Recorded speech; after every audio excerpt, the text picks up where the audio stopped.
Bwana Zedi, karibu. Thank you so much.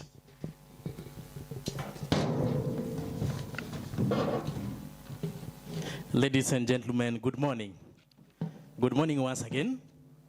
To all our guests, I want to take this opportunity to welcome you all in a very special way for the Day 2 Education Forum of Homabay County. At this particular time, I want to take this opportunity to bring to your attention our moderators that will be taking us through the first panel of the day, of which that is none other than Miss Isabella Bota, who is the County of Siaya Quality Assurance Officer.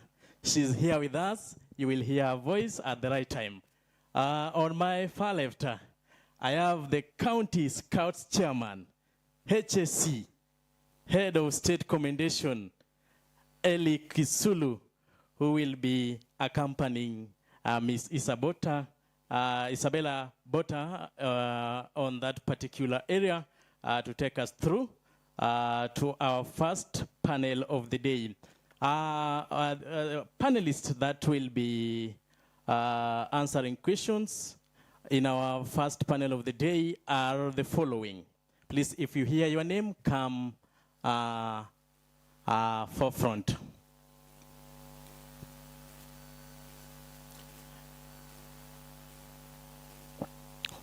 So as that one is going on, I will want to know whether our teacher's choir is present. Is teacher's choir present? Wako? Teacher's choir? Are you in? Because in the program, there is a place slotted for you. So if you are there, we will ensure that we've given you adequate time to also present to us.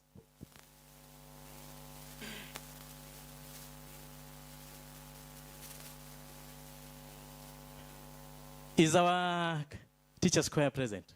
Are they there? So as they organize themselves, I want us to start it this way. We'll have an address by Dr. Abongo. Dr. Bonyo, please. Sorry for having mentioned your name not in the right way. But I want you to unpack for us what is there in the CBC? Where do we need to improve? Where are the gaps? And what are the interventions that we should take? Thank you so much. Karibu sana. Is commonly known as Zedi, Ouma, and Dinye. Those who know. All protocols observed. In a very special way, allow me to thank the County Education Board for having convened this very, very special meeting that brings the minds of great men and women in the sector of education together to deliberate on this broad theme of transforming education through innovation, equity, and excellence, building future-ready learners, teachers, and schools in Homabay County. Before I address this, as guided by the moderator, allow me to also be jealous of my titles because I've earned them. Am I allowed? Yes, my name is Richard Bonyo. Bonyo is a teacher of Geography Business Studies, Kenyatta University, stroke 97 to 2000. Bonyo holds master's degree in project planning and management, and finally his PhD in project planning and management, specializing in project design, implementation. My presentation today is informed by those my titles. Besides, I also hold a World Bank certificate in gender and development, and currently I sit in the board of Ogandi Special School as the chair of the board, serving my second term. I'm not eager to proceed beyond that, but I also sit in the board of other schools, like Ober Boys Senior School, where I also dabble as a consultant in their strategic planning and plan implementation. On that basis, I want to invite you all to review the plans of the following schools: to tell you how to interpret and domesticate CBE in your school. Gendia boys, are you in the house? Gendia Senior School? The principal, the teachers from Gendia? Okay, they were here yesterday, but look at their plan they launched recently. That plan has been done by the man in front of you, and it interprets CBE in the context of our schools. Kisumu Boys National School, I know they're not here. Their plan, which is now under review, is also CBE aligned. Homabay Boys Senior School, which hosted the guest recently, their plan is also really aligned with CBE. Those are some of the things that I do across Kenya in many schools. I also train teachers on strategic planning. Having said that, today's main focus is on S&E. I take this ride because the main keynote address speaker, I'm told by the director, is not able to attend due to unavoidable circumstances, but thank God, when God gives you a chance, you exploit it, isn't it? Hello? So I have a paper that I've prepared, which I leave to the rapporteurs. It's a big paper that contextualizes the questions that this conference addresses. And my paper is entitled, just a second.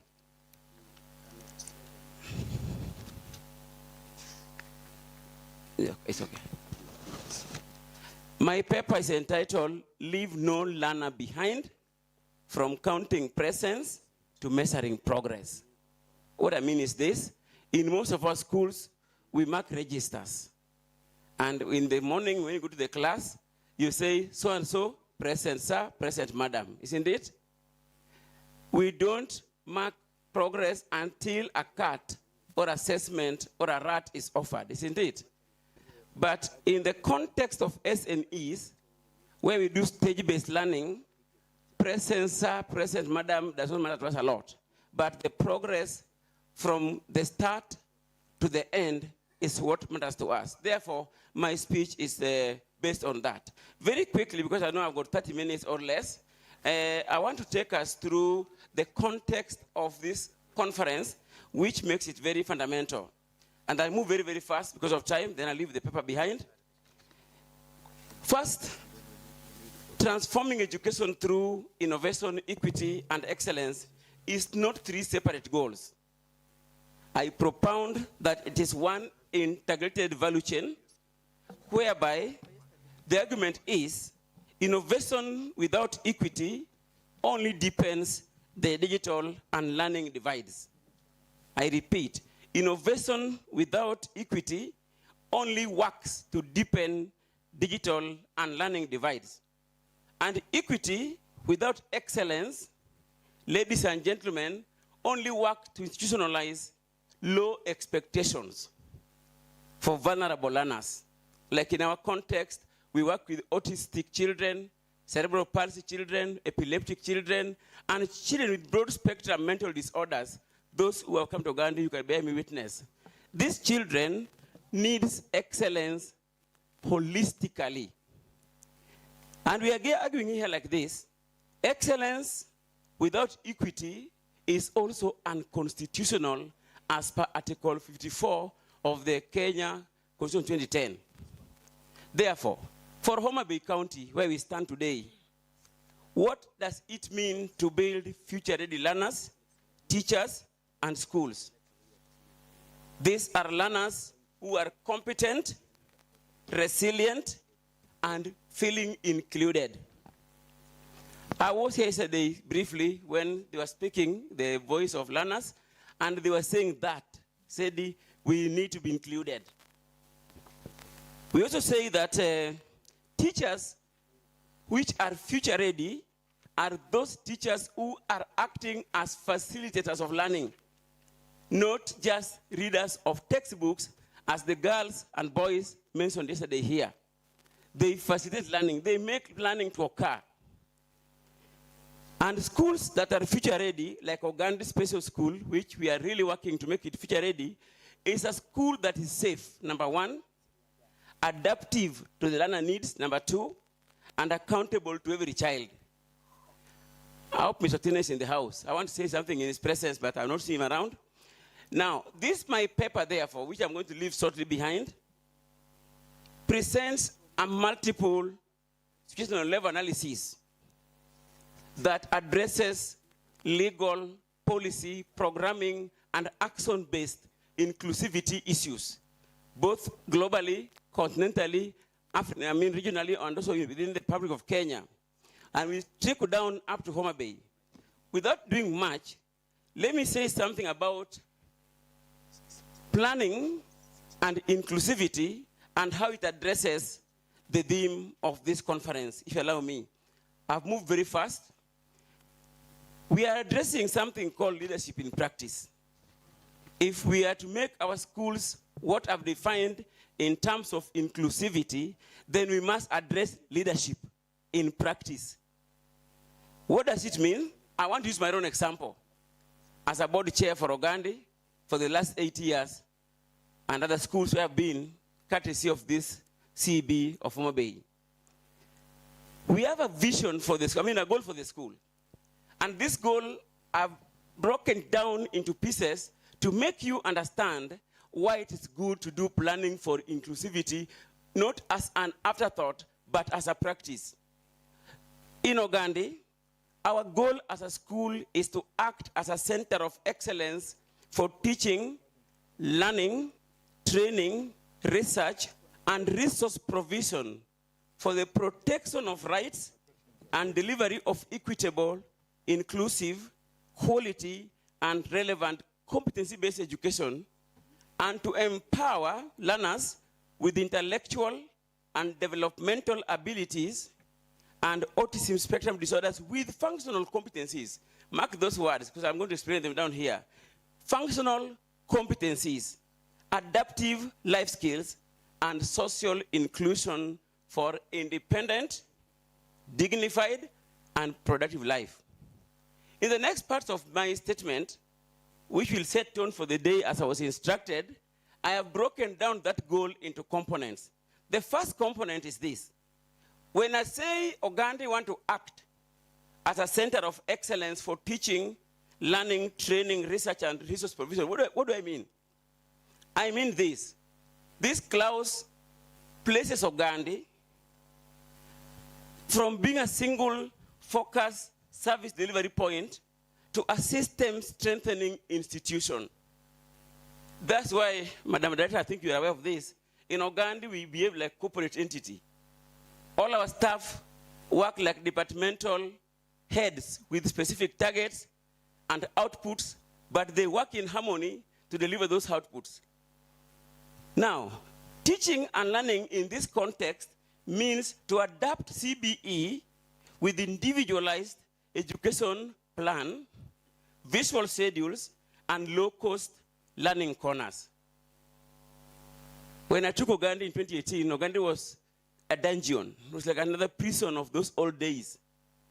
But I told Otina, no, we must think within our means and make this school be what it must be for these lovely children. And that has made Ogandi to outshine many schools in Kenya, not only in Homabay County, in terms of cleanliness, safety of learners, lovely teachers, perpetually motivated. I hope they're in the house, they can bear me witness. They are perpetually motivated because we do more with little or less to deliver that particular mental health for the teachers. This is what can drive teaching and learning across board. Training in our context. Remember, Ogandi is a stage-based school. Our first entry level is Autism 1. They go to Autism 2, then Foundation 1, Foundation 2, then they go to pre-vocation, and then vocation. Now, vocation level is their university in this context. Those who don't know, vocation is the highest level that they can reach. And being a stage-based, we don't work like other schools around here. We can be in one stage for even 3-4 years until they master the skills and the content of that particular stage. Now, when that is taking place, we do assessment that is individualized. And we train them to identify even their own environment, Today, Madam, if you allow me, I want to use something as example here, very quickly. There's something for Bakita girls, which I brought through the director. I want to use it as an example. Please give me that human body at the middle. I'm seeing human body there. Yes, that one. Allow me, please, just to demonstrate something here very quickly. Not this one. This is for the kids. I want this one here.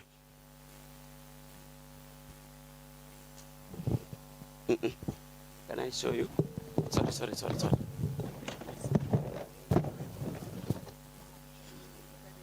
No. I want this.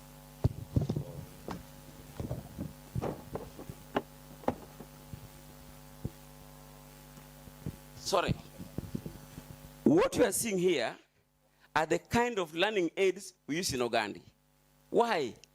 These our learners don't even know their bodies. They don't know. But this, as I told Madam Director, will make you produce surgeons. This small thing here will make you produce oncologists. This one here will make you produce the best biology teachers ever found in Kenya. This kind of dioramas are the things the girls yesterday were saying here that they want to learn by doing and by seeing. Here they do, because when you open, said you can help me a bit. When you open a page, it tells you which part of the body you are dealing with. When you open like this is the dental system. It tells you what the teeth looks like and how the teeth and other parts of the body relate. For instance, when you open the next side is the skeletal system of a human being. And you move on slowly. You come to this side of the growth plates. What part of your body grow and why? Those parts that grow also age. How do you protect them, madam? There's a book they have given you through the director that will tell you how to manage these growth parts. Then this side is the skeletal part. You are told the skeleton of the body, and then you move to the 4 types of the fractures. Where can you be injured? Like today I've got pain down here. Why are those places so fragile to be injured? This will tell you. When a girl uses this thing, one, she gets the enthusiasm to see more pictures. The enthusiasm to relate where the bone in the head and the leg have got some kind of relationships. Now, in Uganda, we translate our goal into this kind of learning items, which we acquire very easily because of partnerships, as I'll explain next. In the context of research, Madam, we insist, Director, that Uganda must be a referral school before my term ends next year. Referral schools means what? Today I've got 23 TP teachers from various universities, and they're saying they can't leave Uganda. They must remain there longer. Because what Uganda is offering, even the university cannot offer them. Now, these people are taken through research to understand why was the child born with epilepsy. How do you detect epilepsy? How do you know the injury level of that particular ailment and how it affects learning? This is only found in Uganda through our research component for our goal. Resource provision. Let me report here without fear. Uganda gets money like all of you. But Uganda has got no debt of anybody. No single debt of any supplier, any staff, anything, mention it. Uganda closes the school with $250,000 every term. Why? We have learned to budget. We have learned to stick to the budget. We have learned to partner. And when the partners come, they only give us surplus to make us spend less of our resources on what we should spend it on, but now spend it on other advancing investments. Teachers, I hope I'm not harassing anybody here. The next part of our goal is for protection of rights. All the things we do, we are alive and privy to the fundamental basic human rights of the child, as per the Children's Act, laws of Kenya. And in Uganda, from the gate, said, you come there, you must respect and observe those rights, no matter who you are. And we are saying, whatever you do, whatever you think, whatever you place, it must be in the best interest of that what? Child. Again, no matter who you are. Put the child at the what? The center of your thinking. That is part of our goal, and we are guided by Article 54(1)(b) and the County Government County Disabilities Act of Homabay County 2015. 2015. Then, for delivery of equitable, inclusive, quality, and relevant competency-based education, what do we do at Ogandi? First, we address geographic and financial exclusion as equity issues. That's why, when I became the chairman of the board, there were 2 dormitories in Ogandi, very small ones. The first money that I raised was 10.5 million, which gave me 2 dormitories, 5 latrines, and perimeter wall. Those domes are so huge. The next funding I got was for water. Ogandi is the only school in Homabay County that has got enough water throughout the year. Enough. We also got funding for food through other partners in Homabay town here. They supplement our food budget. So that means that at any given time, your child in Ogandi is very safe, very full, able to learn. And for that purpose, we consider inclusive education within the universal design for learning practices. Whatever we do in Ogandi, we do under the universal design for learning system, which is monitored by IDELA 2019.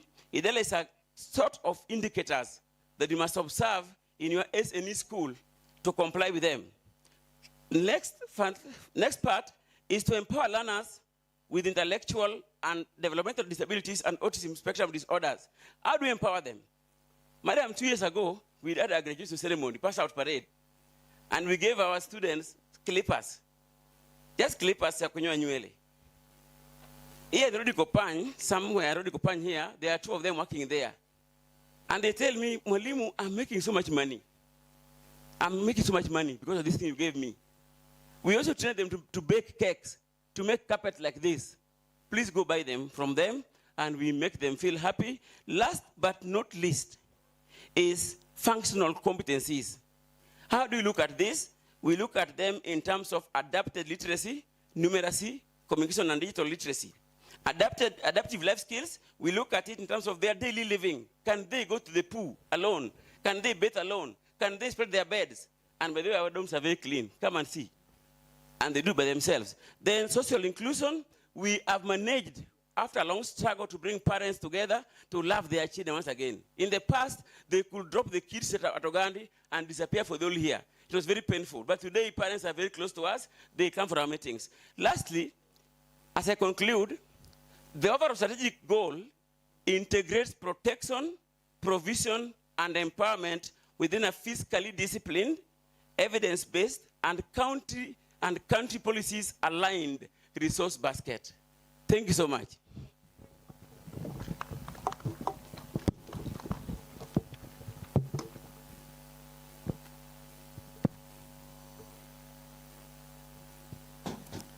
Can we give Daktari a coordinated round of applause?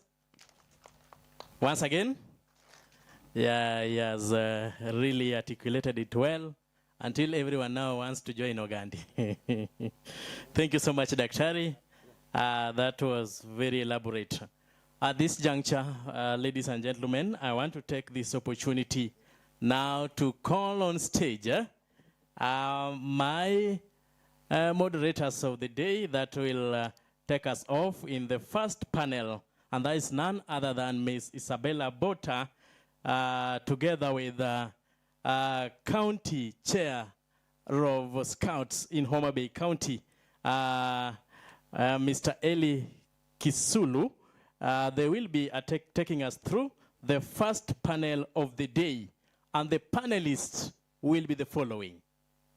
So when you hear your name, kindly you come up front. If you hear your name, kindly you come up front so that we continue with the program.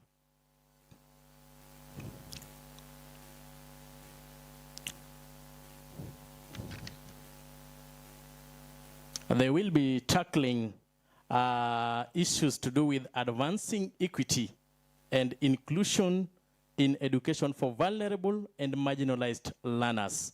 And our panelists are the following. Ms. Mary Ongola Atieno, Principal St. Gabriel Gwasi Girls. If you are there, please come up front. Ms. Jane Rose Kororia, Principal St. Josephine Bakita. Karibu sana, tuwapigie wa makofi wakikuja. Asanteni sana. And then we'll have Dr. Richard. Once again, we want you up front. Karibu, tumpigie makofi akija. And then the next panelist will be Mr. Samuel Mark Miugo. Mr. Samuel, if you are in, please come up front. Then we have Mr. Martin Opere, CCM Education, Homabay County. If he has sent a representative, please let him come up front as well. And then we'll have Stella Sikuku, Principal Asumbi Teacher Training College. Tumpigie makofi akija. And then we have got Dr. Fred Hager, who will also form part of the panelist of today. Ladies and gentlemen, at this juncture, I now want to, all right, tunawaomba mkae vizuri na mjihisi nyumbani kabisa. Yeah. How I wish that they could blend, but all the same. All right. So, I now want to take it to our moderators of the day, now to carry it on from that point.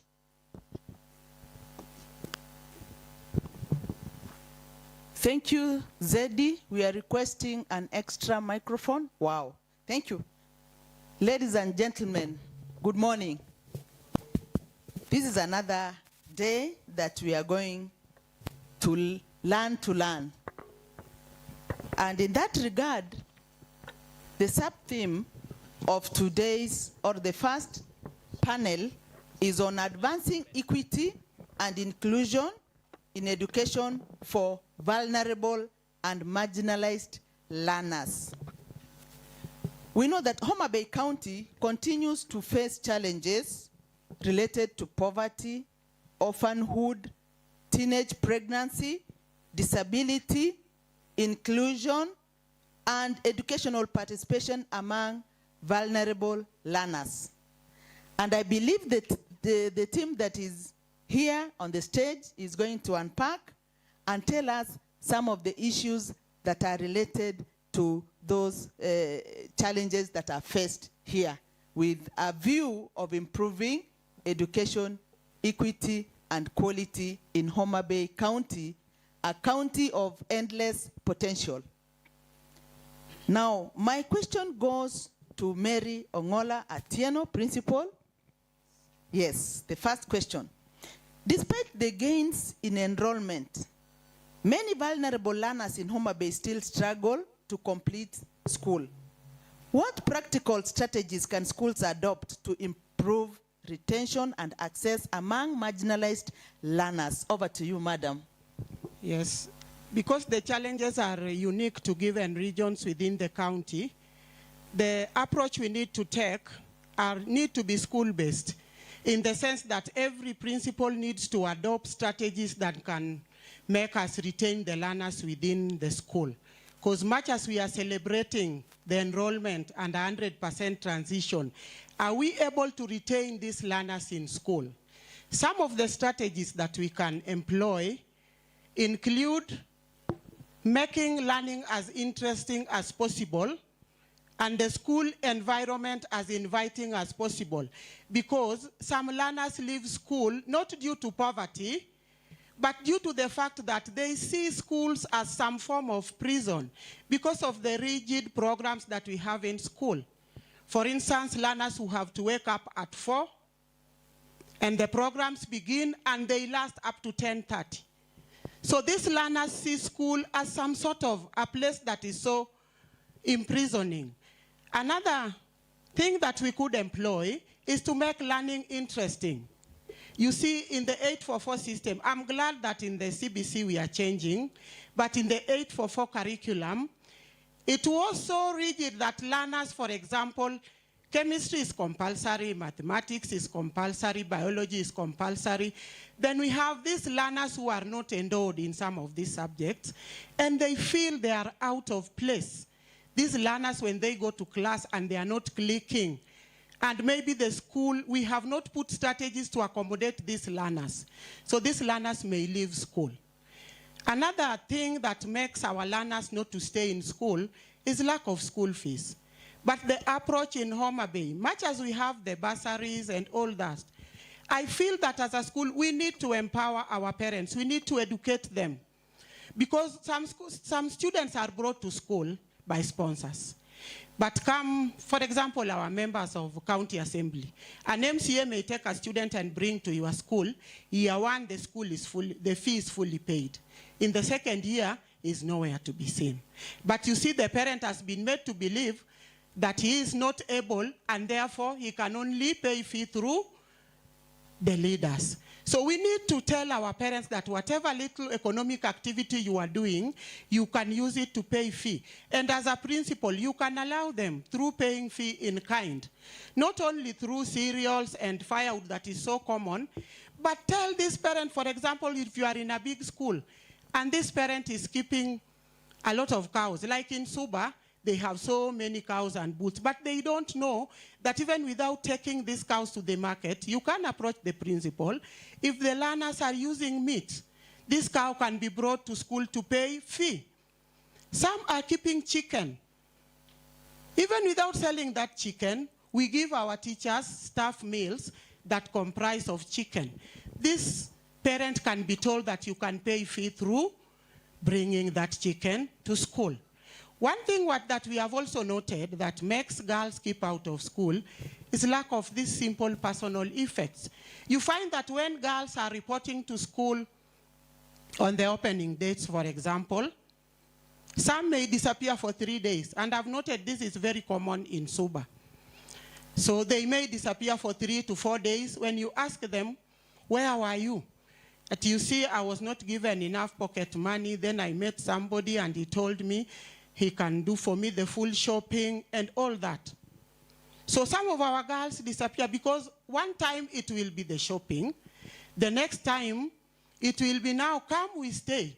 After all, I can support you even without going to school. So we need to inform our parents that despite the poverty levels, there are some necessities that we must give to our girls. We can also form support groups within the school. For example, we can have a school kitty where at the end of the term, because not every student comes from a needy background, those from well-off families can donate part of their shopping that has been left.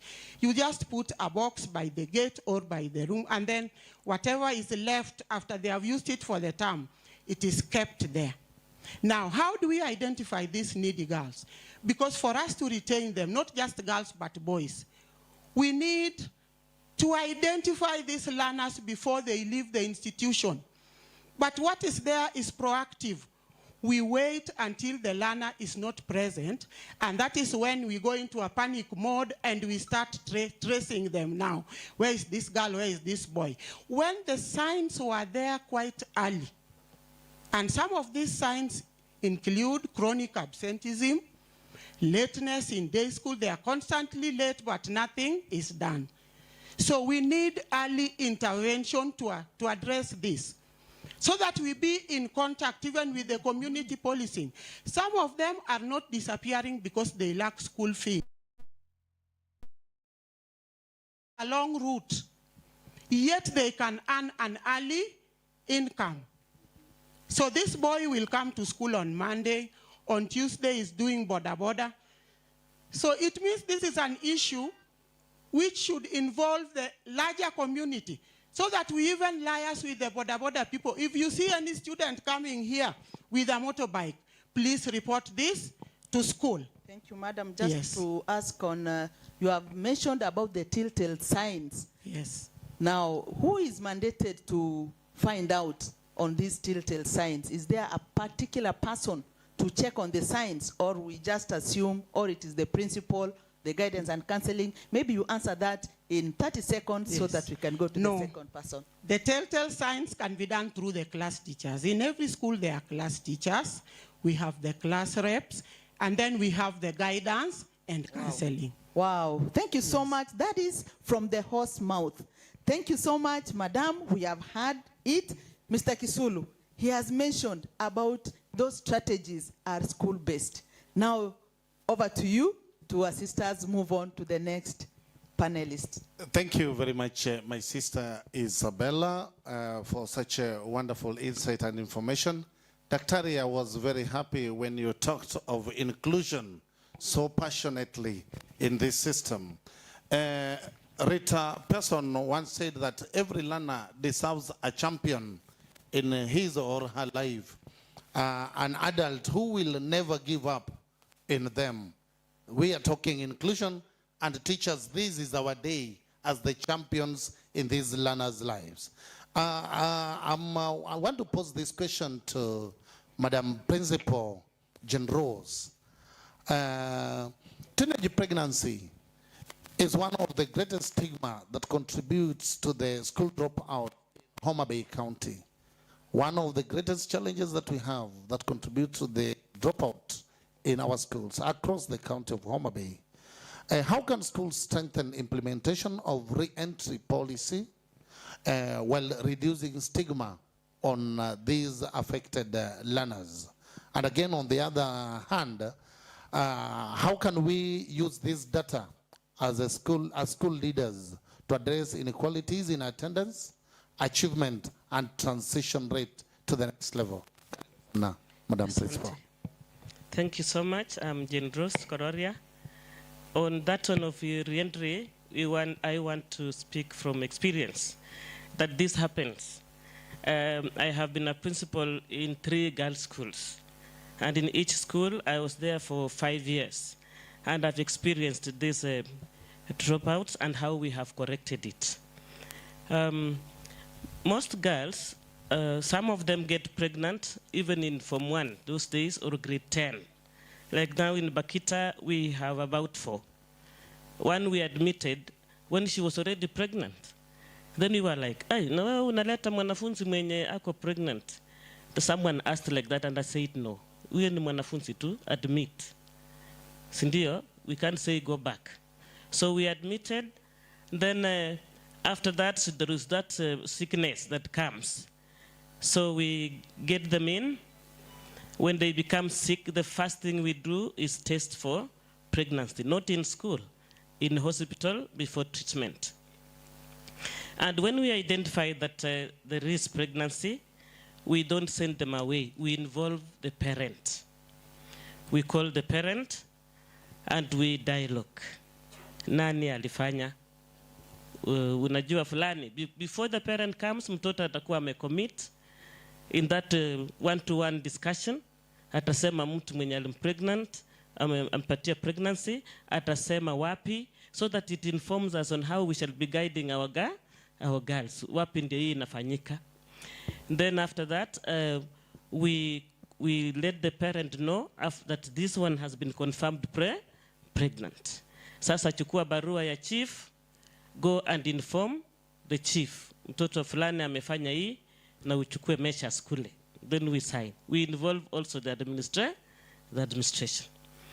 So after that, the girl remains in school, but we give the parent conditions of a balanced diet. Maziwa lazima ikuje shuleni, matunda pia, alafu we sensitize teachers in the staff room. Kwamba huyu ako na issue hii na hii, and we do also guiding and counseling to our teachers that no harassment to the child. I want to give an example of St. Mary Kibu Girls where I was. A whole head girl got pregnant. Na yeye ndiye amekuwa akiguide watoto parade everywhere. Akakuwa pregnant. And you know when there is that pregnancy, a child like becomes so beautiful, isn't it? And a change through, anakuwa beautiful kabisa.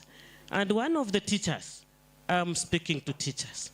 Went to class. After sisi tumefanya guidance and counseling and everything, went to class and said, kumbe ni vizuri mtu akiwa pregnant, anang'ara na anakuwa brown. That statement alone really annoyed that student. And because I was very close to her, she came to the office through the private door and said, Madam, I think I want to go home. And I'm going home to do abortion. I said, why? Said, mwalimu wa kemia, chemistry teacher, ameniambia heri wenye wanapata mimba, wanang'ara na kunona. Then I had to do guidance and counseling. I said, no, you are a wonderful student. You are our student number one. That encouragement. And you are not going anywhere. And we are keeping this child, no abortion. I will support you. You lean on my shoulder. And she was so emotional. I allowed her to cry. And later on she said yes. That time the DEO, we were using DEO at that time, was Director of Sewe, the retired CD Bungoma. He organized for quality results in Mount Elgon, and we were meeting for tuition assembly, like we meet in one place to talk about how many are going to invest. This girl here, even with their pregnancy, I allowed her to attend. Na nguo yenye iko loose kidogo, uniform. I had to do uniform. I had encouraged her to be there. And do you know where she is now? She's a wonderful English literature teacher after passing and joining Masindi Muliro. And I want to tell you that when she came back to school, she brought me that baby to the office and said, if it was not you, huyu angekuwa gaburini. Nimekuletea umuone. And I was so happy. The girl was beautiful. And that encouraged me as a principal to make sure that nobody does abortion, especially the learners. They should be retained in school and allowed to rest. When the time comes, they deliver and they come back to school. Thank you very much, Madam Principal, for being a grandmother at that early age. You started it well and built the nation. Any advice to our teachers on how to reduce this stigma? Yeah. Teachers, you are there, isn't it? I said that don't harass students. Not only the pregnant ones, even the low achievers. Don't do it. What we should do is encourage them. And if you notice some of those kunaiso moods, isn't it? It is better we inform the GNC to guide, but don't harass them in class. Encourage them so that they can also do well. Wonderful. Proper sensitization of our teachers is key here. I started by quoting Rita Pearson that every learner deserves a champion, an adult who believes in them. Thank you very much, Madam Principal, for being a mother and being a grandmother. It is our joint responsibility. Moving to the next, I want to hand it over to you, co-moderator, Madam Isabella. Thank you, Mr. Kisulu, and thank you for that. Aliye nasikio, amesikia. I believe teachers are here, and you're picking something that you'll go home with. Now, there's a question here that I want to direct it to Dr. Richard Obongo, so that you please pass the mic. Many learners with a disability face barriers to access and participation. How can schools become more inclusive without requiring significant additional resources? And two on the same, how can community and cultural leaders become stronger champions for educational inclusion? Over to you, Richard. Thank you so much. Ladies and gentlemen, allow me to quote myself in my paper that I just presented. And I have 3 things to say. First, learners who are not counted can never be planned for, neither be trained for, nor be budgeted for. I hope I'm clear. If we can't count how many children in our midst today are epileptic, for instance, or autistic, or having multiple disabilities, honestly, in the office of the director, she can't know which specialist staff. She should have to do assessment and placement, number 1. Number 2, when they come to school, they can be misplaced or wrongly placed. When they're wrongly placed, they may not learn at par with their peers. So let us start from there. Diagnosis. What do we do to know who wants what where and who can do what to which child? Number one, in the school, I agree with my senior colleague who mentioned about school-based solutions. And I'll still go back to Ogandi.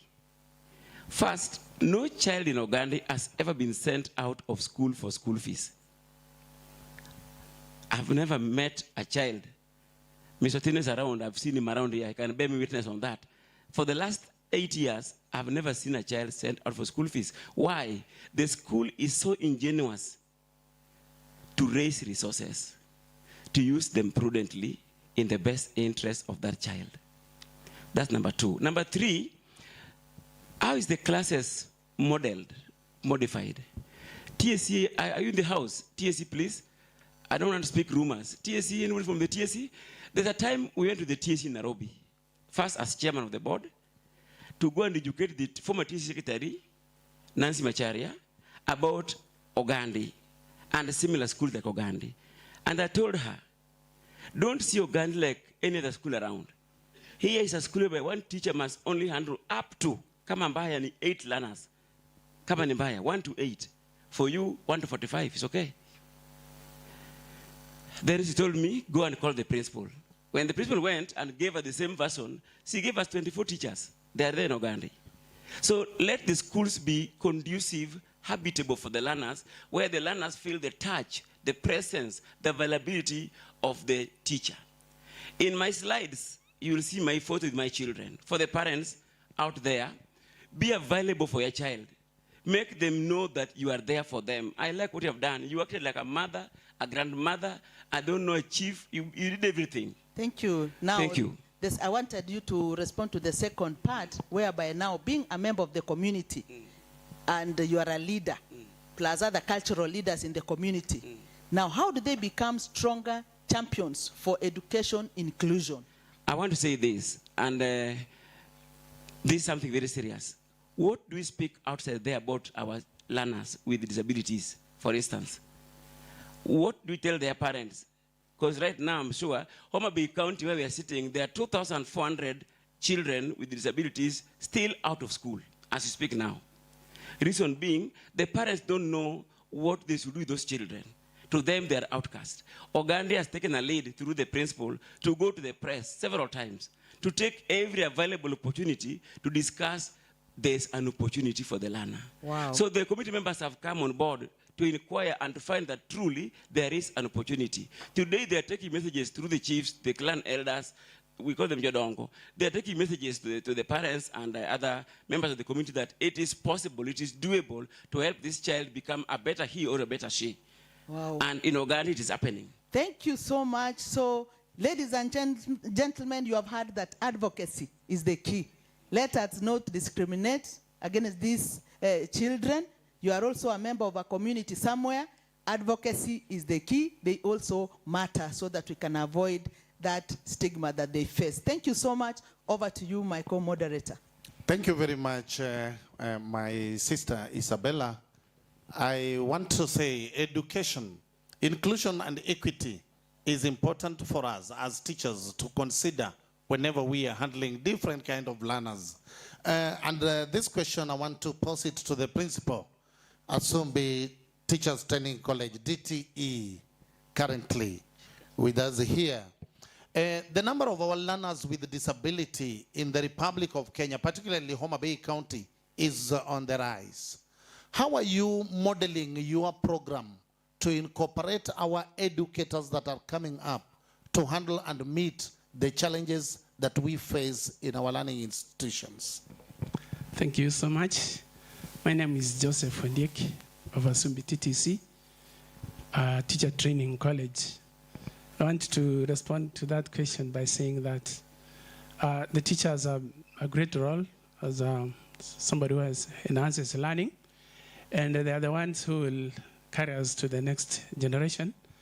And they deal with these young people. So they are at Homabay, and generally in all training institutions, we are aware that they will handle learners with diverse abilities. Diversity may mean learners from different sociocultural backgrounds, learners with different disabilities and even abilities, learners who have different exposure to technology, which we are emphasizing in CBE, and many other reasons why we shall have a diverse class. So we are saying that when we are preparing teachers who are going to handle these learners, we are concerned that we come out with a teacher who will always, once he's in class, will do about 5 main things. One, will always want to understand the learners they are dealing with. Need to understand the learners. In that case, they will understand their diversity. At Asumbi Teachers College, they tried to enhance an understanding learners or training this aspect of teachers coming out when they understand learners by enabling them to mingle freely with the learners with disabilities or trainees. We admit in college trainees with visual impairment. We have also those ones which have hearing impairment, and also others who cannot see totally. So we allow them to mingle freely, and then they learn together, and they even collaborate. So this collaboration and they working together enables them to understand how to live and work with the learners who have disability. By the time they get out of college, they have engaged themselves with these learners with disabilities, and therefore they have discussed with them. They have even assisted them in their hostels and all that. So in this case, they are able to understand. The day this teacher will go to an institution to start teaching, it will not be the first time they are engaging with the learners who have disabilities or have some challenges. So one, we emphasize that, or we make sure that they understand how to work and live with these learners. Number two, we also create an environment itself in the training institutions that is inclusive. The fact that we make them stay together, we make them live together in the hostels. Even when lecturers are giving instruction, when we are teaching them in class, we don't teach those with visual impairment separately. We don't teach those with hearing impairment separately. We prepare for a class, and when you go teaching there, your students are seated before you, both those who have visual impairment, those who cannot see, and those who see. You teach as if you are teaching learners who have visual impairment. So you vary even the pedagogy. You explain. Okay, you can illustrate using your blackboard. You can use screens, but also you explain as if you are teaching a learner who cannot see. So it's a delicate balance where you teach a class. At one time you are teaching as if they don't see all of them, and at another time they are seeing. But also we share, we collaborate, we encourage collaboration. Not only the students themselves collaborating, those who can see and those who don't see, but also with parents. Parents can call us lecturers, and we share digital material with them, and then when the students are at home, they can print for them, but also they can assist them. So no training institution can assume that they can train teachers who will come and handle learners in class, a diverse environment. You have to also have the aspect of collaboration. Even with specialists who handle this special needs education, they come on board. The lecturers we have, the few lecturers who we have in the institution who have done special needs education, they also induct those of us who have not done that, so that when we go to class, we are able to handle them. Thank you very much, Bwana Principal. I told you when you are sitting here on behalf of the principal, you are the principal of Asumbi. I want to appreciate all these. Is the Teachers Service Commission, have they given you teachers trained on ICT? Yeah, and special needs? We have been given a few teachers, but maybe they are not enough, and we may need to have them. But one thing I will add there again on the issue of ICT, we need adaptive technologies also for these learners, not only now for the training institutions, but as we cascade it to high school and other places, adaptive technology, which can provide for the learners with disabilities. Thank you. Thank you. For equity and inclusion, I had to ask this because currently your teachers are in our institutions. They are finishing their teaching practice in 2 days' time. And it is important that they get empowered as they move out. They meet the growing number of our learners with disability. Thank you very much. I want to pass it over to you, my co-moderator. Thank you, Mr. Kisulu. Now, as part of your parting shot, in 10 seconds, and we are going to start from Madam here, what single intervention would have the greatest impact on educational equity in Homabay County? I repeat, what single intervention would have the greatest impact on educational equity in Homabay County? So each one of you will give us one intervention and then we conclude. Over to you, Madam. Yeah, I think if the government can find a way of funding fully secondary education, because whatever we are doing in terms of bursaries may not be enough. So if it can be fully funded, it will help us. Thank you. Next. Yeah, I'm in a box. I have 2 interventions I wanted to put across, but let me put one. Just give one. Yes. So that you leave and the this others one for your colleagues. calls for 3 state departments to work together to fill our schools with children. That is health, education, and interior. Let us do early detection or identification, early assessment, and proper placement of learners. Wow. Thank you. Thank you. Mine is urge government to give us professional guidance and counselors to be able to take care of some of those emerging issues, like the pregnancies and dropping out and others. If we shall have the professional guiding and counseling teachers or personnel, it will handle those issues and stigma would not be there. Thank you. Thank you. Thank you.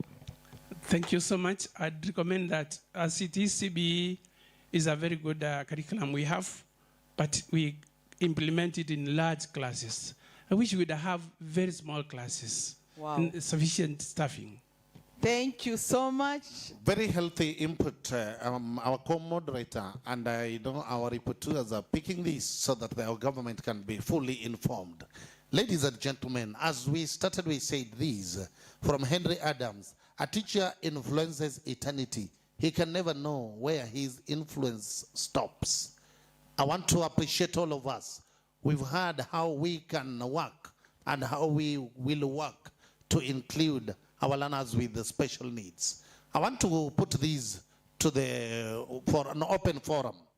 You may be having a question that you may want to give to our experts, our experienced educators who are here with us, that they may answer. A guidance that can guide us when we are in school, when we are outside there, to meet the needs of our learners with special needs. They may be talented differently in many ways. Physically, those ones who are challenged mentally, all of us, we must include them, we must give them education. Education for all. If you have any concern, just put up your hand. I want to give to 2 of us before Brother Peter Omboro. There is a hand up here. There is 1, 2, and 3. We will stop there. You can give to the first one. As they give, you cannot, so that I get to know who can respond to these as we move forward to the 3 response. Karibu. Thank you very much, the concerned, all of you, the panelists, and everybody herein. I have one very important concern. Just as the grade 10 started, I witnessed a learner who wrote very nicely, very legibly, very good handwriting, a whole page, A4. It was an essay in Kiswahili, but not even one single Kiswahili word. Then when I went back to my institution, I also met such kind of learners, grade 5, grade 6. There was one in grade 6 who was also writing neatly, just like the one I'd witnessed in the senior school. So I'm just wondering how these learners are being helped. CBE is very important and it's very nice and it's very good. But to some extent, there are some barriers that the learners may not get some things well. Because we are just rushing that it is age-based, we transit from one level to the next without catering for some learners in some areas. So I'm wondering how I'm posing to the panelists, how do they assist such learner when they come to the institutions? Thank you. Writing a smart Insha and no Kiswahili word could be read in it. Aha. I know our specialists are going to respond to this. Let me get the second concern. Karibu. Thank you very much, our moderators. My name is Mr. Nyakado George from Rachwanyo South. I've seen my CDE, Bwana Julius Opondo is in the house. Mkubwa, I salute you. Mine is not a question, but I have an observation that can turn tables on matters handling SNE, learners with special needs. One of our moderators has just observed that the number of learners with disabilities is on the rise, and what parameters are in place on the part of educators to mitigate this. I want to say this. The special Kenya Institute of Special Education is doing a wonderful job in training. But the graduates that come out, the numbers are still insufficient to handle learners with special needs in all our institutions in the country. I'm saying that I have a vision or a dream for a country. It may not be tomorrow. It may not be next week. It may not be next year, but one day where teachers will not only be trained for the purposes of promotion and grades, but for passion to handle these learners.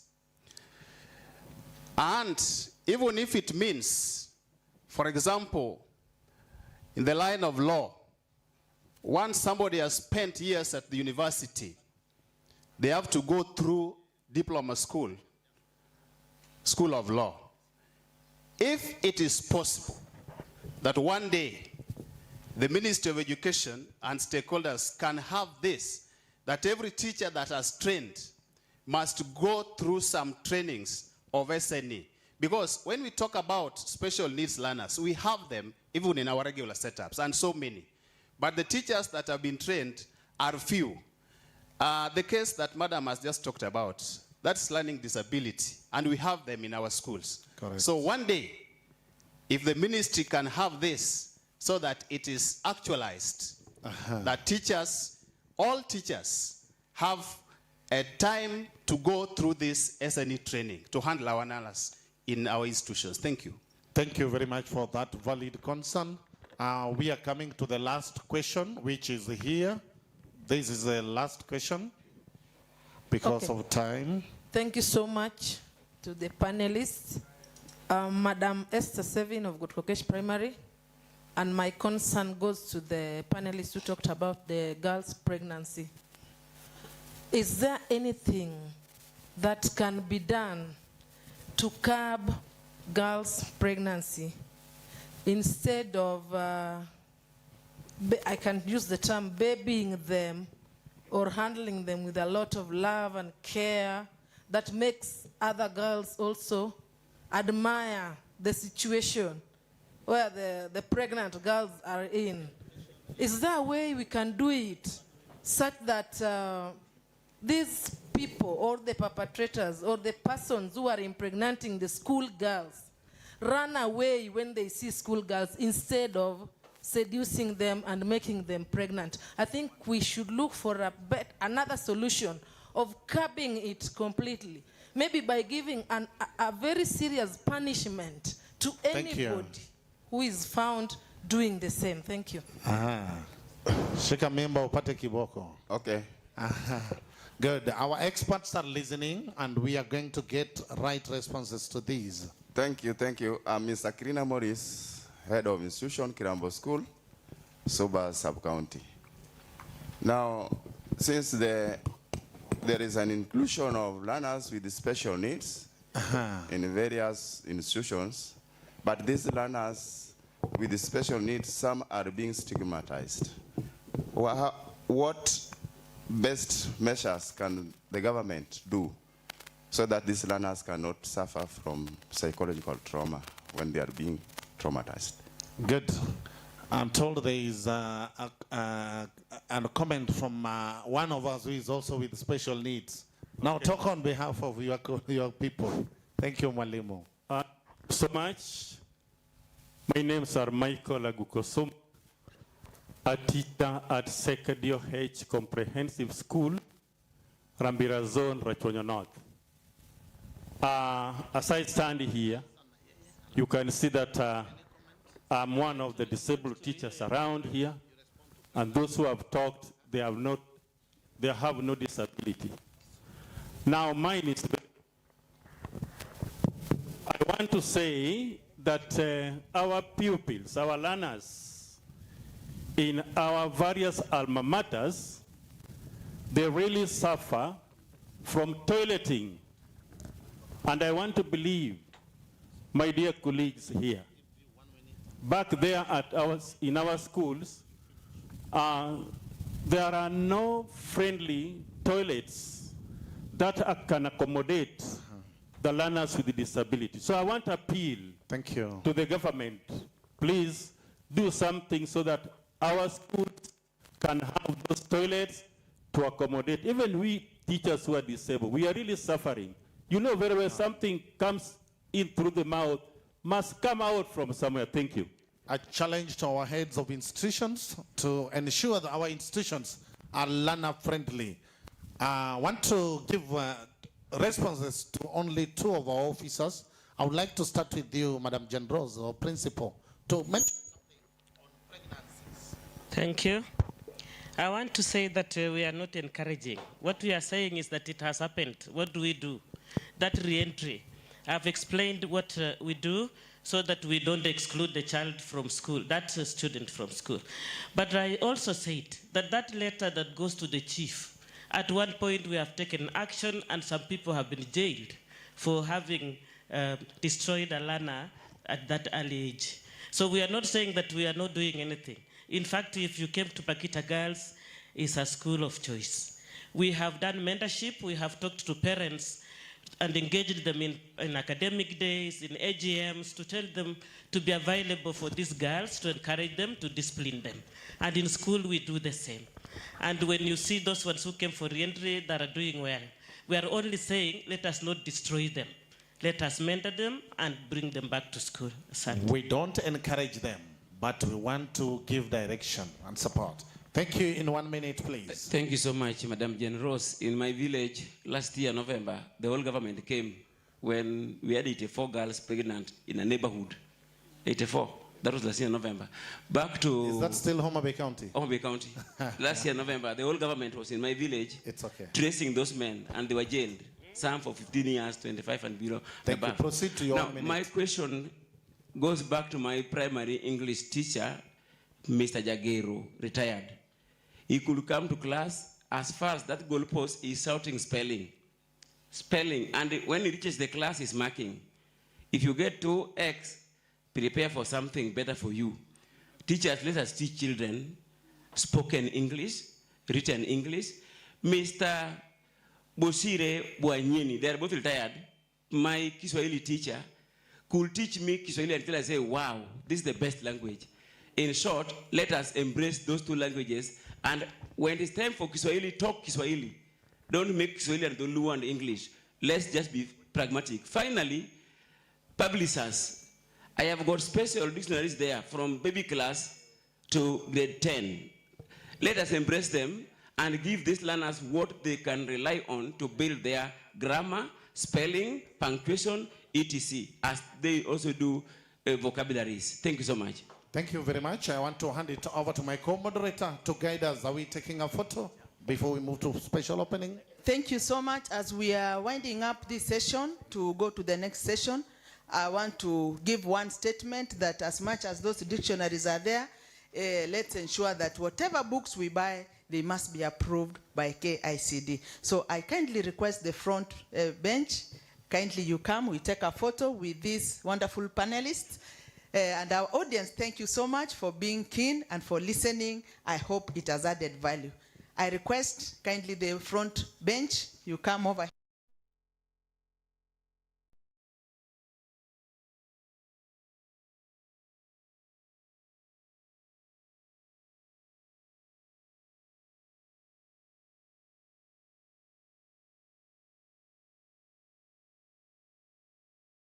Organized. Thank you very much, Mr. Otina, the principal of our special institution.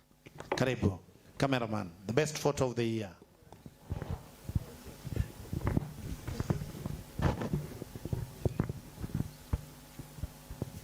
Thank you so much, our panelists and our moderators, for the wonderful job that you've done. Indeed, it was a clear indicator that we had polymaths for that discussion. We had panelists who had grabbed the context in which we are operating. At this juncture, I want us to appreciate the team that has just left the podium. And you know, when people full of wisdom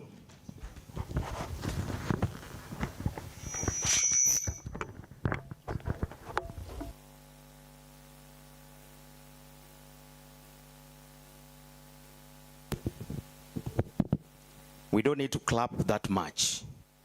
We only need to give them only one round of applause, only one. At the count of 3, you only clap once, because we were talking about equity. So all of us must be equal. And I go 1, prepare your hands. You must prepare in everything that you do.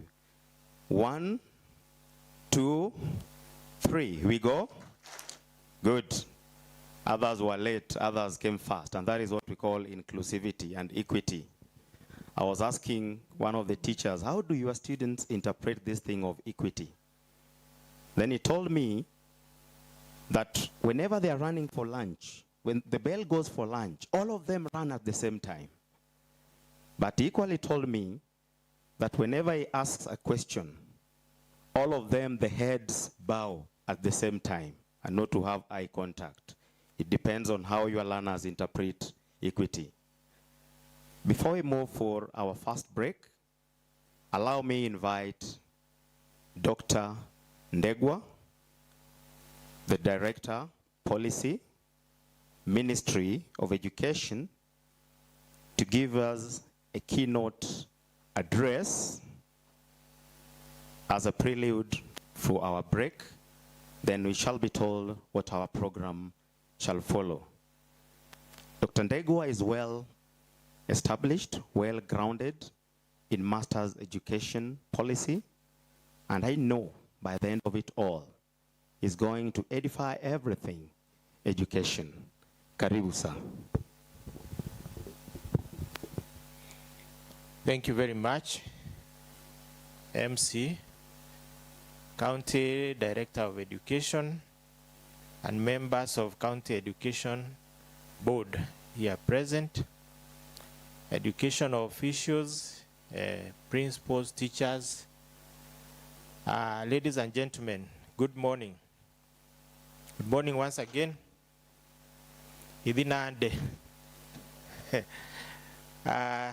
So it's a great honor for me to be here representing our Director General, Dr. Elias Abdi, who has asked me to come here and represent him. And so I bring greetings from headquarters, right from our Cabinet Secretary to our new Principal Secretary, who has really hit the ground running, and our Director General. First of all, I want to acknowledge the panelists and the speakers who have been here before. because they have brought a lot of important things in context, starting with Dr. Obonyo, who spoke here about his school in a very passionate manner. The school is called, is it Ogade? That school is lucky to have such a board chair. And one thing I remember is that that school has no debt. That is great. I remember even how he was demonstrating here about biology. That is really a role model in my view. The topic we have had here about inclusivity is very, very crucial because the ministry is really emphasizing one of our key pillars is equity and inclusivity. We cannot leave anyone behind. The madam who spoke here, the mother, grandmother, Principal St. Joseph's Bakita, I think that is really wonderful because we have re-entry guidelines. Recently, we launched accelerated education guidelines because we want everybody to be in school. And that statement that she made that, this girl came back with a baby and said, were it not for you, this baby would not have been alive, is very much telling. She saved her life and also helped the girl to continue with her education. That is really, really wonderful. So, ladies and gentlemen, our theme goes to the heart of the matter. Something that may sound surprising is that Kenya does not have an education policy problem. I am the head of the Directorate of Policy, Partnerships, and East Africa Community Affairs. So we coordinate development of policies, and there are very many policies.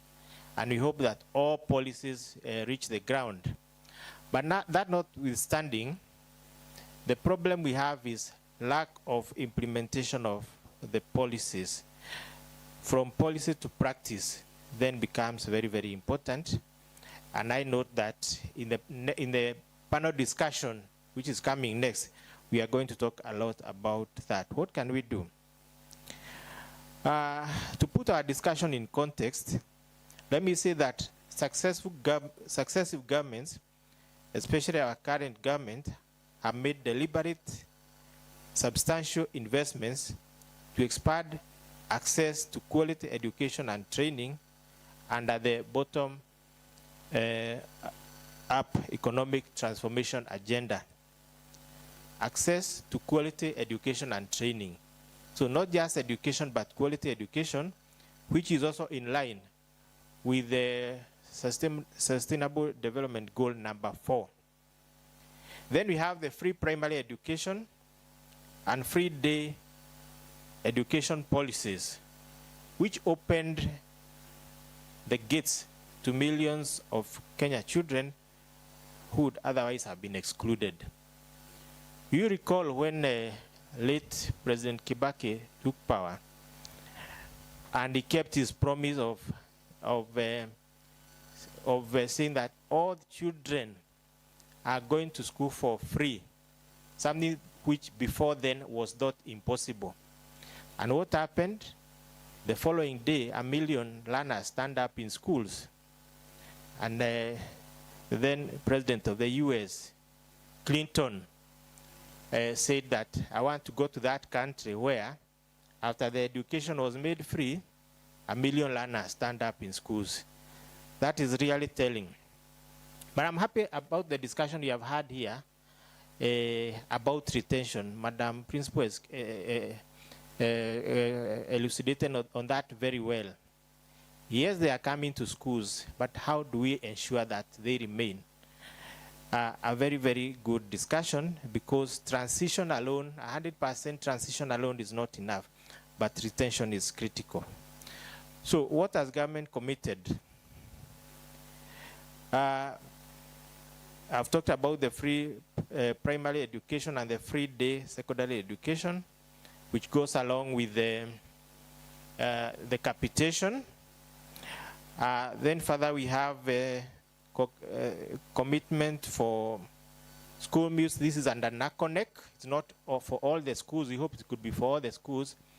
But for the marginalized areas, we have the school feeding program under NACONEC, which is one of our semi-autonomous government agencies. We have co-curricular activities. I know we are now heading to the nationals. Infrastructure,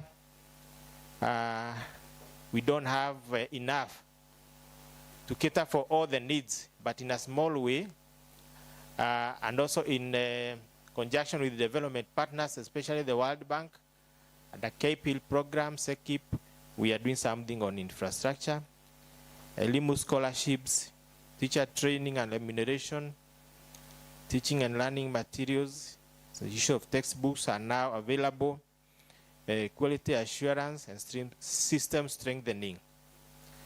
So this is what converts a constitutional right into education outcomes in an actual classroom. The government has also sustained investment in the competence-based education reform anchored in sessional paper number 1 of 2019. And I think also very importantly, you are aware we have the Presidential Working Party on Education Reforms report, which was presented to His Excellency the President, and he accepted it. Now, much of what is there in that report cannot be implemented until the law is put in place, because it needs change of law and policy to accommodate some of the recommendations. Of course, some which did not require reform of the law have already been implemented. So, to this end, the education bill is in the floor of the House, and once this is enacted, that will pave way for many of those reforms to be implemented. But then, the law rides on policy. Law follows policy. So we have another sessional paper, and I was privileged to be part of the team that drafted the sessional paper. Not that the 2019 sessional paper is invalid, but we want to have a policy framework which will enable implementation of the Presidential Working Party on Education Reforms report. That sessional paper is now at the level of AG, from which now it should go to the Cabinet and finally on the floor of the House. So those are two key documents which are in support of the competence-based education reforms. So where does practice fall short?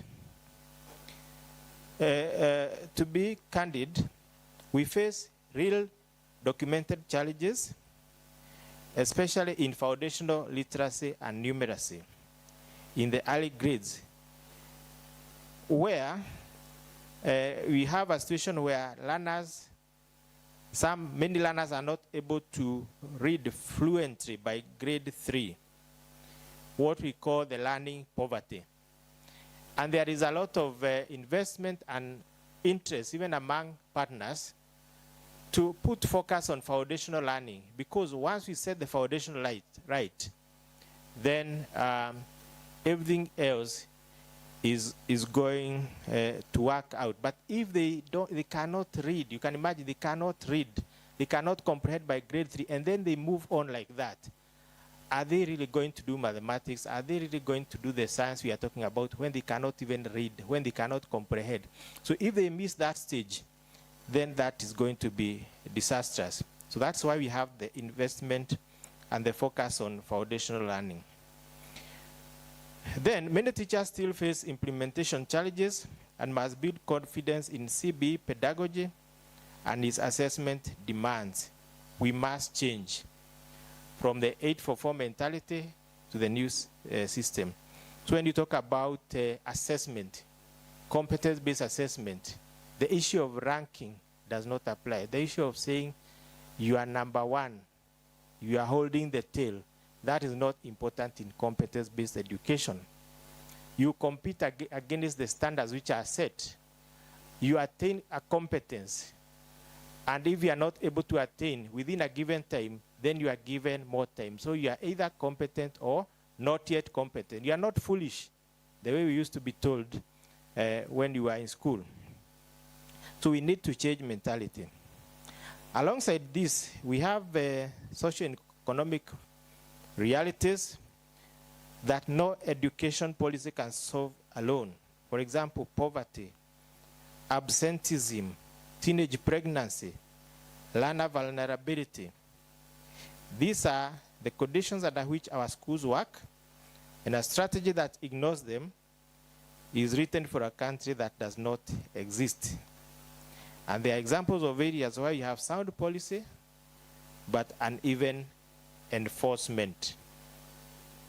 On the safety of our learners, school fires and other disasters continue to destroy infrastructure and unfortunately claim young lives. Very unfortunate. The requirements are there. The safety and standards manual is there. Exits that open outward, unobstructed corridors, functioning alarms, rehearsed drills, and boarding densities that a building can actually evacuate. Where these are missing, it is really because the policy was unclear. It is because the audit was not done, or was done, filed neatly, and never read again. A safety audit in a drawer has never yet put out a fire. I don't want to talk a lot about teenage pregnancy because it has been articulated here. There are also challenges of child labor. Then on transition, the 100% transition policy has been among our most effectively enforced commitments. What with even with the cabinet secretary going with the chiefs and getting everybody to the schools. But transition is not a gate. No, transition is a gate, not a destination. Our weaker points are retention after entry and movement beyond secondary into technical and tertiary training, as has been articulated here. This county hosts Tom Mboya University teacher training colleges and technical and vocational colleges.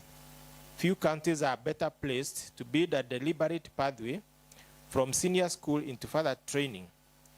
The institutions are already here. What is missing is the map between them. On learners with disabilities, the persistent gaps are identification and assessment, physical accessibility, assistive devices, and the fact that most regular classroom teachers have had little training in special needs education.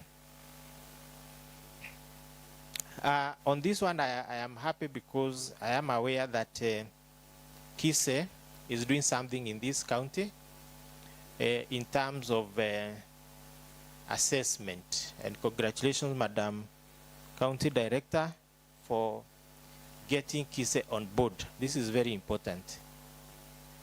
Just to share a personal experience, I have a friend of mine, and this friend of mine is actually a doctor whose child had a special need, but none of us knew. And the child was growing up but could not communicate, could not speak. He was mumbling some funny things.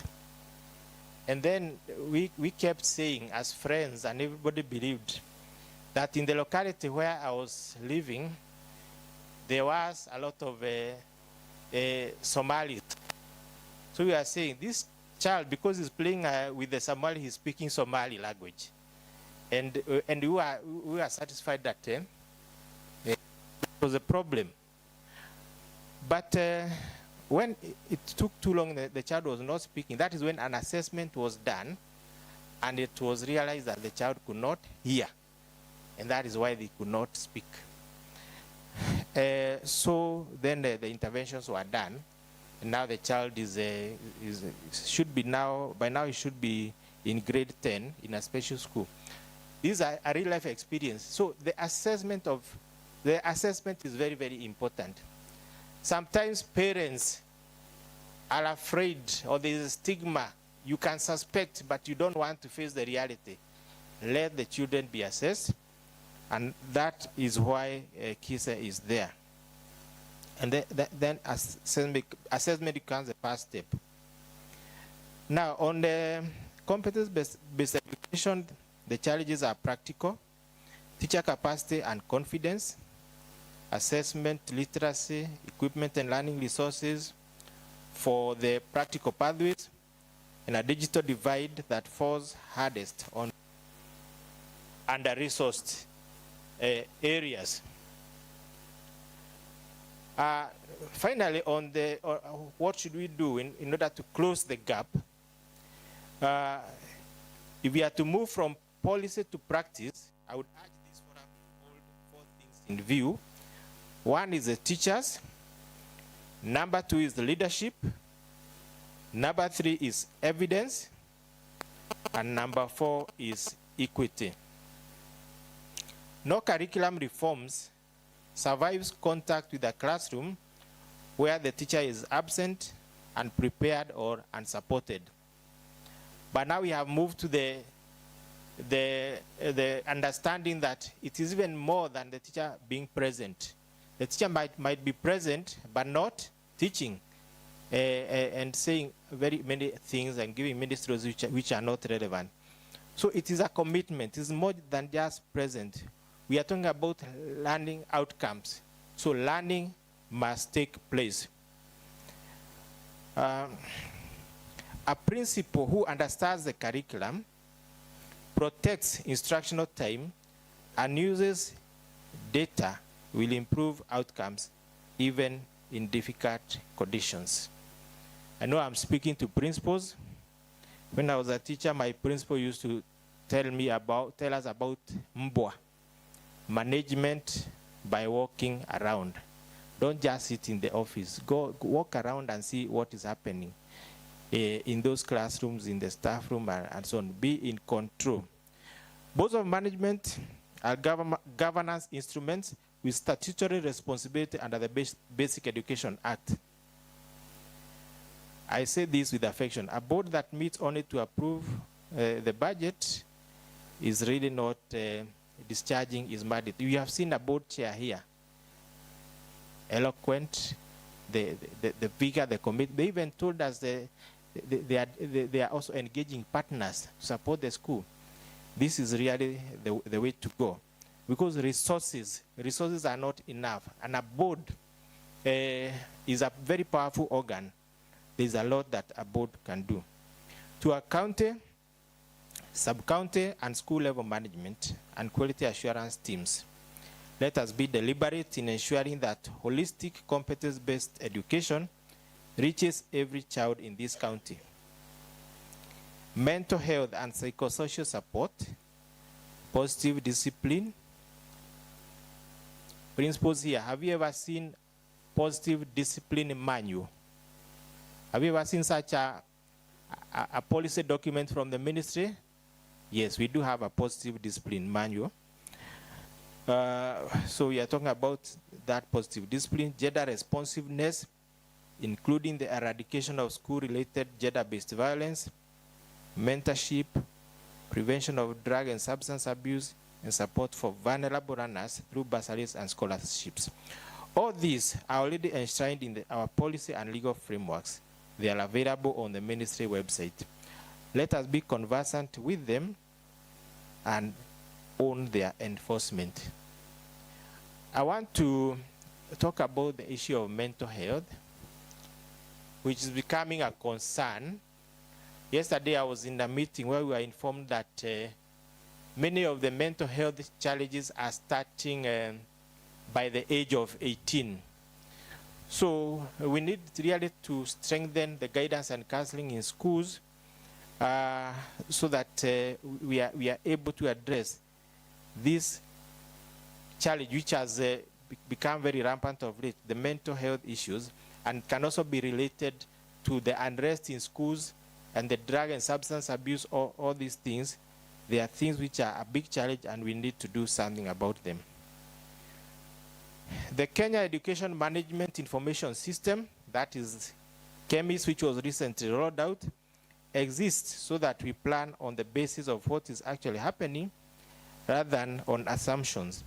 I encourage every institution here to treat accurate and timely data returns not as a compliance burden, but an instrument of self-improvement. So how are we going to do this together? Education is a shared undertaking. National government sets policy, standards, and curriculum and deploys and remunerates teachers. County governments carry the critical responsibility of managing and resourcing the pre-primary level. Development partners, the private sector, faith-based organizations, and community structures bring resources, innovation, and reach that government alone, enrich that the government alone does not have. What is usually missing is coordination. So, and I think this Homabay County Education Forum is a key step towards that coordination, harmony, and working together. In conclusion, a forum such as this is valuable, not for the quality of its speeches, but for the quality of its follow-through. This forum, therefore, should produce clear resolutions with named responsible officers, realistic dated timelines, and an agreed mechanism for reviewing progress before we meet again. So let there be a follow-up and a clear setting out of responsibilities so that within 6 months or 1 year, we are going to see a change which can be associated with this forum. The policy brief you intend to submit to the Principal Secretary will be received and acknowledged. Make it specific, evidence-based, and actionable. The State Department for Basic Education will continue to support this county in this work. Where policy needs clarification, we'll clarify it. Where regulatory bottlenecks obstruct good practice, bring them to our attention. And where Homabay County develops innovations that work, we want to learn from them and share them with the rest of the country. Let me close with where I began on the theme. Policy becomes practice not when it is published, but when a teacher in class changes what he or she does because of this policy. Everything else is preparation. And with that, ladies and gentlemen, it is now my pleasure to declare this Homabay County Education Forum officially opened. Makofi tafadhali, makofi. Asanteni sana. You know, I like clapping my age.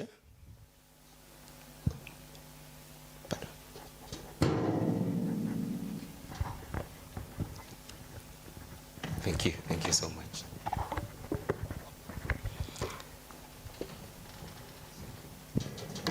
Allow me appreciate him through you so that we go with my age. During my time, I only belonged to one party called KANU. Those days. So I want us to go ile ya Nyayo. Sawa sawa. 1, 2, 3. But don't say Nyayo, okay? Or don't say Jogo, okay? So twende. 1, 2, 3. Tena. Funga. Fungua. Funga. You wanted to close at Fungua. So thank you so much. I've realized most of my age mates are here. Our days. Now, we are coming to the close of our first session. And as they say, all sitting but no food makes Jack a dull boy. We must partake of something. I'm told tea is ready, and all the teachers shall take their tea from Tom Boyer Hall, that is within the school the other side. And our panelists, the guests at the front, and the education officers shall remain here. We are behind schedule, so with humility we are requesting that we take 20 minutes. I'll do it. That we take 20 minutes. So we are departing at 11:30. So at 11:50, we shall be resuming with the second phase of this. Allow me also recognize the presence of the Kesha Chair, Homabay, Kesha Chair, Homabay, Kupet Executive Secretary, Homabay, feel welcome. A last announcement before we depart, we have Mr. Victor Otieno of Papndege. Kindly come and see me before you move out. We may disperse, we take our tea, then come back at exactly 11:50. Maybe you can give the further instructions, the route they're following. We are getting to the gate up here, so you follow me up. Good, follow him.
mpenzi wangu, rafiki tuliyesoma pamoja, michezo ya utoto tulicheza pamoja. Sasa ni watu wazima na mimi nimeokoka, malebo nikimwambia yeye anaruka kimanga.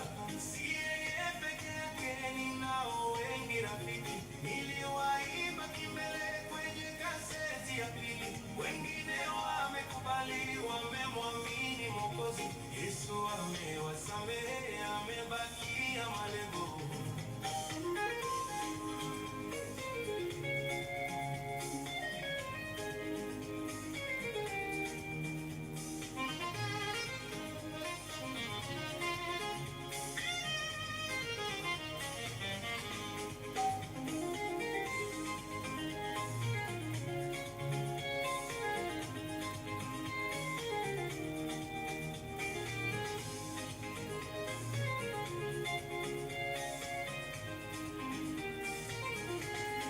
Tangu zamani huwa akinitafuta, aninunulie changa, bangi, sigara na bia.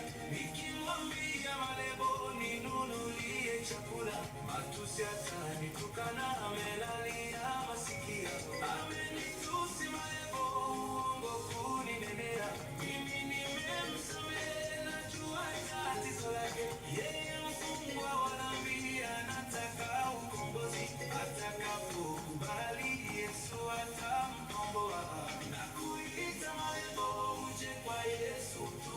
Yeye ni mwenye huruma, atakusamehe kabisa. Jina lako la malebo litandikwe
DJ,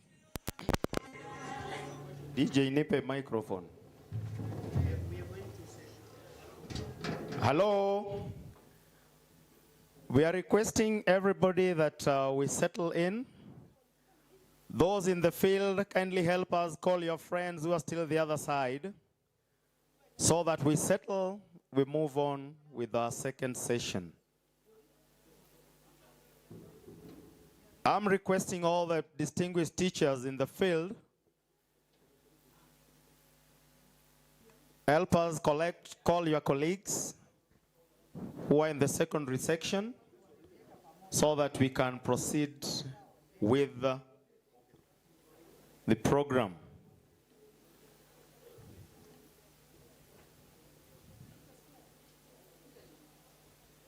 Teacher Square.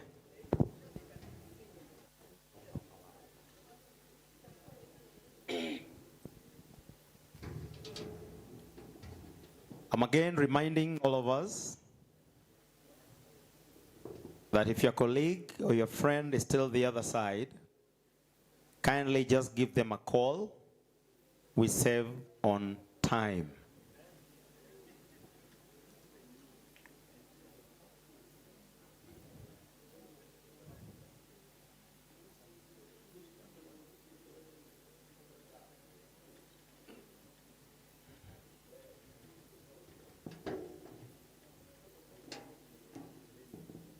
I'm repeating again. We can call our colleagues from the other side. They join us, then we move on.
Good. Thank you, DJ. Thank you, DJ. Ladies and gentlemen, we want to appreciate God that we have taken our health break successfully. I would therefore want to remind all our colleagues that are still outside the tent that we are behind schedule. We were given only 20 minutes for the health break. According to the program, we are behind schedule. I would like to call upon anyone still outside to get settled inside the tent so that we proceed with the program immediately. We are running out of time and we need to take it over from where we stopped. I want to appreciate those who are already seated. Brother Cosma Signore, together with your team, karibuni sana. Feel part and parcel of this event. Those of us who are still outside, please. You are reminded that we are behind schedule. Kindly get into the tent so that we can proceed right from where we stopped. We need to stop and end it early today. And for us to succeed in this, we need your timely cooperation. Kindly get into the tent so that we take it over from where we stopped. We want to move to our program, which is full of a number of activities. It is important to appreciate our guests that have already arrived here this afternoon. And it is in order that we appreciate them by getting into the tent in time. We start our program after this health break in time. Those of us who are still at the registration desk, you are reminded to get into the tent.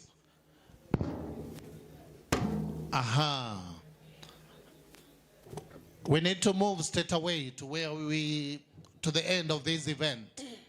Kindly, wherever you're getting me after taking your breakfast, and those of us still in the queue, you are allowed to come in carrying that cup of tea so that we proceed together. We need to keep time. Our master of ceremony is already on the podium, and we don't need to waste any other minute outside. Please, teachers, heads of institutions, our principals, kindly get seated into the tent so that we continue with the program. Bwana Master of Ceremony, this day, our Director, Rachwenyo South Sub-County, Mr. Julius Opondo. Karibu mkubwa. Okay, thank you so much, Mr. Kisulu, for that. And we are still requesting those at the back, those sitting at the back, kindly we can move forward so that we move together. I know quite a number of us really like the word of God, and you're told that you sit at the back, you shall be invited to the front. So we are doing the same. We're inviting you to the front so that we proceed.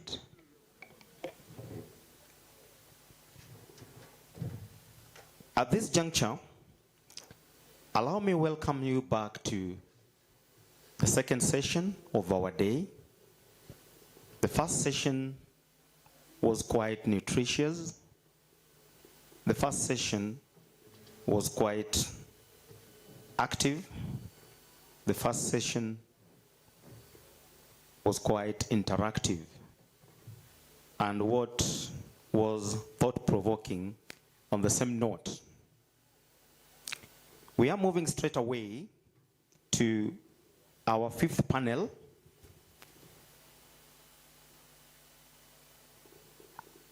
And will be taken through by our moderators, 3 of them. And allow me at this juncture invite our panelists. We have Mr. Sam Ouko from the Kenya National Examination Council. Sir, wherever you are, you're invited to join us here. Oh, thank you. Welcome. And he'll be joined by Dr. Ndegwa from the Ministry of Education. On the same note, allow me to invite our moderator, led by Zedi Ouma, who will take over the program, and he'll be assisted by Isabella Bota and Mr. Kisulu. They'll introduce the topic of the day and they'll take it up. To those who are still behind there, kindly let us have one session. If you have anything that you need to present to us, we'll invite you. But let's all, the stories that are behind there. We were told about equity and inclusivity. We don't want to leave anybody behind. Mr. Zedi, welcome. Thank you so much. Thank you so much for that elaborate welcoming and introduction. At this juncture, ladies and gentlemen, I now want to take this opportunity to take you through the second panel of the day, of which my panelists have already settled down here, and they are ready to tackle the questions that will come for them. And in our second panel, the sub-theme is policy to practice, strengthening education systems for improved outcomes in Homabay County. How we can strengthen education systems to improve outcomes in Homabay County. Education policies often face implementation challenges due to contextual realities such as poverty, inadequate resources, and sociocultural factors. And now to my first panelist, who is none other than Dr. Ndegwa. This is your question. Many schools in Homabay continue to face challenges related to inadequate capitation, delayed disbursement of funds, and insufficient learning resources for competency-based education CBE. What concrete policy measures is the ministry implementing to ensure timely, equitable, and adequate financing so that every learner has access to quality learning regardless of their location? And tied to that, parents remain concerned about the transition pathways after junior school, including placement into senior school and equity in access to different pathways. How is the ministry strengthening the placement process? Welcome, Sam.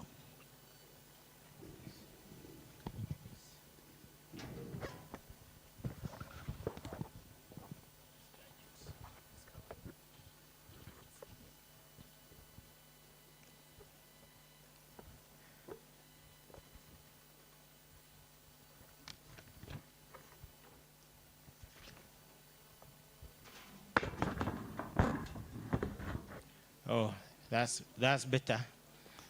Yes, I think now you can all see the panelists. Huh? Yes, yes. So thank you very much, moderator. You have asked me two questions. Maybe I deal with the first one. Yes. And then pause. And then maybe we can have the other panelists, and then I come back to the second question. So it's a whole question around the challenges of capitation, challenges of infrastructure in our schools, and what policies is the ministry putting in place to address these challenges. The first one is what I talked about here during the keynote address. We have the free primary education and the free day secondary education. This ensures that each and every learner can access education without any contribution apart from uniform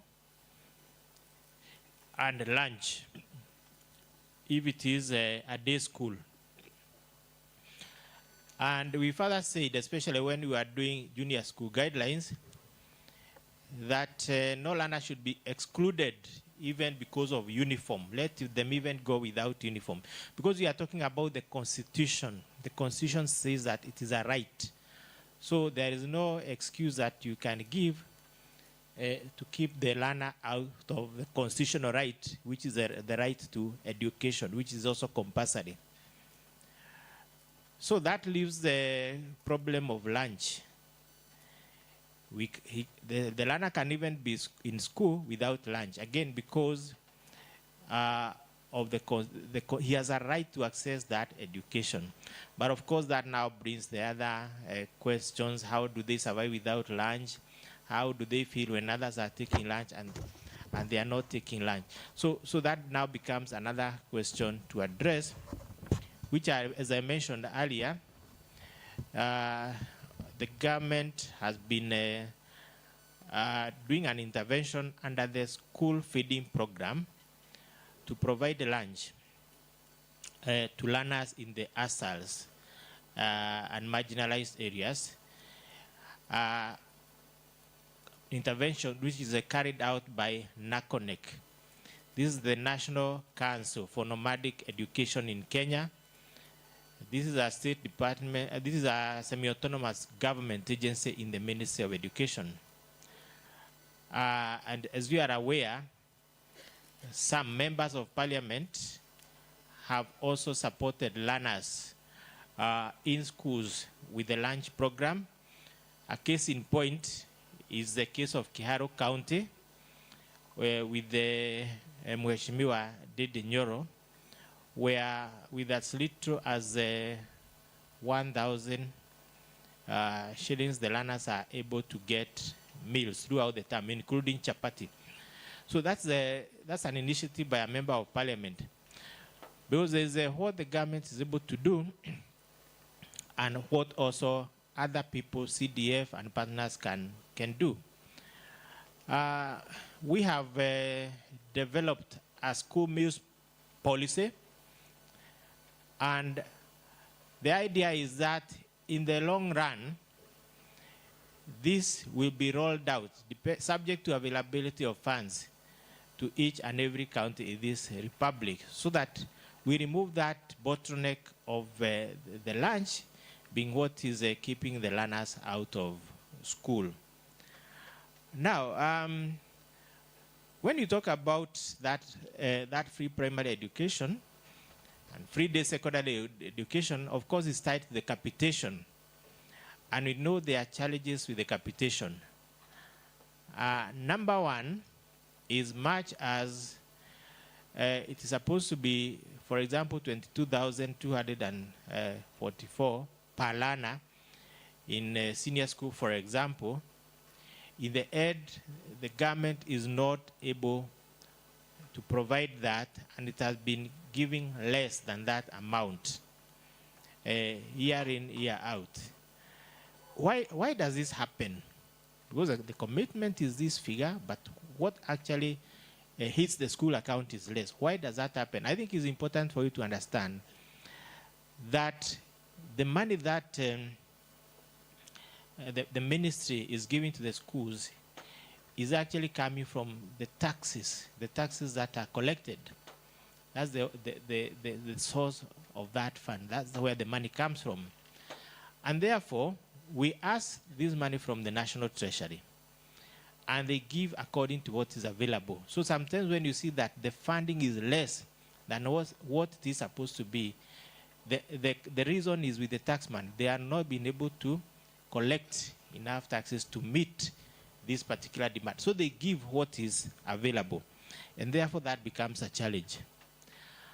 The other challenge is delayed disbursement, but of late, especially during the time that we had Professor Julius Bitok as PS, we have had the delays addressed. The last two disbursements have been done on time. And this is the way we want to continue with the disbursements being made on time. But it's also important that the data in the system, this time chemist is input in good time by principals and head teachers, because the data for capitation is got from NEMIS through chemist at a point in time. So the officer in charge of capitation will go and extract that data from the system. So if by the time that data is being extracted from the system, your learners are not in that system, your learners are not, their data has not been input, then you will miss out on capitation. So the moment that data is given to the National Treasury and they disburse the funds, even if you input the data of the learners later, it will not be possible to get that money. Because if you go to the National Treasury, how do you explain to them as a ministry that you have now discovered you have more learners than what you gave them? No, that will not work. What we address are maybe challenges of maybe the wrong rejections, wrong account numbers or duplications that can be addressed. But if the learners were not in the system by the time the data was captured, then the school will not be able to get those funds at that particular point. May I also say that regarding this issue of the shortfall between 22,244 and what should be 15,000 for junior school, I don't know, and 1,420 for primary schools. For that shortfall, there is a presidential directive that this shortfall should be addressed.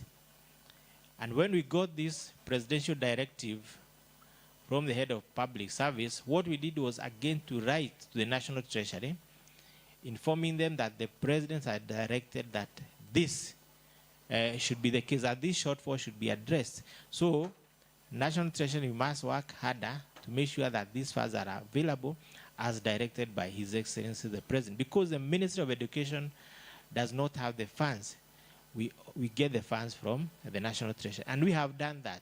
We have written to the National Treasury. So we are looking forward to this shortfall being addressed with time as we go along, and the National Treasury is working on that particular matter. We also have the challenges of infrastructure. I one day sat at the infrastructure desk in the Directorate of Secondary Education, where we would get an allocation for infrastructure. And all the schools were required to do was to write a request to the ministry saying they need maybe to build a classroom, they need to build a computer lab or whatever they need to construct. They would make that request, give a request to the ministry, and then we would process that. The challenge was the number. The number of requests were too many vis-a-vis the need, vis-a-vis the amount that was allocated. And therefore, you'd find that either you requested for 5 million, you end up getting 1 million, or not anything at all, because there are so many requests, but the amount is so limited. So that fund is still there, but the problem is that limitation. We also have our development partners. especially under the World Bank. We have two programs. One is KPIL, Kenya Primary Education Equity in Learning Program, and SICKIP, Secondary Education Equity Improvement Program, which was formerly SEQUIP, Secondary Education Quality Improvement Program. Now we have added equity. Under the old SEQUIP, you may be aware that a lot of infrastructure interventions were done, and the same is going to happen under the new SEQUIP, especially in junior schools. Under KPIL, you recall that we did the grade 9 classrooms. We did about 16,000 grade 9 classrooms. The background of that is, I recall that initially we wanted to build integrated learning resource centers to address the need for laboratories in junior schools. And we actually developed the concept paper. We developed guidelines for construction of the integrated learning resource center. An integrated learning resource center was more than a laboratory. It was supposed to be a unique kind of a building where you can teach practically both science subjects and even technical subjects, and even probably use it as a classroom where which would be more ideal for group discussions according to the CBE. In fact, it was designed in such a way that you don't have fixed benches inside. You have movable benches so that it can easily be converted into a large classroom. However, while we were still developing those guidelines, former PS, Dr. Bello Kipsang, called us and told us, you see, we are having a transition and we don't have enough classrooms for junior school. So we again converted all the funds which are available from the World Bank to support construction of grade 9 classrooms. What are we doing now? We have two things. One, we have senior schools which do not have labs. So the priority for now is to build laboratories for all the senior schools which do not have any, 1,600. Then the second priority is now to go back to where we were when we had to stop in our tracks because we needed to do classrooms first and build integrated learning resource centers for junior schools. Because we are talking about competence-based education. We are talking about pathways. And therefore, we need integrated learning resource centers. We need the workshops. We need a lot of infrastructure for junior school to support the CB and as well as senior school. So these two interventions, the grade 9 classrooms, the labs, integrated learning resource centers, we are going to do with the support from the World Bank. So the government is doing a lot.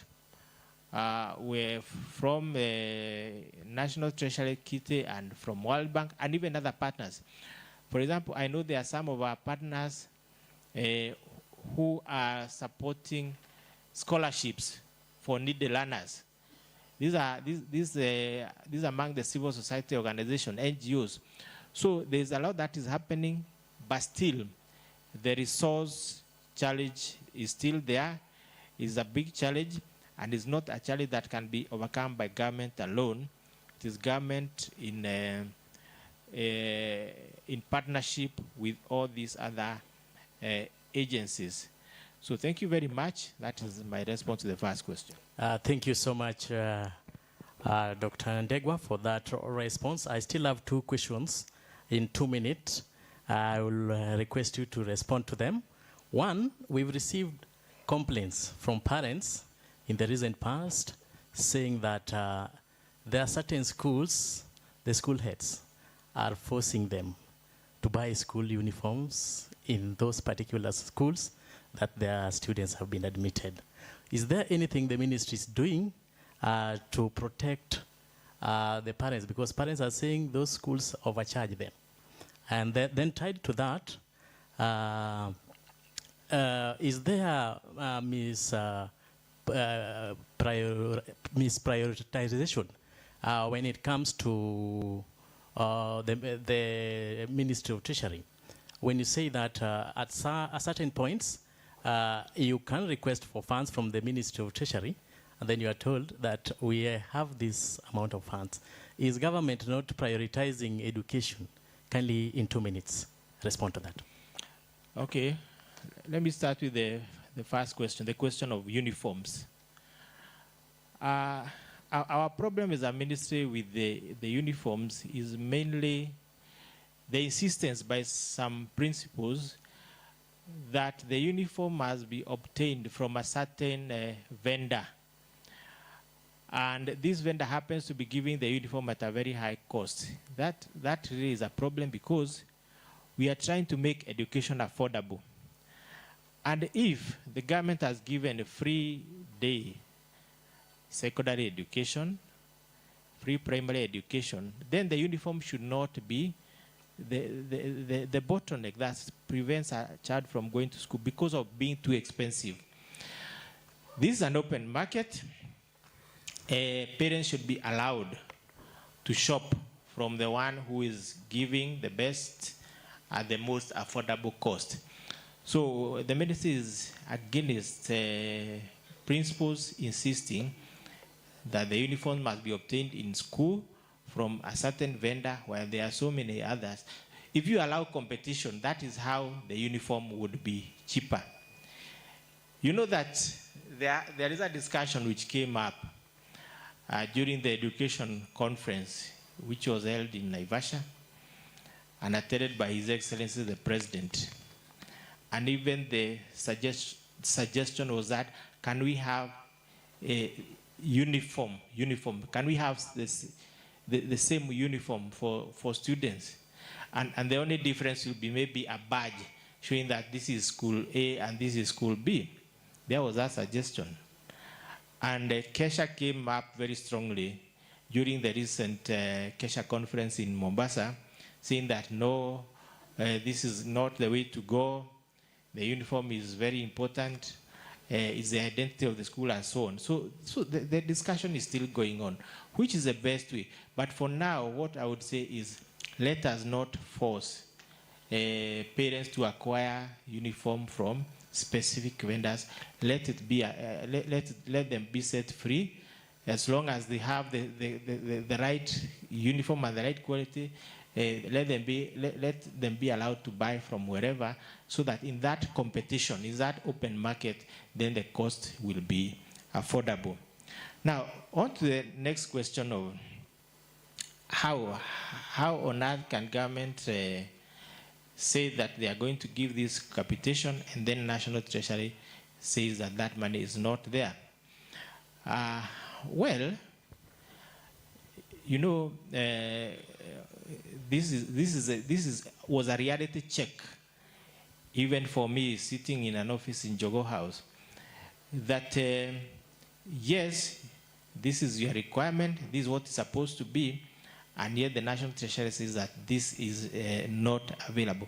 It's a reality check because at the end of the day, that this funding that we get comes from somewhere, and that somewhere is the taxes that the government collects. It's no other source, it's the taxes.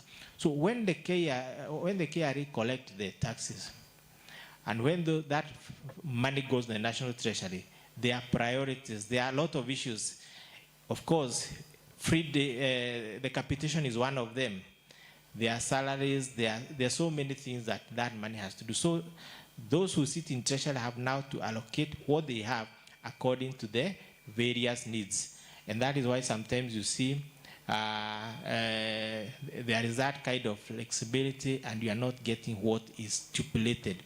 It's because that is the reality. So the more the economy is doing well, then the more these problems are going to be addressed. And as I also mentioned, there's even a presidential directive. So again, the ball is a National Treasury's court. Thank you.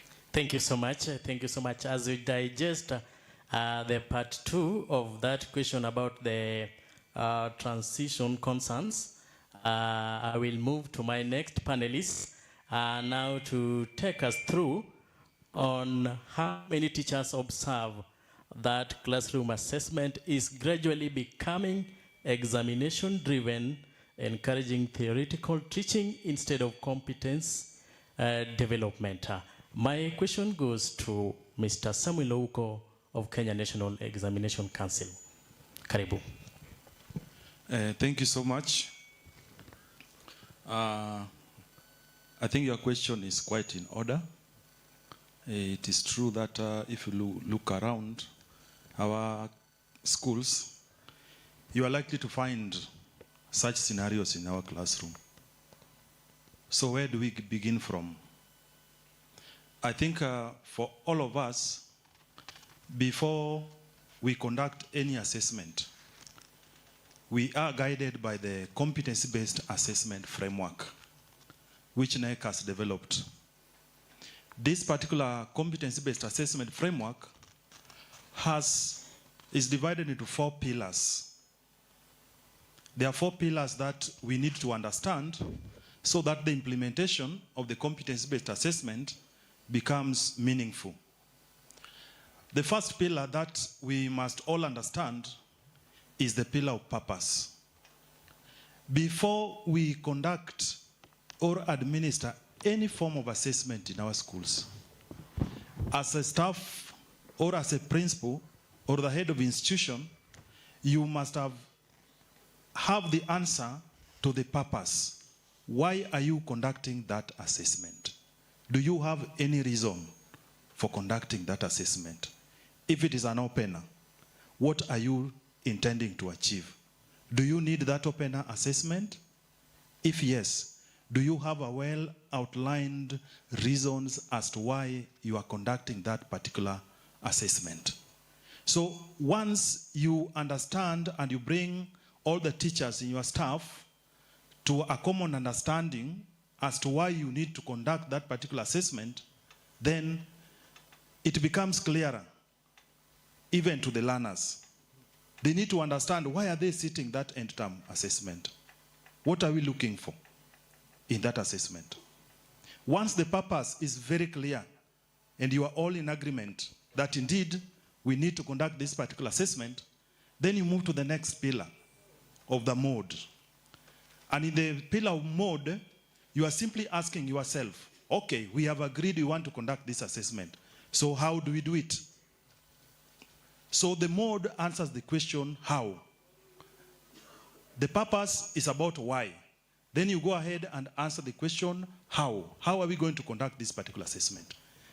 Once you understand the purpose, you'll be able to make a critical decision on the type of, on the mode that you need to use to conduct that particular assessment, so that we don't insist on written assessment as the only way or as the only mode of administering or assessing our learners. This becomes a problem when the why is not properly understood from the word go. Once we understand the why, then we can go ahead and make a decision. How do we want to do it? Then once we settle on how we want to do it, then you move to the next step, the tools. What are you going to use? We know we want to do X. We want to do it this way. So the what? What are we going to use? Once you get the answer to what, the why and the mode, the what becomes very easy. So you'll now be able to know, for this particular case, for me to address the question why, and that for me to do it this way, I need a written test. I need a project. I need a performance task. I need to use a rubric. I need to use a checklist, so that we are able to use a variety of assessment tools in our class. So step number 1, understand the why. Then decide how you are going to do it. Then once that is done, then decide on the tool you are going to use to conduct that assessment. That is what will give you an opportunity to use a variety of assessment tools. Otherwise, we shall all go back to the 844 system, where the only mode of assessment was the written test. Then once that is done and the assessment is conducted, the learners are given an opportunity to undertake the assessment. Then the last pillar of reporting comes in. So once all the first three pillars are very clear, even the reporting will be very easy. I know the kind of challenge, for example, for the senior school. We have learners in grade 10. This is the end of term 2. I hope that we had invited our parents and explained to them the changes in which reporting is done, so that even as you give learners a report at the end of the term, when they take them home, the parents are in a position to understand that indeed the education system has changed. And this is how reporting is now being done. So if we don't bring the parents to speed as regards to changes in the way in which we report, then there will be a problem. The parents will be asking, we don't understand these things. This exceeding, these meeting expectations, these approaching expectations, we don't understand it. We want positions. We want to see our students ranked. The problem will be if you don't bring your parents to speed and explain to them the changes in the assessment. That means we must bring them, call them in advance, even before we issued the reports for the end of term 1 or end of term 2. I hope that you, as a parent, you are called if you have a child in senior school or in junior school, grade 9 or grade 6, you must have been called and given a brief on the changes of the way in which we report under the competence-based assessment. So how are we doing this?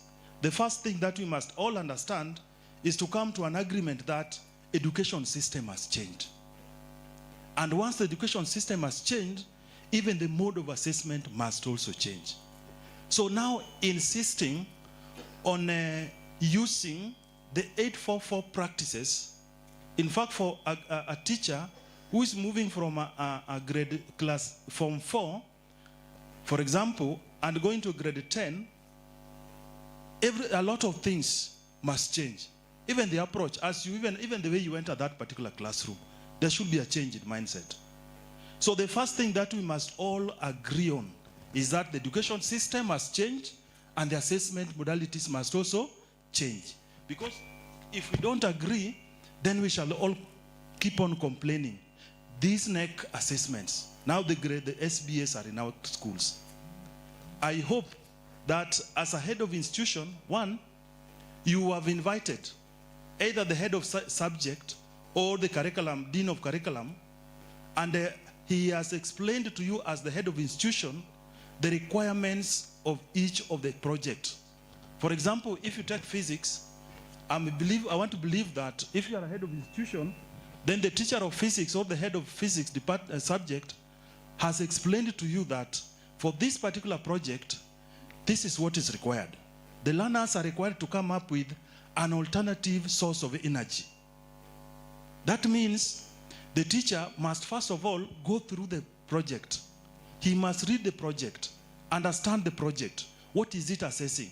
What are the learning outcomes that are being assessed? Then once that is done, then he goes ahead to explain to the head of institution that this particular project, these are the requirements. These are what the learners are supposed to do.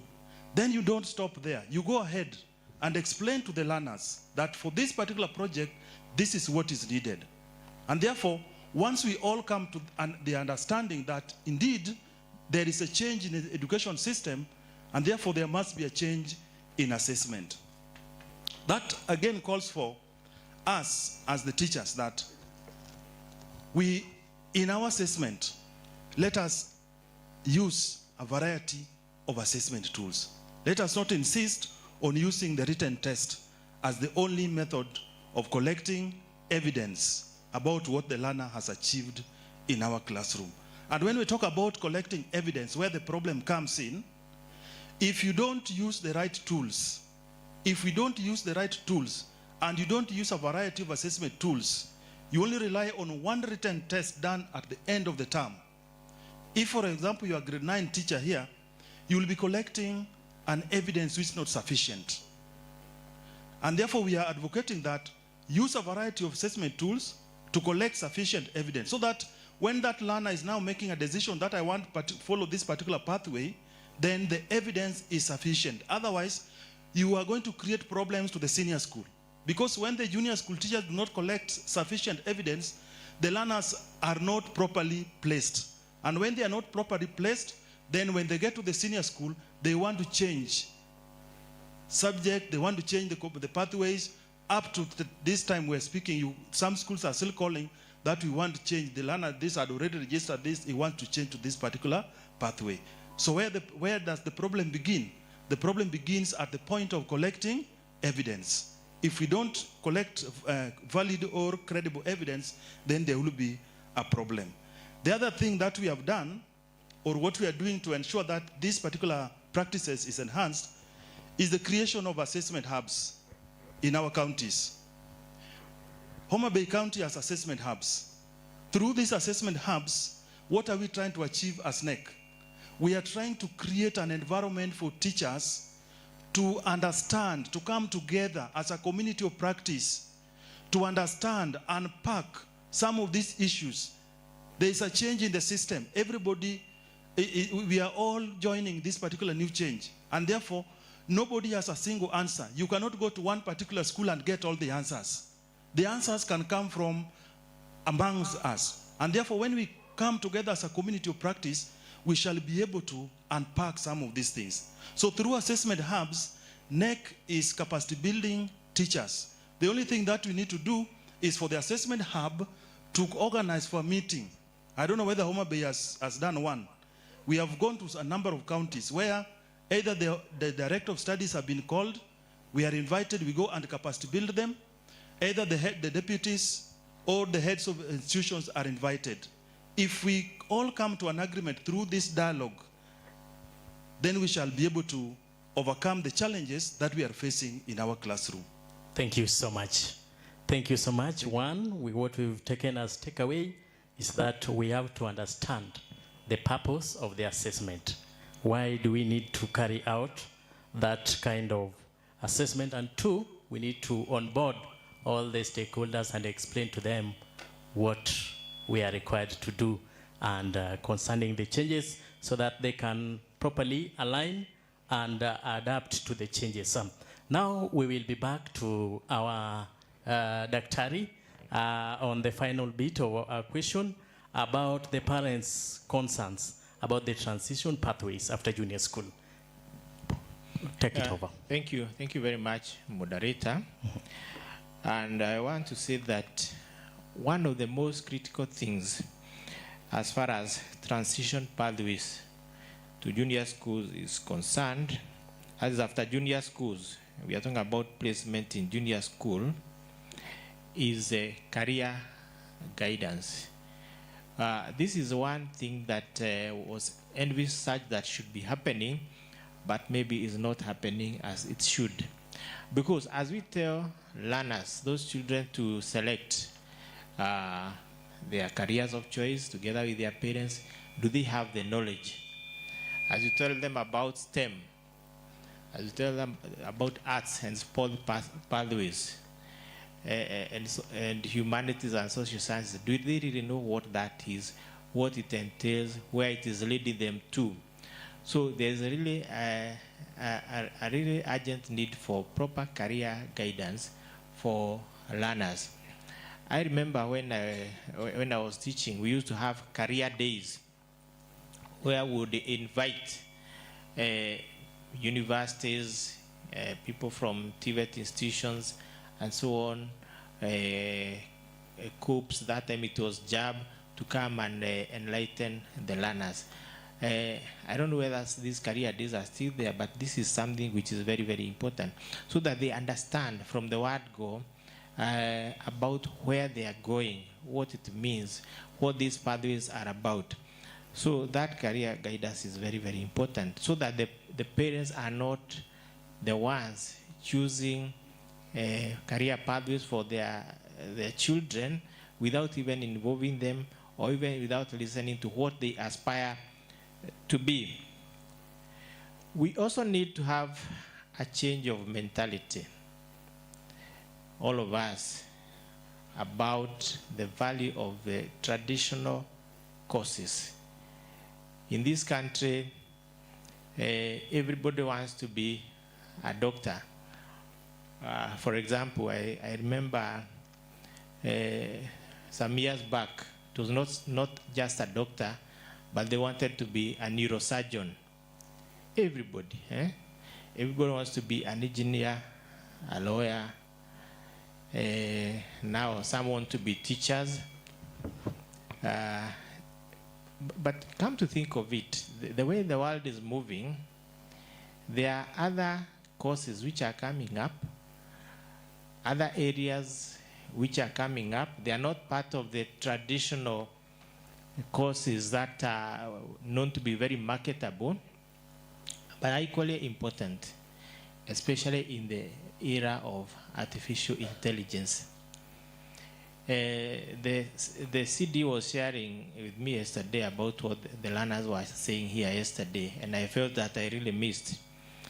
Learners saying that I don't need a teacher who is going to read for me a book when I can read the book myself.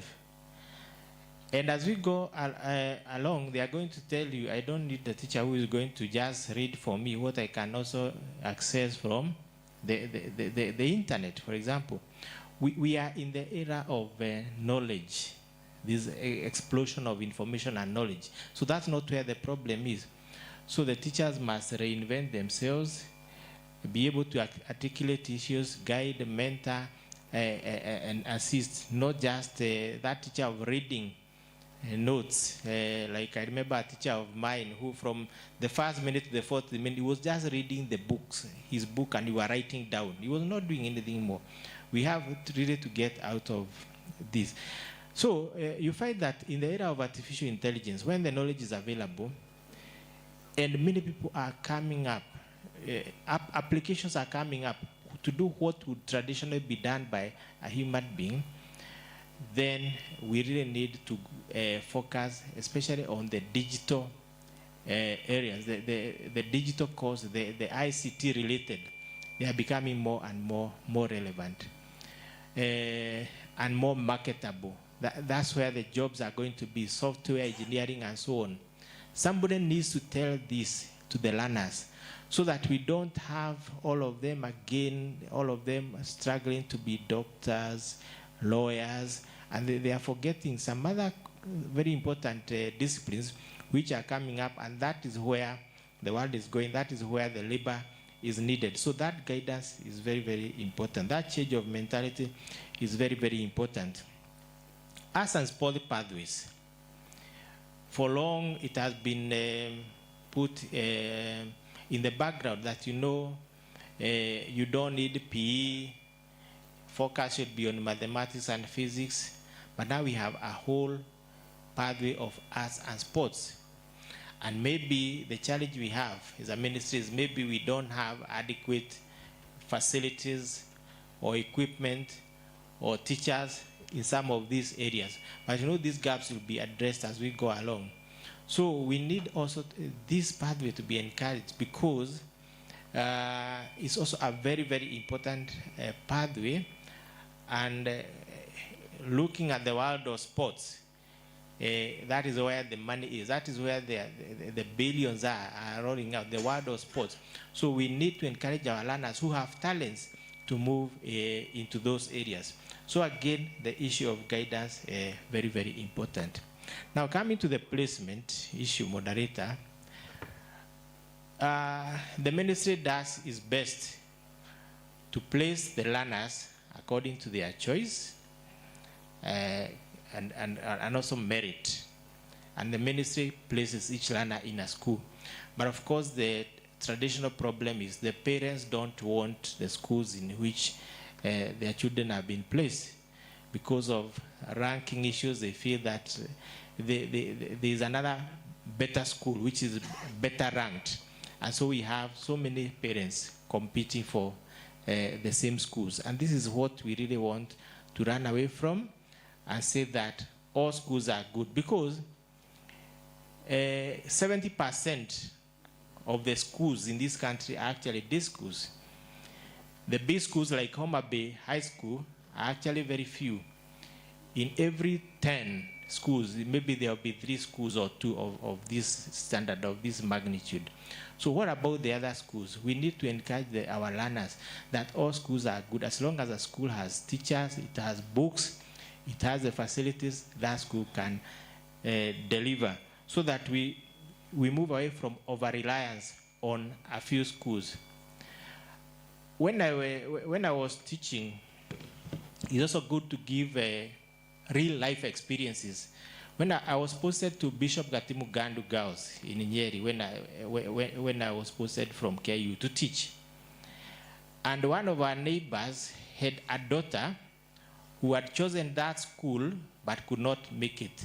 So they came to the principal of that school to plead, the way the parents are always pleading, for their child, for their girl to be picked in that school.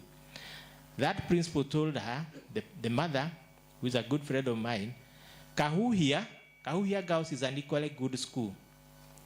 Go to Kahuhia where you have been placed. They went away dejected.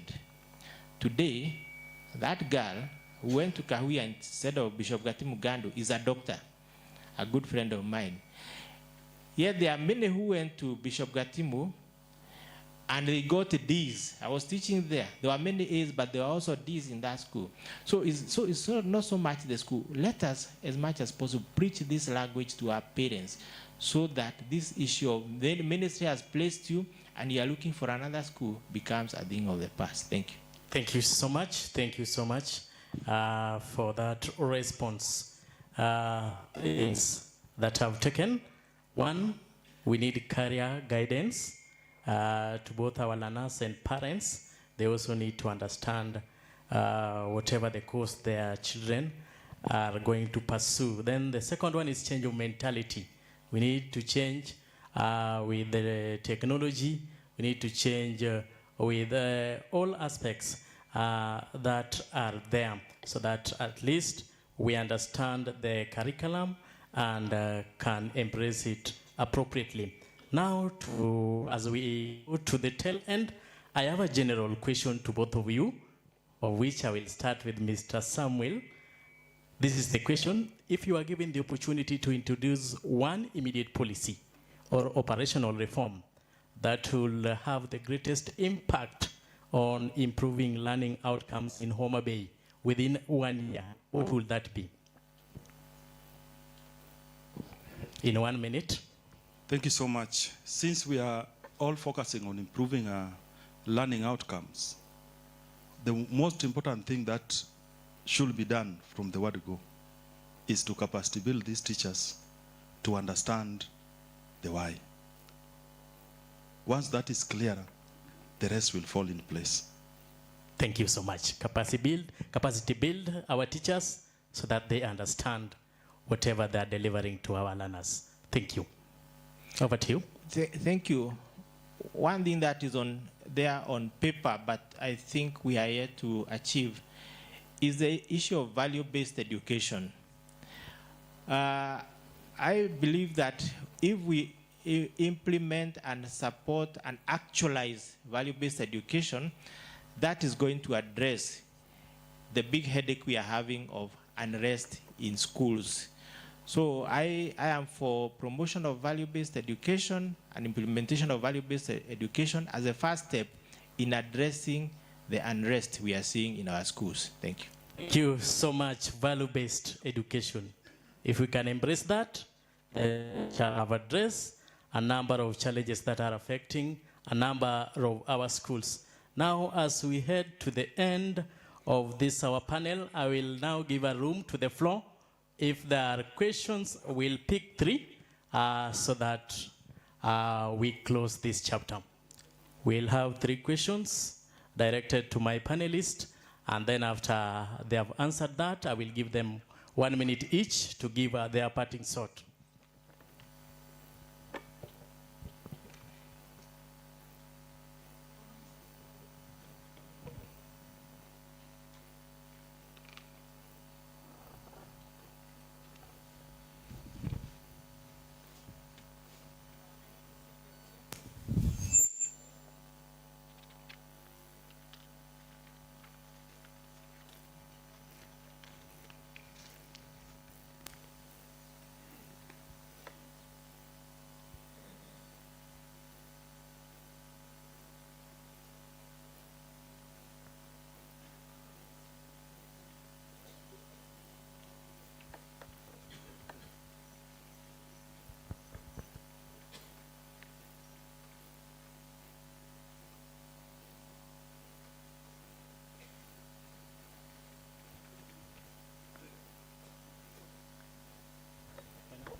Thank you so much. My name is Sylvia Ochieng, Principal Logenya Girls. Now there's a concern about early pregnancies in our schools, which basically, from my opinion, could be because of the re-entry policy. And I thank God you're here as a policy formulator. I believe other than the implementation aspect. Now, is it possible that the government can come up with another policy to counteract the unexpected outcomes that come with this? Because we realize after the passing of this policy, one, the morals of our girls have decayed. We have a lot of pregnancies. We are now having a lot of HIV prevalence among the students. And we are watching on, as we say, the girls are receiving their education. So could we have, is it possible that we have probably another policy or another way to solve this problem? Thank you. My name is Kevin Owando from Onenonam, from Rachonia North. My question is directed to the NEC. And my question is this. We are living in the era of the AI, the artificial intelligence. And one of the contributors of unrest in school is the exam phobia. So what are you planning as NEC to integrate AI into the summative exams so that when the learners are doing exams, it is more of AI it kind of embraces ICT, but not just trying to restrict learners sitting in class and doing theoretical papers. Thank you.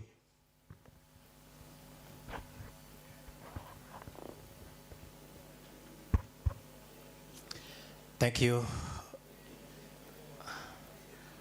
I'm Moses Okora, HOI Nyalgosi from Rachuonyo South.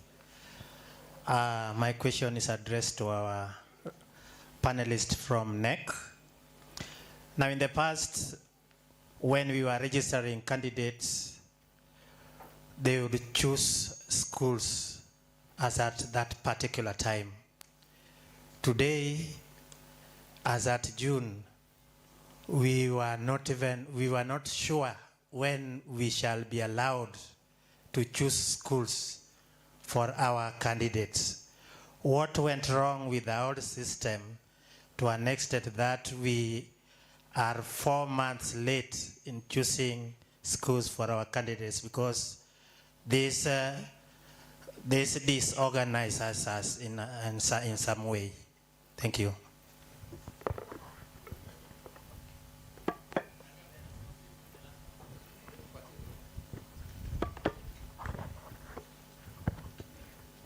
Okay, thank you so much, our panelist and the moderator. I'm Kennedy Uso from Liera Junior School. I have a question on the education, Ministry of Education. Since the inception of CBC, in fact, when the CBC began, many learners dropped out at grade 6. They don't have certificates. And yet the government keeps saying there should be no learner that should be left not going to school. They have become sand harvesters.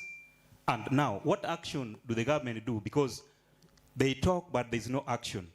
What would you do to ensure that these learners are again brought back to school? Because there are quite a number. In fact, majority of the learners are outside there, very young, and now started engaging in financial businesses that actually also interfering with their mindset. Because at grade 6, no certificate. Then to our NEC, we are talking about CBC. And when we started, when the junior began, as a science teacher, we were teaching our students, our learners well. When you are giving the assessment test, like you are saying, we gave them to test on their mind that what they can write. But when it comes to grade 6, this one's transferring to grade 7, you find they're given multiple choice questions. How then do we call it a CBC if you still have multiple choice questions? And on the same KGCSEA, You also give multiple choice questions. At the same time, you give structured questions. How do we call them CBC? Is it 844 hidden under CBC? Thank you. Okay. There is that last person that side. Yeah. Make it brief. Thank you very much, Mr. Webb, Principal Nyagida Senior School. First, I want to direct my question to the Minister of Education. There is this issue of construction of lab by World Bank through the Minister of Education. We were told it was to start last year, September, and end this February. We were allocated one. It has not been constructed, and we are in July. Two, capitation itself, I don't think it helps schools that are actually having few students, especially below 100. I think such schools should actually be directed to targeted financial support, because that capitation does not help much.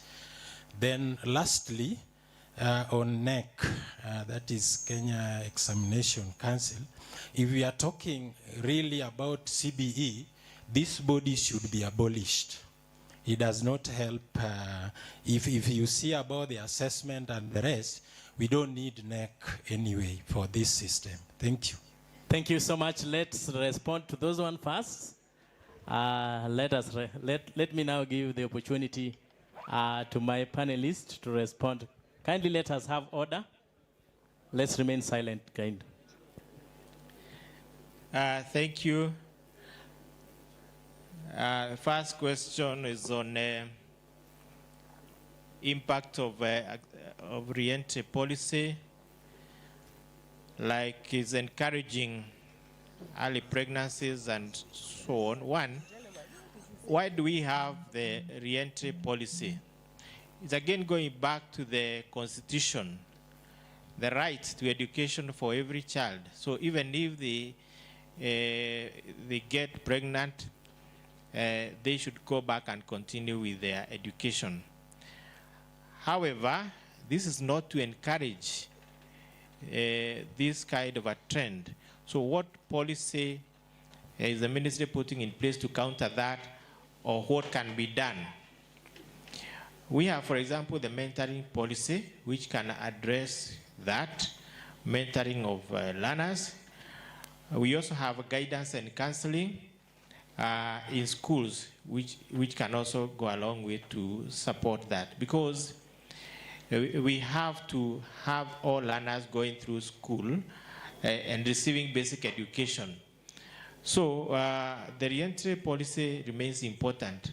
However, we need to do a lot of guidance and counseling and mentorship so that we don't end up encouraging girls to get pregnant, and so that because they know they still go back to school.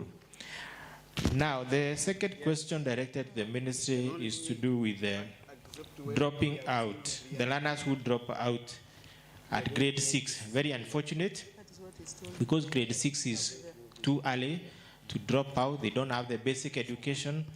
So what are we doing about that? We already have the accelerated education guidelines.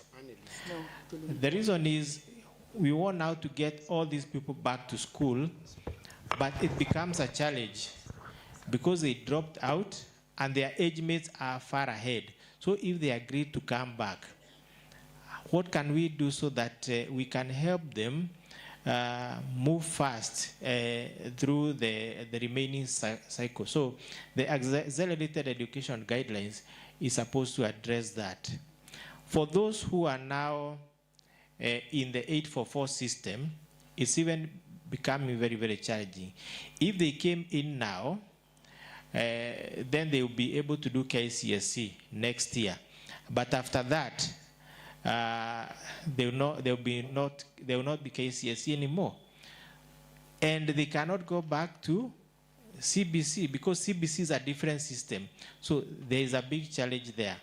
And these are still discussions we are having, what can be done about that. Then the last question is on lab constructions. There have been delays. This is still a project which is going to take place. The delays are because of processes which are to be completed between the ministry and the World Bank. There are a lot of procedural issues. And once these are addressed, then the lab construction will be underway. About capitation, for a school which have very few students, it is true. Capitation only makes sense depending on the number of students. If a school has 30 students, even if you get capitation, it's too little. What are you going to do with that? That is why the Presidential Working Party recommended that we have a minimum essential package. Any school, irrespective of the number of learners, has some package, an amount that is dedicated to overheads running the school. Each school has electricity, there is a watchman, there are workers, and so there's a minimum essential package, and this has been implemented in junior school. So this is what then should be implemented across the board. Thank you. Okay, thank you so much. I think you didn't ask the second part of the question. It could have helped to address some of the questions that have been raised by the plenary. One of the key things that I wanted to highlight was that for us to understand this particular change, there is need for us to get it clear that where are the competencies developed?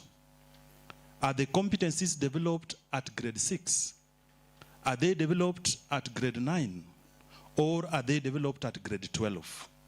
When we talk about nurturing every learner's potential and assisting them so that they identify their competencies, it is important for us to understand that competencies are not nurtured at the summative level. If you are going to wait to nurture the competency of a learner at the summative level, then you have not understood the purpose why the education system has changed. Once we understand that the competencies are developed during classroom assessments and during school-based assessment, then we shall all move together as one. Please take note. The competencies are nurtured during classroom assessments, whether you want to call it the end-term assessments, the mid-term assessments, the school-based assessment. That is where you give the learner an opportunity to practice and to showcase his or her competency. For those who are waiting for grade 6, grade 9, and grade 12, so that they can claim that the learner has developed the competency, then you have got it wrong. It means you have not understood the purpose of education, the change in the education system.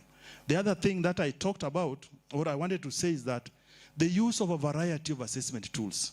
I explained this, that this is the only way you'll be able to give a learner an opportunity to showcase his competency.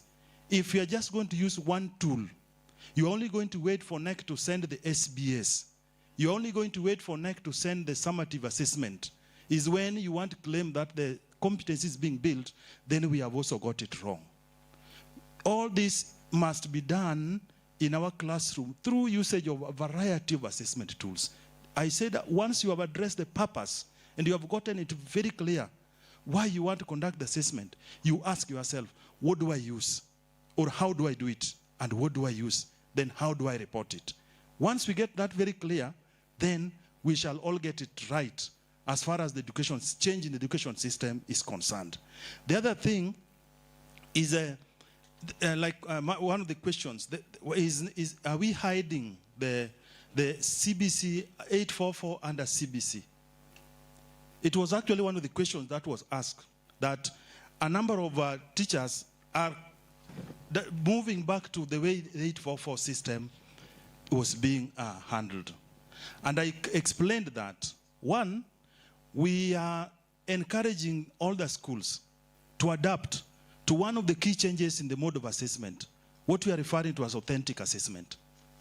Let us try and make our questions or test items be realistic, connect the learner to the real world. If you are training one particular learner, you are nurturing a learner of one of the learners to become a teacher.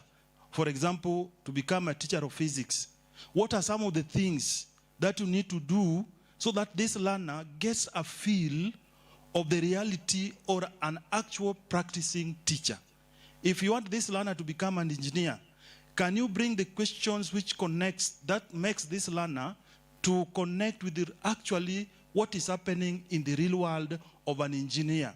You have heard our president saying that if you are an architect, or you are a structural engineer, where are you supposed to be found? In the construction site. Because that is where what you have learned is applied. So when we change the way we set our questions so that we make them authentic, then the learner will be able to start connecting what is learning in the classroom and what is happening outside there. When you're using a variety of assessment tools, one of the tools that is used, that is considered as very important, is a multiple choice question. Multiple choice question is one of the assessment tools. But just like I said, in grade 6, in term, for example, in primary junior school, in term 1, they do practical projects and performance tasks. In term 3, we bring a written test. Then when in grade 6, we do the multiple choice question. There is completely nothing wrong with having a multiple choice question as one of the assessment tools, because the purpose of assessment at grade 6 is not about competition. It's about giving feedback. When you are collecting that feedback, when you understand that the purpose is about feedback and not ranking, and not even transition to grade 7, the grade 6 assessment is not even meant for transition to grade 7. It has nothing to do with the transition to grade 7. Therefore, you need to understand it that way, that it is meant to give feedback. If the learner did assessment in term 2, he did another one in term 3, and then did the summative at the end of grade 6. For us as NEC, from where we sit, that is sufficient for us. But what about the classroom assessments that you do? Plays a very important role in helping the learner to nurture their potential. So please take note of that the purpose of grade 6 is not about transition. Because after all, from grade 6, they all move to grade 7. So that assessment is only serving the purpose of feedback and national reporting about the education system. So please understand that. Once you get that, all shall be well. Then, registration of school and choices. That is not a function of NEC. The school choices is not a function of NEC. That's a function of the Ministry of Education. So don't put the two together. We register learners, then later, there's nothing wrong. Even up to now, if you have not chosen the schools, there's still a lot of guidance. In fact, you need to do a lot of guidance between now and the time they are going to choose schools, so that we don't end up with what we had this year. So please take your time and do what the director said. Provide a lot of career guidance as you wait for that time when you'll be allowed to do what? To choose the schools. AI and assessment. Currently, as NEC, we are transitioning towards e-assessment. And e-assessment, for example, teacher education, we have transitioned all the assessment from pen and paper to e-assessment, from administration all the way to marking. We don't have the teachers, of college teachers, coming to a central place to mark. They mark from the comfort of their homes. The assessment is done online, the marking is done online, and regrading, everything is done online. And that is where we are moving to. And one of the key milestones that we are expected to achieve under KPIL program that the director was talking about is to ensure that we onboard some of the schools that will be ready to undertake e-assessment. Like if you remember last year, we said that we wanted to administer computer through e-assessment. But majority of you protested that you don't want that. Then the question is, why will you do a computer studies? You have the learners, 50 learners in your school taking computer, and you don't want them to sit that subject online. So that is where we are moving towards, and we shall be having some schools who will be ready they will be able to administer the assessment through e-assessment. Then the last question was, NEC should be abolished. I don't know whether that required an answer, a response, but all the people who work at NEC are professional teachers. For example, I was a teacher of physics for 11 years. So even if NEC was abolished today, I will comfortably go and join my former teachers, Mr. Yeko's school, and teach physics. But the question is, why is NEC being abolished? Is it because we have understood everything and we shall practice everything, therefore we don't need NEC? Or is it because NEC is not helping you to understand these things? You have so many problems and NEC is not coming forward to address. One of the issues that ways in which we are addressing is through assessment conversation, which we have on Fridays. I don't know whether there are people, teachers here who have attended our assessment conversation on Fridays. Do we have anybody here in this hall? Summarize. Yes, thank you so much. So that is what we are doing. We are doing everything possible, and now through assessment hubs, please organize and invite us. We shall come and do face-to-face to unpack some of the issues that you may not be understanding. That is our role as NEC before it is abolished. Thank you so much. Thank you so much. Thank you so much, Mr. Samuel, for that feedback. What is clear there is that the assessment in grade 6 is about feedback, not about competition. Thank you so much.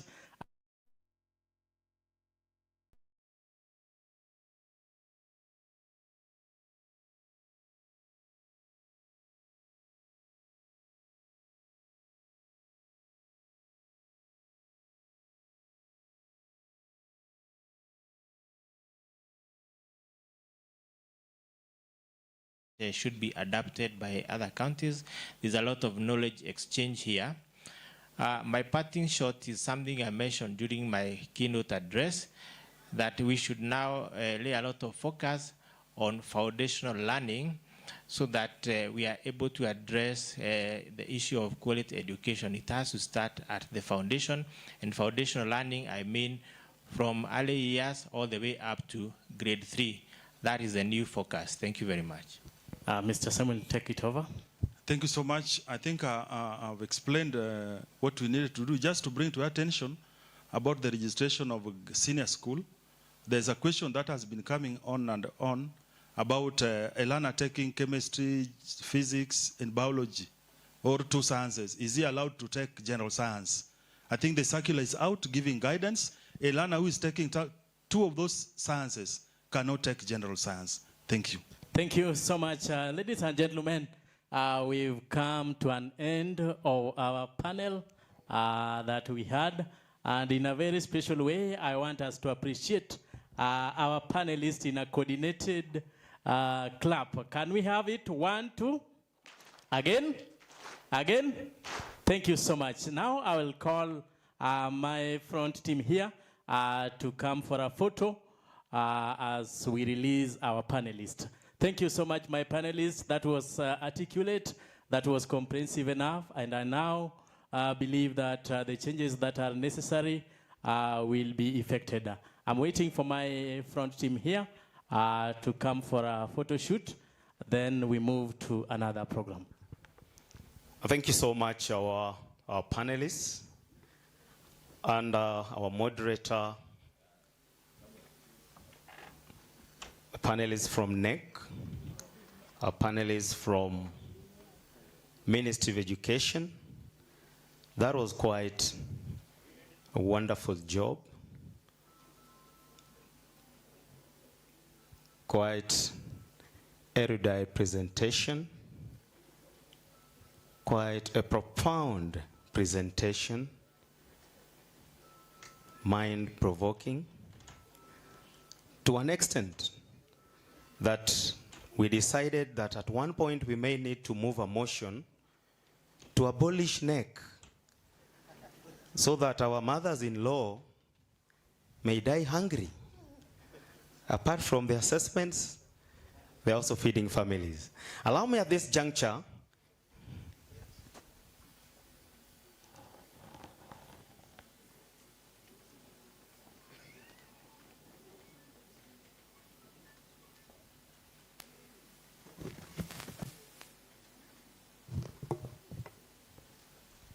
At this juncture, allow me invite Madam Caroline Ndinya of Homabay Primary School.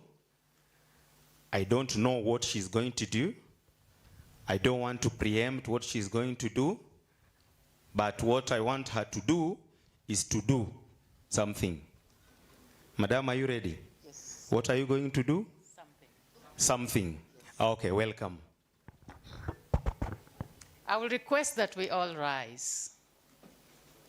Naomba kila mtu tusimame. Tumeketi sana jamani.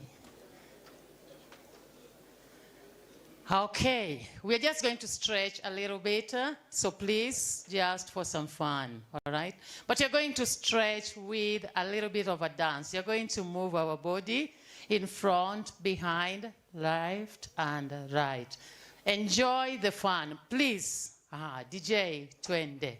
And feel free, please. Check, check.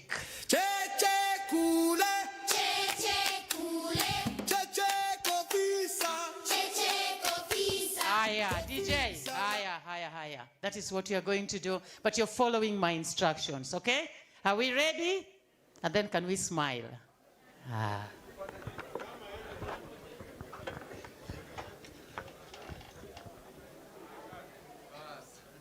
you say me?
No, we'll still proceed. Bado.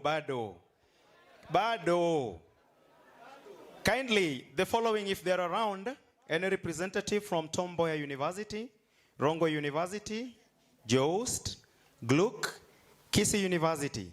Kindly, let's just meet on the left of the stand. Oh, it should be on your right now. Yesu Tio Talingalinga. Weka hiyo kitu. Good. Kula ngoma. Ah.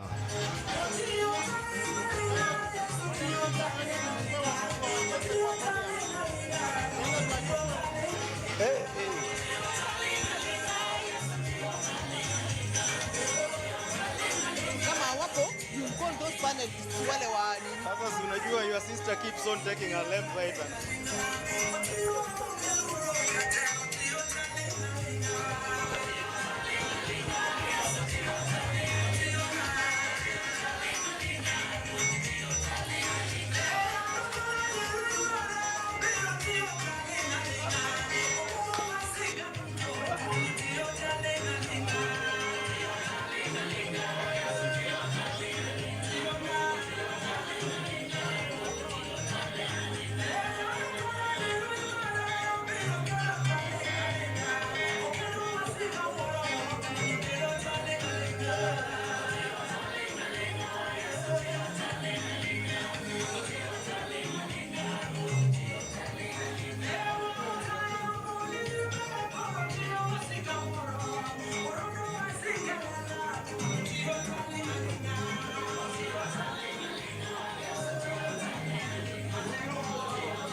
Thank you so much. Madam Caroline and your team, thank you so much. At least I've known the dancers.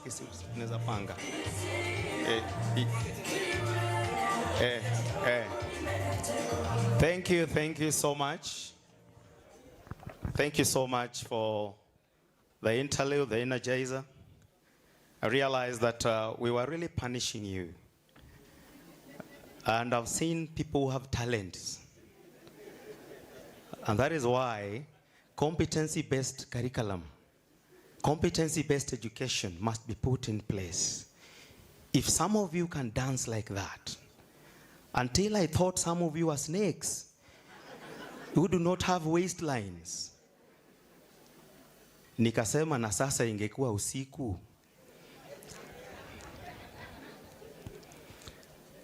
Thank you so much. Allow me at this juncture invite our next panel. Our next panelists who are going to take us to this next topic, from good to great, enhancing performance, skills development, and innovation for youth employability. Once I call your name, kindly just make your way to the podium. Then thereafter, I'll invite our moderators. The first in this panel, we have Mrs. Lynette Pino Sati, OGW, Chief Principal, Asumbi Girls High School. Madam, wherever you are, kindly just make your way to the podium. We have Mr. Tom Mboya Amadi, Principal, Oriwo Boys High School. Thank you, you're welcome. The third one in this panel, we have Mr. Kennedy Ojijo, Chief Principal, Mbita High School. You're welcome. We have Ms. Lynette Olonde, Principal, Uganda Mixed Secondary School. Welcome, madam. We have Dickens Bele, Keksha Chairman, Rangwe. Wherever you are, make your way to the stage. We have Dr. Isaac Okeo Ogol, Chief Principal, Agoro Sare High School.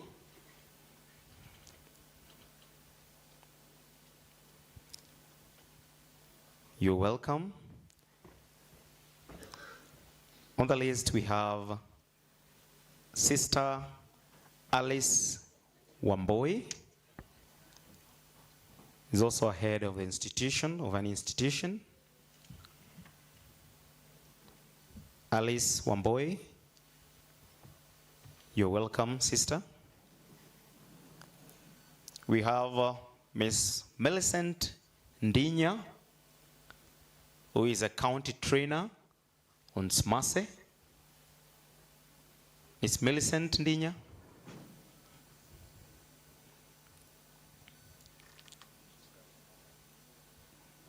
Oh, she's coming. Good. Then finally, we have Miss Eve Odhiambo, also a principal. Eve Odhiambo. Oh, thank you so much. At this juncture, allow me to invite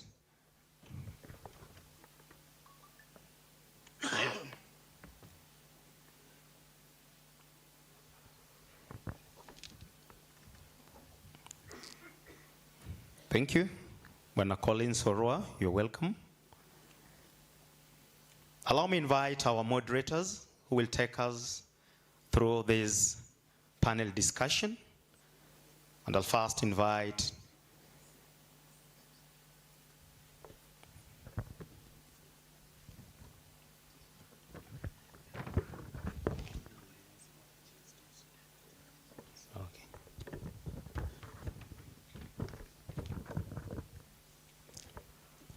And last on the list of our panelists, we have Dr. Mark Ouche Obonyo from Tom Mboya University. Karibu, Daktari. Then finally, we invite our moderators, led by Madam Bota Sikaso Siaya and Mr. Kisulu from Homabay. Thank you, and you might take up the microphone.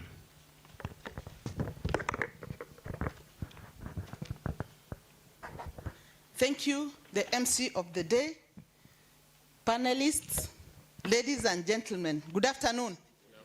Good afternoon again. Yes, we are happy to come to this session. The theme of this session is From Good to Great, enhancing performance, skills, development, and innovation for youth employment, together with higher education, research, and knowledge production for sustainable development.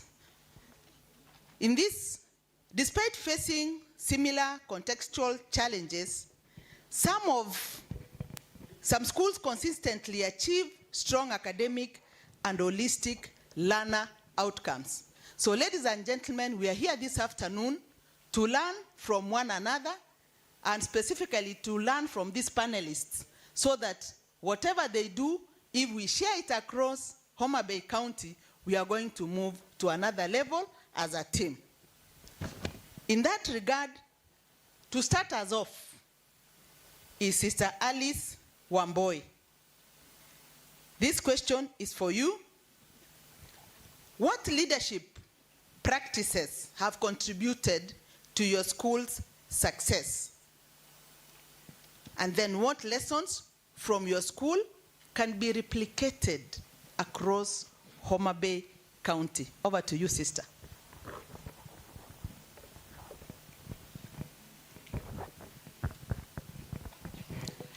Thank you for this honor. I'm Sister Alice Wamboi, as you have heard, one of the head teachers from Rangwe Sub-County. My school is Father Skefa Boys Boarding.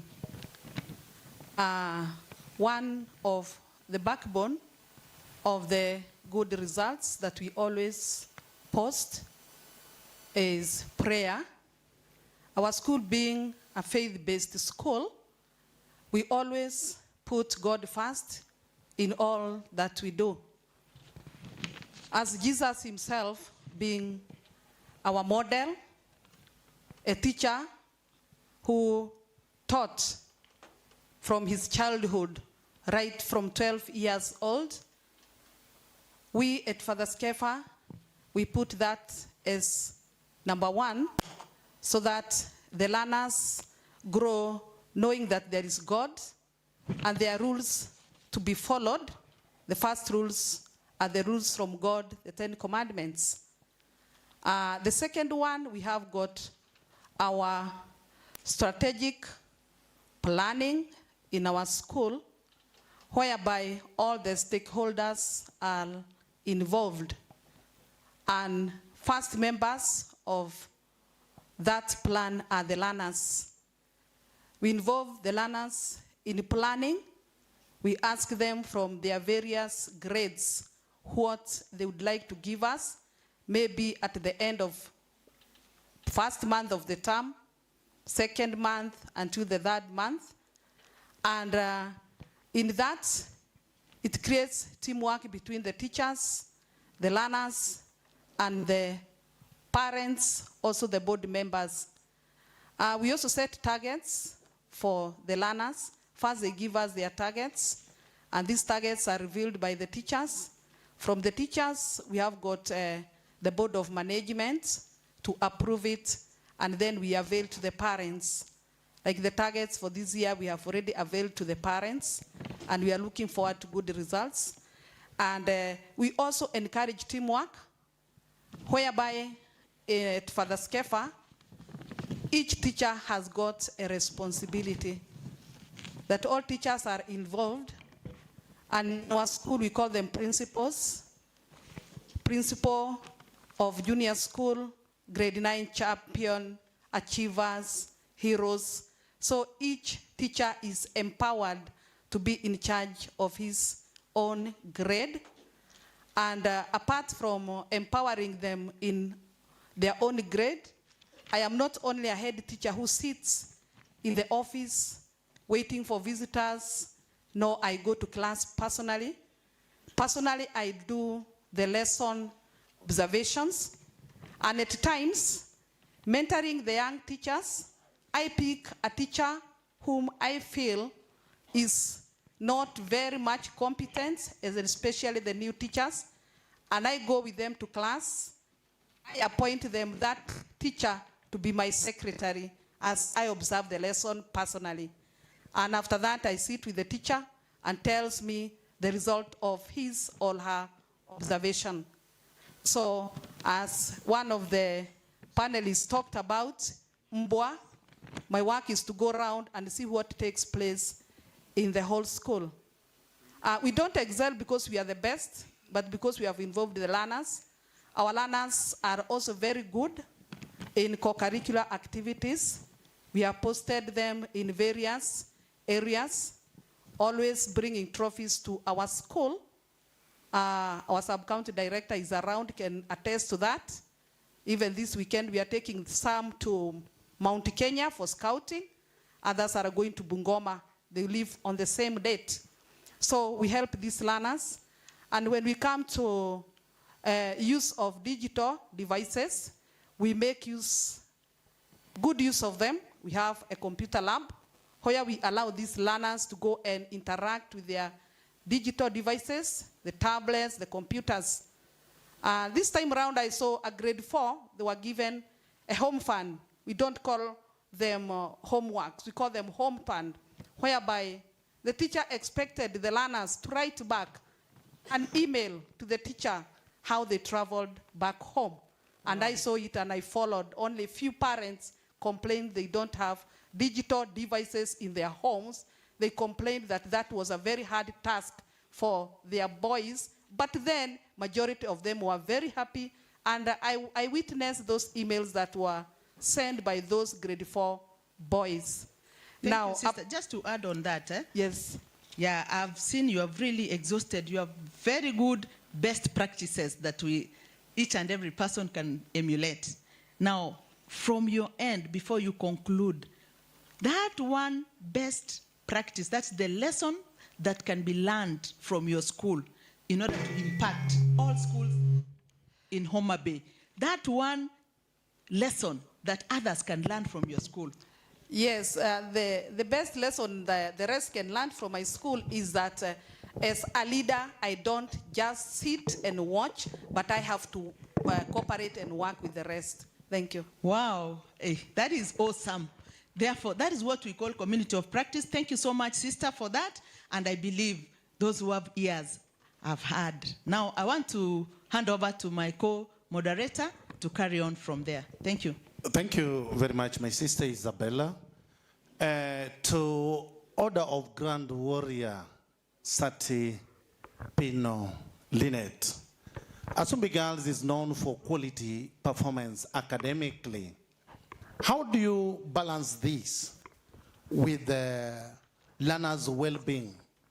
Co-curricular, yesterday you excelled, academically you excel. How do you balance this? Over to you, Madam Principal. Thank you. I'm Pino Sati. I'm privileged to be here. How do we manage academics and maybe we say wellness or other activities that, that students undertake? The two cannot be separated. You cannot separate the wellness of a learner and success in academics. They are intertwined. For one to be successful academically, or for a school to talk about success, it means the learners, mental, social, physically, their mental state is positive, is in order, they are thinking correctly. How do we do this? First, we make sure that the learner is a priority. We give them a chance to explain themselves, explore themselves, make them feel wanted. Where possible, we even have a one-on-one discussion. Not just the chief principal, but also the other HODs, HOSs, and other principals in the school. We give them one-on-one hearing that gives the child self-confidence, self-esteem, and they are able, after discussing with you, they do not want to let you down. So one thing we do is to be so personal with the student that they feel that their result, which is going to help themselves, is part of you, and that it is important for them to do it for you. So our students also pass for their teachers. We do not want to let this teacher down. We have also seen situations where students decide to fail for a particular teacher when they think that probably the teacher did not handle them well. So we believe on a one-on-one. We make our students feel valued. With the help, of course, of the Minister of Education, we ensure that infrastructure is well done. We ensure that our classes look neat, our paths. We excel on cleanliness. And we believe that cleanliness is next to godliness, and it causes success. When a student walks to class and feels the environment is safe, the environment is welcoming, they will do that which is required of them in class. We ensure that the environment at that school is welcoming. We also promote a positive classroom climate. Together with the teachers, we agree that once you step into a class, it is not time for quarrels. And we would rather that should there be a challenge that needs somebody to maybe have be annoyed or talk negatively, that can only be done within the office premises. But within the class, we must be friendly. Within the class, we must ensure that the students are given the environment that they require to inquire, to ask, to learn, to memorize, and to do all that. We are learning.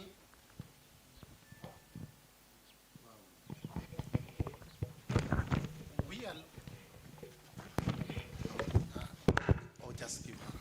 Thank you. We are learning that giving conducive environment to our learners can produce results inside and outside the classroom.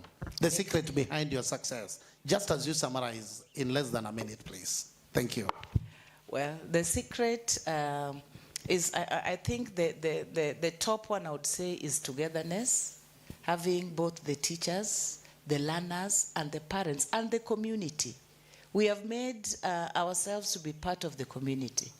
You have just talked about us going to, we are actually we are the champions in netball, the first-time champions in netball. And it is a community thing. Everybody in the community is enjoying it. Good. When we are talking about success in results, everybody in the community enjoys it. When we talk about our learners, everybody in the community is part and parcel, including our piki outside the school. Good. I saw the Ola Sumbi. You are good TikTokers. I saw the whole community celebrating. Thank you very much for balancing the two. Ladies and gentlemen, we can learn. Back to you, my co-moderator. Thank you, Mr. Kisulu, for that, and the great Asumbi principal. We are really copying a lot, and I believe we are moving from good to great, and finally, to greatest. Correct. Now, Principal Oriwo, kindly take the mic as you get this question. How do you manage teacher performance and accountability? Thank you very much. I'm Mr. Tom Amadi Jakwano.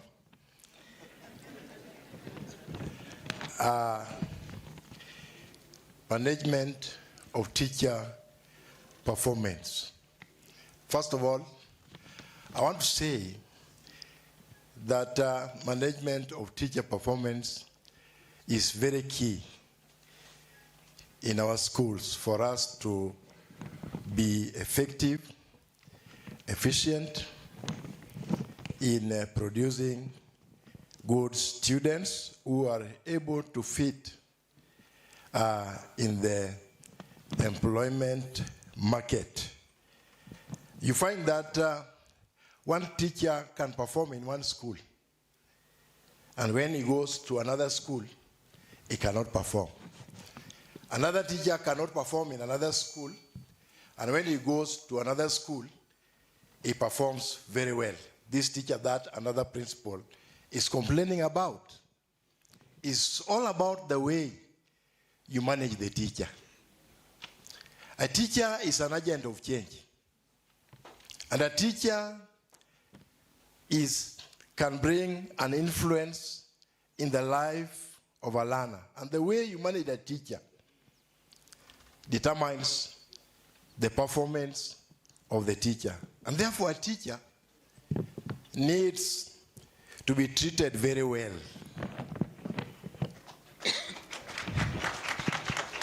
A teacher needs an enabling environment that can help that teacher perform. If the environment is harsh, if the environment is not good for the teacher, that teacher cannot perform. And therefore it is important for us as principals to understand our teachers. Understand each and every teacher, because they are all different, with different problems, with different backgrounds. We need to understand the background of our teachers. And therefore, as the principal of Oriwo, I normally interact with my teachers to understand the background of every teacher, to understand the needs of my teachers, understand their gaps, the gaps that they have, the challenges that they have, so that I can help them overcome those challenges so that they can perform better. Akoma there, sir. How do you balance between administrative and, let me call it, friendship with the teacher so that you can understand them and treat them well? How do you balance as an administrator? I need to... Yeah, that is true. We need to have outline our roles very well. The teacher knows my role, and they also help the teacher understand their roles. When they understand their roles, and I also understand my role, then each person take his path so that we are able to deliver. Number one, I need to inspire my teachers so that they perform. Number two, I need to make my teachers believe in themselves. Because when a teacher believes in himself, the teacher believes in the students, and the teacher believes in me as the principal, and the teacher believes in the programs of the school, and the teacher believes also in what we are doing, then that teacher definitely will perform. Wow. Teachers, I know that one deserves a clap. Thank you very much. I think now we need to move on over to my co-moderator. We'll come back to you to give us something that they would wish to hear. Thank you so much. Over to you, Mr. Kisulu. Mr. Madi, it seems your teachers ate well. I just love the claps now coming from the podium. Thank you very much. Over to you, my colleague, my brother, Mr. Kennedy Ojijo from Mbita High School. You can pass over the microphone to him. Despite the increasing enrollment in Mbita High School, your school still manages to produce quality results. For our heads of institutions and our teachers from this county, what role does data play in improving the learner achievement that we may learn from you? Thank you. My name is Kendi, as you have been told. I'm privileged to be here. Thank you. Mbita High School is true has continued to produce excellent results over the years in spite of increased enrollment. We have grounded the school on structures that when we receive students in from 1 or now grade 10, we induct them into our system, and the system is supported by very efficient departments. So each department is strong, having perfected this over the years, and the first thing, we induct them into every department and they get into the practice of every department. Then as we grow with them from 1, 2, 3, 4, as we near KCSE, or when they reach Form 4, we put them in various ability categories. So we see those who would move from D+ to C-, and we push them to C-, if not C plain. The same up to those who otherwise are showing potential to be in A-, and put in programs that are tailored for them to push them to A plane. So across all ability groups and categories, we have specifically tailored programs for them that are embraced by the students and by the teachers to propel them to excel above their abilities. Following the recent government placement, sometimes I know you even get learners with as low marks. Let's go to 844, say 180 marks. And you also receive another learner with 400 marks. How do you balance the two at the end of the day to get results? I want to be very honest that Mbita has not received 180. I'm very honest. We receive 400, yes, but the lowest we receive is 380 marks. 380 marks. There could be a few isolated out of enrollment around 650. We could find around maybe 10 or so of 340, 350 and above. And therefore, these are students who are, if put in proper programs, will definitely yield the desired outcomes. Thank you very much. We are eager to learn, and we keep on learning from our leaders. Ladies and gentlemen, we are moving from good performance to great performance. Keep tuned in Homabay County. Back to you, my co-moderator. Thank you. Kindly participants, you're going to be given time to ask questions. And if you have that very burning question that you might forget, write it somewhere so that we can give them time to explain first before we give you your time. Now let the microphone pass to Madam Lynette, Principal Ogande Mixed. I know this has been discussed in the previous sessions, but now we want to hear it from you.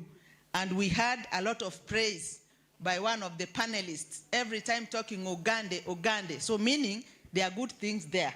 Now, this question is for you, Madam.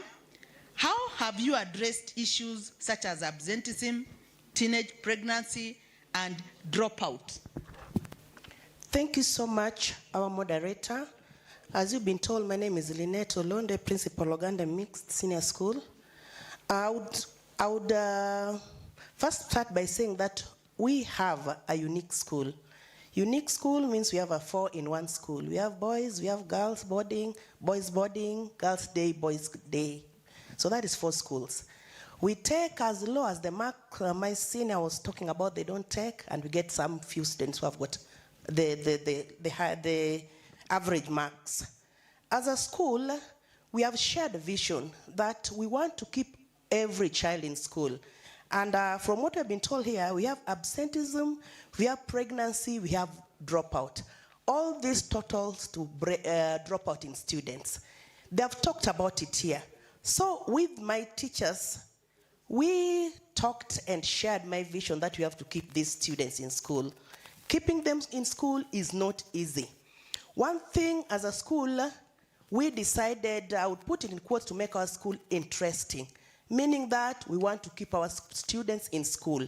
We want to do something that would make the students of Ogande Mixed to be in school. We have involved our BOM, our PA, the community, ministry, and the church.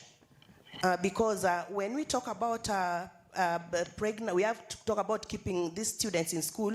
We must get a way of keeping them in school. We realize that these pregnancies or absenteeism, some of them stem from home. This problem these girls and boys have at home. They do not come to school because they don't have school fee. So we go for interventions. Like here, we get the students with bursary, but okay, bursary could be universal, but as a school, we have a kitty. This kitty from the board, and including the teachers themselves. They have a kitty where they even buy for the students' uniforms, these provisions, pad, pants, they do that. So once we identify there's a student dropping out of school because of these things, then the guidance and counseling department picks it up and we are able to.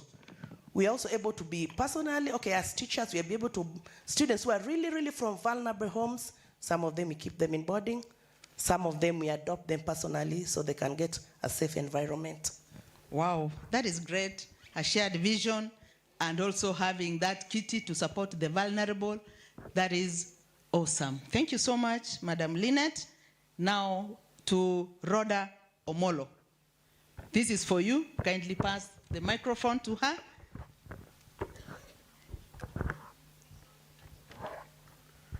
Now, Madam, here is your question.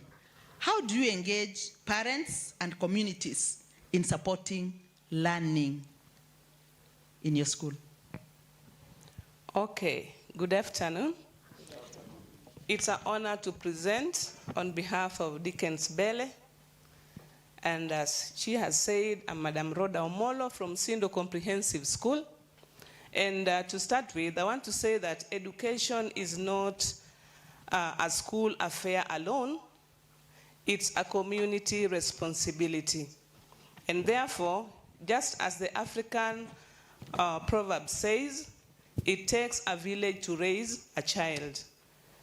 Today, I will share why parents and community engagement matters and some of the key strategies and challenges that we may also face as heads of institution.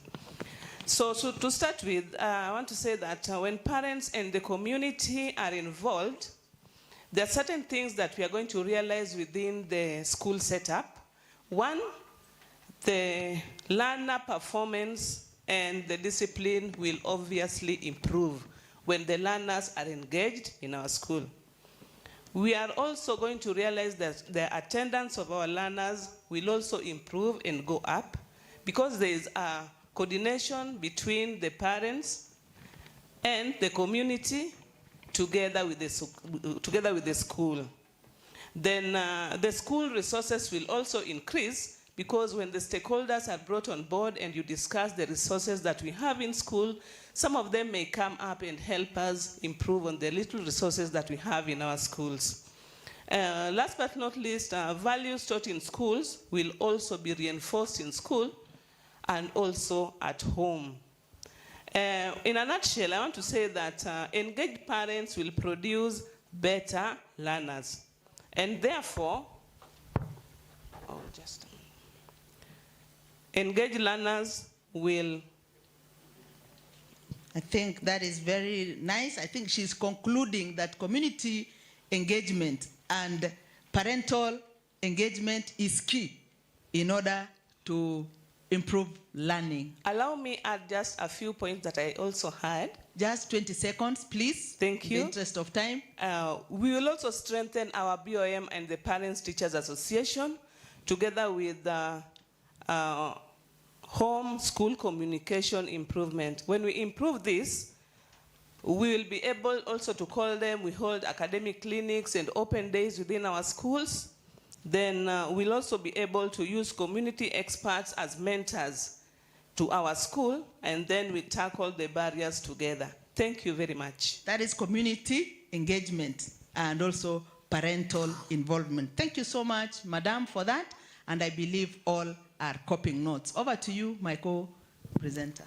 I just love the way we are organizing this one big school in Homabay County to make us grow.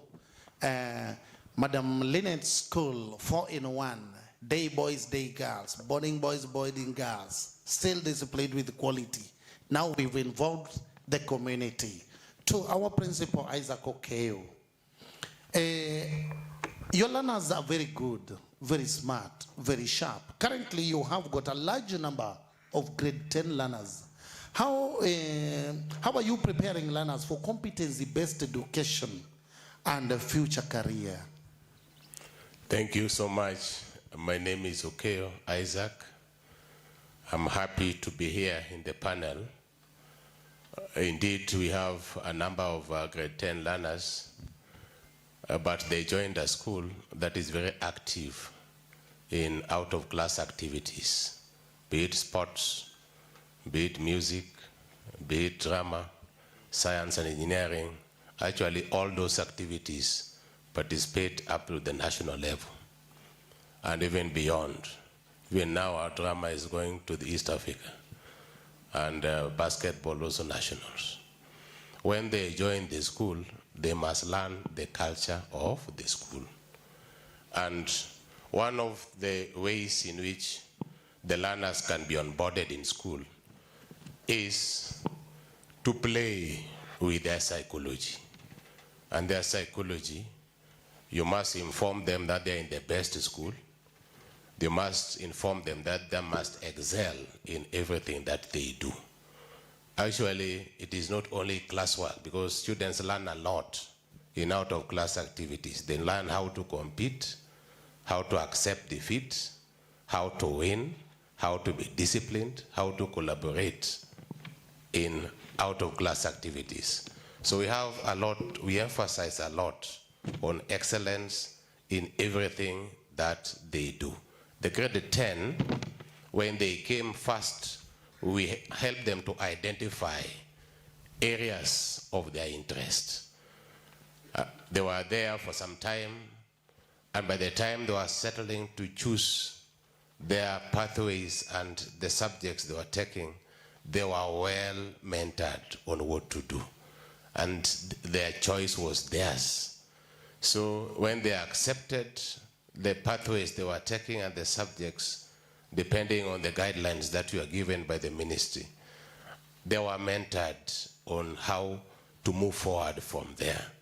So in ensuring that they are onboarded in our school, we have many ways of ensuring that they excel in what they do. A lot of emphasis is not laid on exams or assessments, but what they are busy with doing is ensuring that whatever they do, they give their best in everything that they do. There are so many partners that we work with very closely to ensure that our grade 10 are given the right direction. We have the TVETs that we work very closely with. We also organized for them the career fairs in the school. They have mentors in the school. I think I'll not go into the ordinary things that are done, but maybe where we exceed expectation. And one of them is coordinating with the alumni who are professionals so that they can be guided. If you want to do engineering, we pair you with an engineer who has been in that school. We have invited other engineers. We have invited neurosurgeons who are old boys, who have made several trips to school in order to mentor the grade 10, so that by the time they are choosing their careers and their subjects that they are taking, before we register them for the NEC SBA that we have registered them, they knew why they were choosing those subjects. They knew the kind of career paths that they are taking. Thank you. Wow. I love the idea that you are mentioning areas where you've exceeded expectation, meaning that involving old boys and old girls is not an idea only of senior schools. Cuts across, we can build ourselves. Thank you very much. Over to you, my co-moderator. Thank you, Mr. Kisulu, for that. As we were progressing, there is one of us who joined us, and he mentioned a school. I want to give him time to tell us who he is, and then as he's responding to the question that I'm going to give, which is some of the approaches that his institution or him and the stakeholders use to keep learners in school now that we are in a community that really practice fishing. Now you tell us who you are and also introduce yourself comprehensively. Thank you. Thank you, moderator. My name is Makmugo Samuel. I'm the senior head of institution, Mbita Point International School, Isipe. I've been given a question here. In fishing communities where children are often engaged in economic activities, what approaches have proven effective in keeping learners in school? Now, colleagues, stakeholders, I want to say that keeping kids in school is tough because the work cycle is tied to tides, seasons, and family pressures. Now, the approaches have actually worked for us, and I want to say that some of them, which have got the strongest track record, are one, they are meant to reduce economic pressure on families. Kids drop out largely to help with income.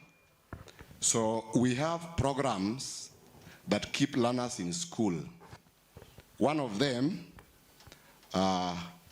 we decided to partner with some friends from USA, and we started a CBO, a school CBO called Homabay.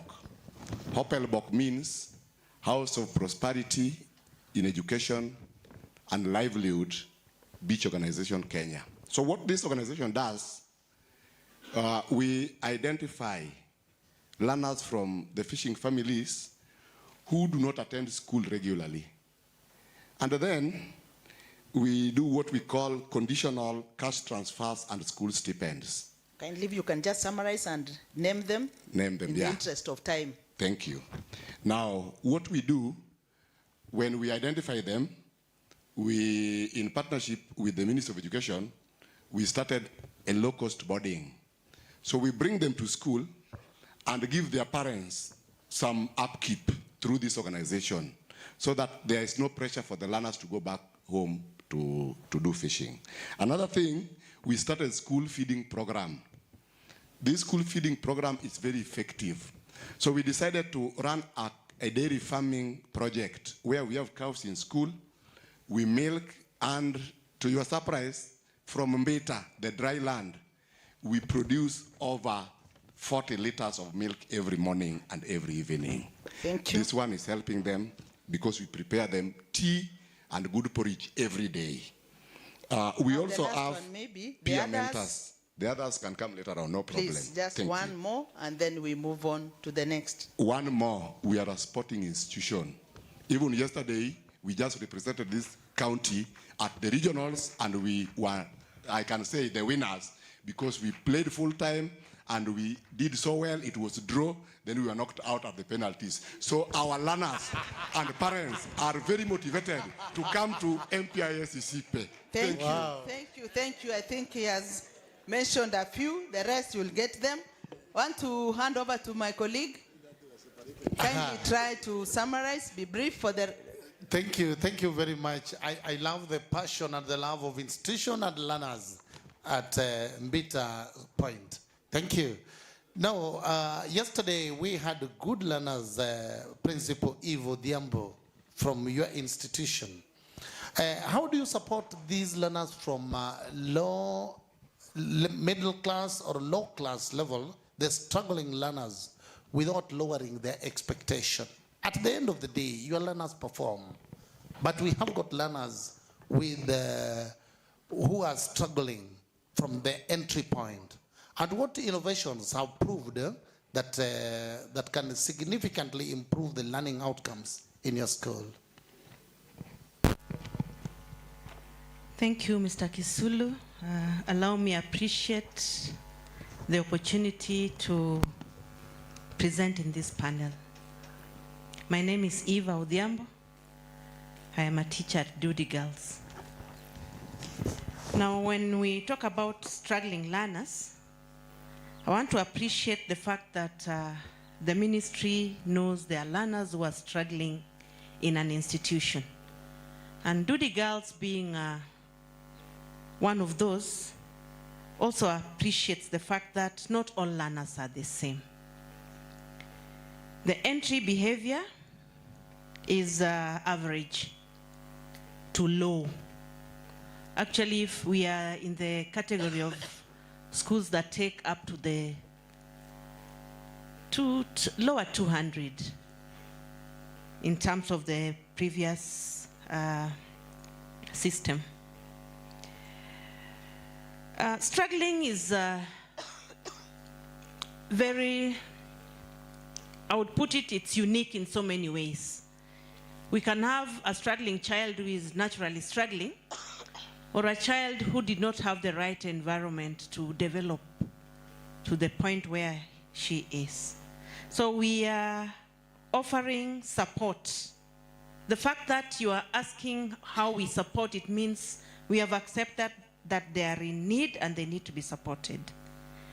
We have done it this way.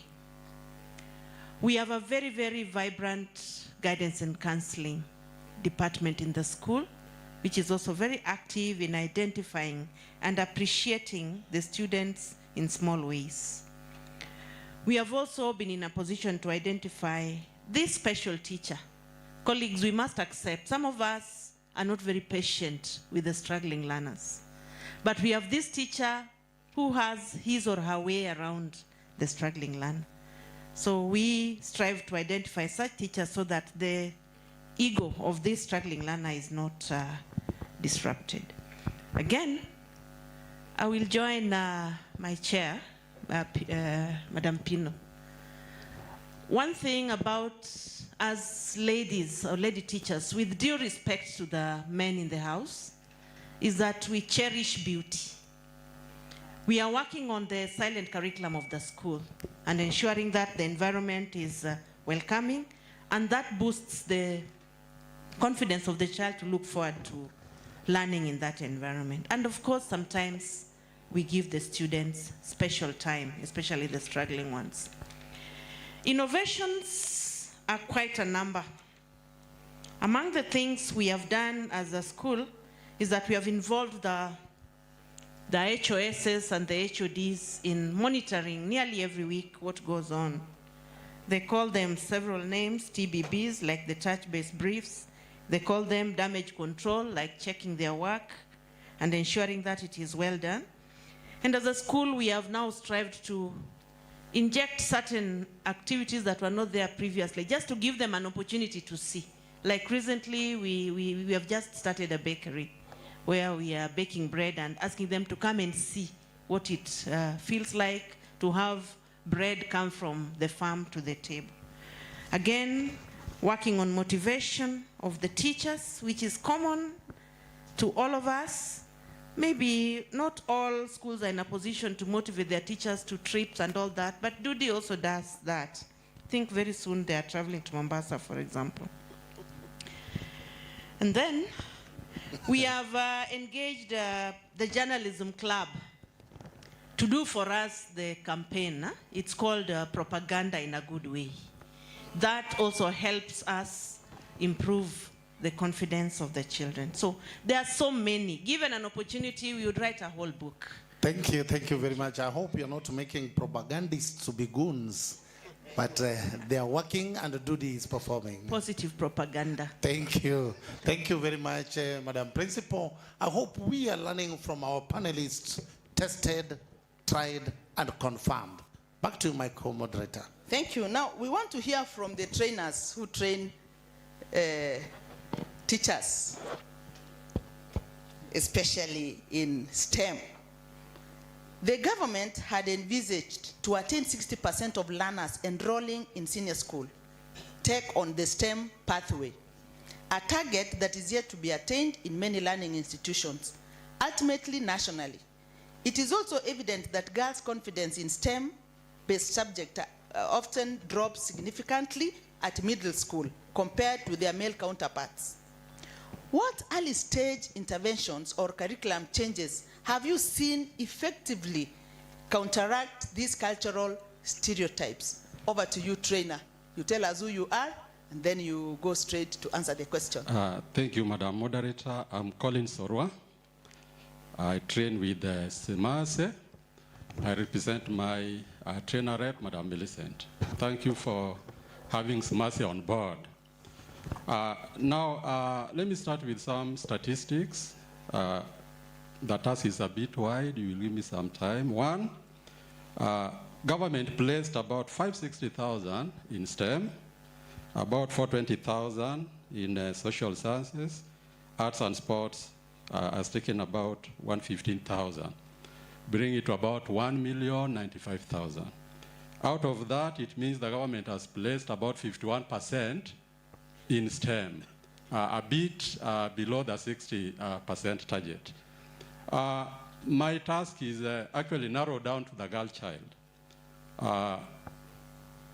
If you ask teachers, actually we have done some research that is with SMASE, some of the reasons why enrollment in STEM is not as per expected. You will get the following responses. One is limited resources, and resources will never be enough. 2, inadequate labs. 3, teacher shortages. And then, last but not least, poor infrastructure. Then I looked around and realized this may not be the problem. The problem is deep somewhere in our beliefs.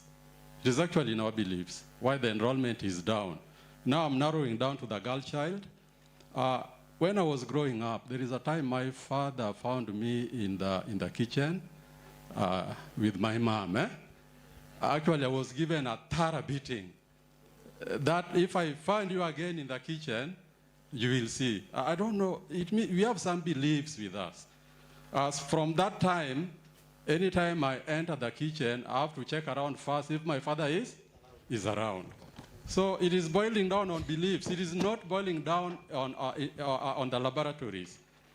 I was reflecting of this. If a girl says I cannot do maths, even the most modern laboratory, maybe compared to the one we have at Semester, may not change that belief.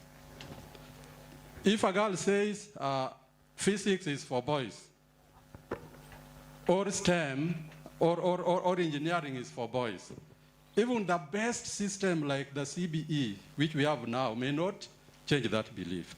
So it is boiling down to the beliefs. So my question is, yes. What have you done in order to counter those stereotypes? Let me summarize. I want to give you a brief scenario. A teacher comes in class with 2 boxes. One box is having batteries, connecting wires and bulb. Another one is having books. Then steps into class and asks students, can somebody step forward to make the connections and make the bulb light? Then all of a sudden, all boys are up, but girls are what? Are down. So the teacher decides not to pick on the boys. The teacher picks on a girl who was seated somewhere at a corner somewhere silently. Then encourages the girl to go and try. The girl tries first attempt. The bulb is not lighting. You know, the class bursts into laughter. The teacher encourages the girl. Can you try again? Then finally the bulb does what? Light. So you realize that the teacher changed some belief in this girl. So it is just about the change in mindset. Yeah, and this one begins actually from home. Parents, when we buy toys, which kind of toys do we buy? The boy analetewa gari, msichana analetewa nini? Dolly. So it means the role of the girl is and also to cook, which is wrong. So it is just a matter of changing the mindset and not about laboratories and infrastructure. Let me mention a few interventions. One, let us start STEM exposure early, when the learner is still exploring and is still curious. And we explore on IBL, inquiry-based learning, where we have authentic tasks. I concur with the NEC. NEC is doing well. Nowadays, we have projects right from senior school and junior school, right from down there. They carry out projects. When you carry out a project and it succeeds, it makes the child to believe in himself or herself. The second one is eliminate gender stereotypes. when you come to class and say, who can give me the correct answer to this problem, that is not a good approach. The best approach is, who has an idea? An idea. Then all of them will come up and carry out the task and build some belief. Thirdly, still on eliminating the stereotypes, give equal opportunities, rotate leadership, encourage girls to perform experiments. Last but not least, make STEM relevant. Homabay County is a county of endless potential. So we have Lake Victoria here. Why do you teach fisheries and you are not taking the children to Lake Victoria? We have very massive agricultural projects. We have Oloch Kimira and the rest. Why do you teach agriculture? We have Sikri. Why can't you take the students there? So let us make learning real. Otherwise, thank you. Thank you so much. I think teachers in the room, we have learned that when we go to class, who can attempt this question? Learning to learn. Thank you so much. That is very, very candid. We really appreciate what he has presented. Now we have one of our higher education educators in the room.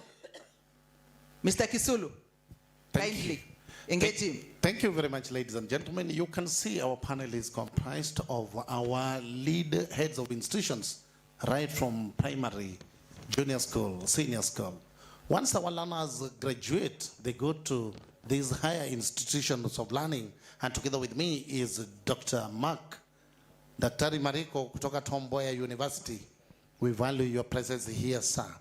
Would like to know, universities and research institutions have a critical role in addressing local development challenges through evidence-based solutions.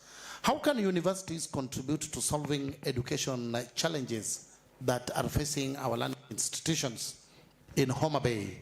And then on the other side, you can also guide us on how can research findings be translated into actionable policy for us to pick it right from down, moving upwards as we come to your learning institution. Thank you very much, Daktari. Karibu. Thank you very much, colleagues. As you've been told, I'm Mark Ouche Obonyo, a teacher of many years in this region, and I'm happy meeting my colleagues here today. Now, I want to stress that universities are catalysts, and this goes to all higher learning institutions.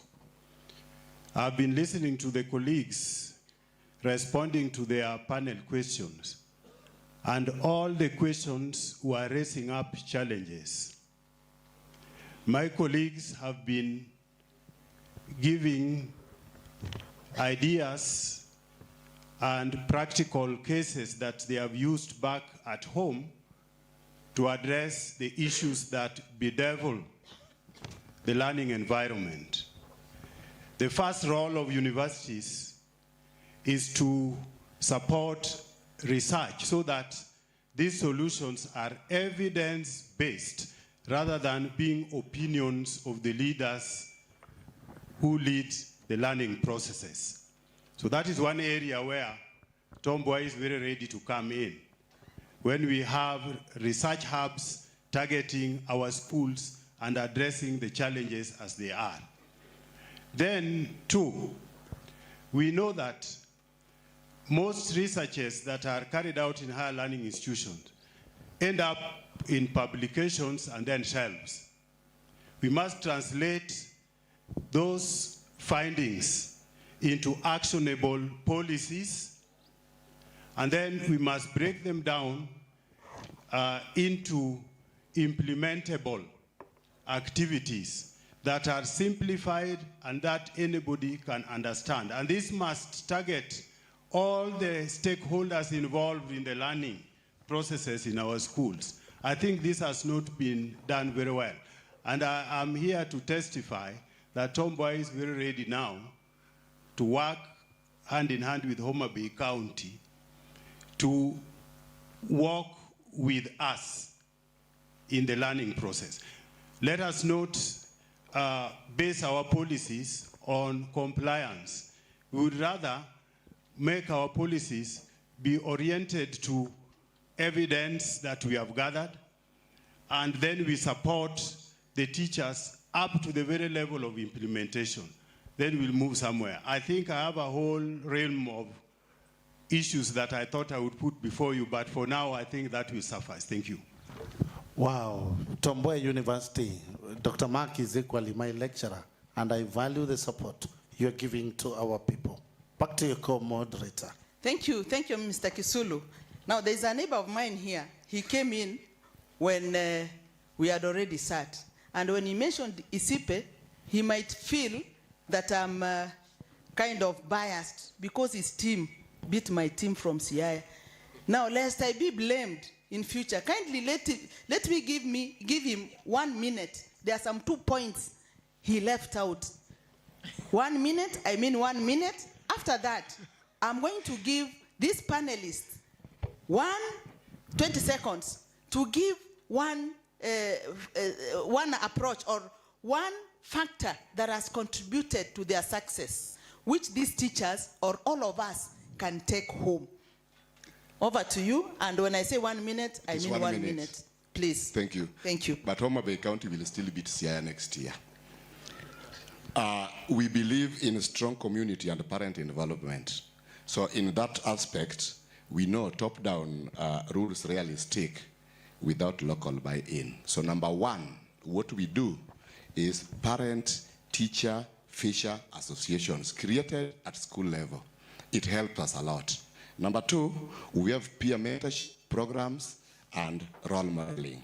And lastly, we have child protection committees. Madam Moderator, I beg you to allow me say one last thing, that I am currently the coordinator of South Nyanza I Debate Circle. I Debate Circle gives learners an opportunity to interact with other good speakers from other countries worldwide. Last April, we managed to take learners to Rwanda for East African competitions. And I want to remind you here, or inform you, that Isipe became #1 in East Africa. And then, now, on 11th of next month, that is on 11th of August, we are taking 20 learners to South Africa to participate in the Pan-African Championships. And after that, if we qualify, we will go to Canada in December. I invite you to come to me so that I help you take your children also abroad. That is why it is called an international. You mentioned international school. Thank you so much. I think now once we meet on the road here, he will say hi to me. He will not say that I've harassed him. Otherwise, now I want to give each one of you time for all the panelists, again starting with you, giving us one factor that has contributed to your school success, especially going abroad. You are not a local person. Thank you. One, and when I talk of 1 minute, just 1 minute, all of us, parting short. Isipe or MPIS believes in one thing: forward ever, backward never. We will lead as you follow us. Thank you. Thank you, Sabella. Thank you, Mr. Kisulu. Duty Girls is going on the national stage for the first time in scouting. Wow. So that is one great one for us. Again, we are going on the national stage in the music festivals. My word, we are building a brand, and it takes passion. I just want to take this opportunity very, very specially to thank the Education Office, because this session where we are attending is a hybrid of its sorts. Originally, probably would have been here yesterday for 2-3 hours, and it would go like that. So thank you so much for looking at it differently. This is a brand we are building, and we're also building Dudi as a brand. Wow. Its other AKA is Nyokuongi, for those who come from there. Thank you. I hope I'll be a brand ambassador. Thank you. Next. Thank you so much. As a school, we also believe in keeping the students happy in school. We have been attending nationals like forever in music. You saw my girls dancing here. They are going there. They're also going for an international festival in October in Nairobi. So I believe in giving something which can make them stay in school, including even giving them just food to make them come to school. Thank you. Wow, wow, that is it. We saw them actually here, and it is a school of happiness. Thank you, Asumbi. Thank you. From me, I would say a school is a home. Make the environment the best that you can. Create a good environment. Teach empathy by practicing it. The principals and the teachers. That will go to the future. Thank you. Wow, home away from home. Yes. Thank you now very- a friend of teachers. Thank you very much. I believe in teamwork, and I believe in building my teachers for greatness, so that when I retire, they can competently take over from me and make the students great. Oriwo mbele daima. Wow, my. When you hear my, meaning he really respects and owns them. Thank you so much. Next. Thank you. In SMASE, we believe in training, and of course, training is power. We'll continue training our STEM teachers to enhance their capacity. You are a teacher because there's a teacher who believed in you and made sure that you move or become whatever you are. Explore EBL, also explore ICT integration. Thank you. Wow, training is power. Thank you. In Beta, we believe that the children are a gift from God to us, and it's our noble responsibility to teach them and mentor them well. And in so doing, among other things, we have to teach them to embrace integrity, especially exam integrity. And as a leader, serve with humility. Thank you. That is the best I can hear. Exam integrity, and I believe our NEC personnel there is very happy to hear that. Thank you so much. Take it to the bank. Next. Thank you, Inagoro Sari. We believe leadership is a shared responsibility. Everybody is a leader. Every teacher is a leader. Every deputy is a leader. Every student is a leader. They lead with integrity. Thank you. Wow, leadership in everybody. Thank you. That is from Agoro Sare.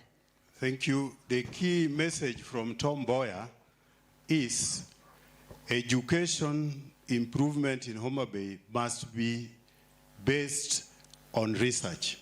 And this research must not be left at the publication stage. It must be converted into deliverables right up to the learner. Thank you. That is powerful. Our one and only university in Homabay, the county of endless potential. Research, research, research. Thank you so much. Over to you, madam. As Keksha, Homabay County, we say that education is a shared journey, and schools teach, but the community raise. Our role as school administrators is to open the school gates wider and let us move from just involving the parents to empowering them as co-educators. Thank you. Community, listen to that. That is powerful. The school teach, but the community raises. Thank you so much, sister. Yes, at Father Skefa, we believe in teamwork and giving each boy time to explore their talents. And we also base it on Matthew chapter 28, verse 20. In our school motto, discipline is the road to success. Jesus told us, go and teach everyone to obey. Thank you. Wow. Prayer first, God first. That is the way to go. Thank you so much. Now over to you. You can engage now our plenary, our teachers here. Thank you very much, my colleague, ladies and gentlemen, our dear teachers. We have heard from moving from good to great. We were borrowing a leaf from you, gentlemen and ladies, to our teachers, our heads of institution, members of this quorum. We would want to know from you, is there any bit that they left outside that is still bothering your mind? I want to give room only to around 3 questions, issues. Good. On the left, Commissioner Manyala. On the right, I can see you have one. On the left, there is a gentleman. Just be upstanding so that he can identify you. Those are two. Last and the third one. Who is that? Can the person carry up his hand so that we can see? Any other? Good. We have three. Thank you. Good. Over to you. Maybe one gender female. Aha. Thank you very much, Madam. Asante sana. Now we have 4 questions. As they ask, we can be free to pick. And then you tell me, I'll respond to that. Thank you. Okay, thank you. I'm Mr. Maindi Dan. I have one question. Most of these learners that come from primary or comprehensive schools, when they go to senior schools, they score good grades, A's, B's, but these children, most of them refuse to join university. Why? What happens in our senior schools? Thank you. Yes, thank you very much. What happens in our senior schools? Good. Let us take, one of us can take on that question. So I'm Steve Biko from Rambira Zone. I've got 2 questions. One relating to one of the colleagues, ambaye amemaliza. One, how do you deal with the exam integrity? Maybe from grade 9 level upwards, because it interferes with maybe the results and what you expect. Then does the exam integrity affect you? That's one. 2, the indiscipline in senior schools, especially in senior schools, banning of the dorms, and what is the root cause and the remedy? Thank you. Good. Thank you. Thank you so much. My name is Phil. I'm from Rabot Comprehensive School, West Abra.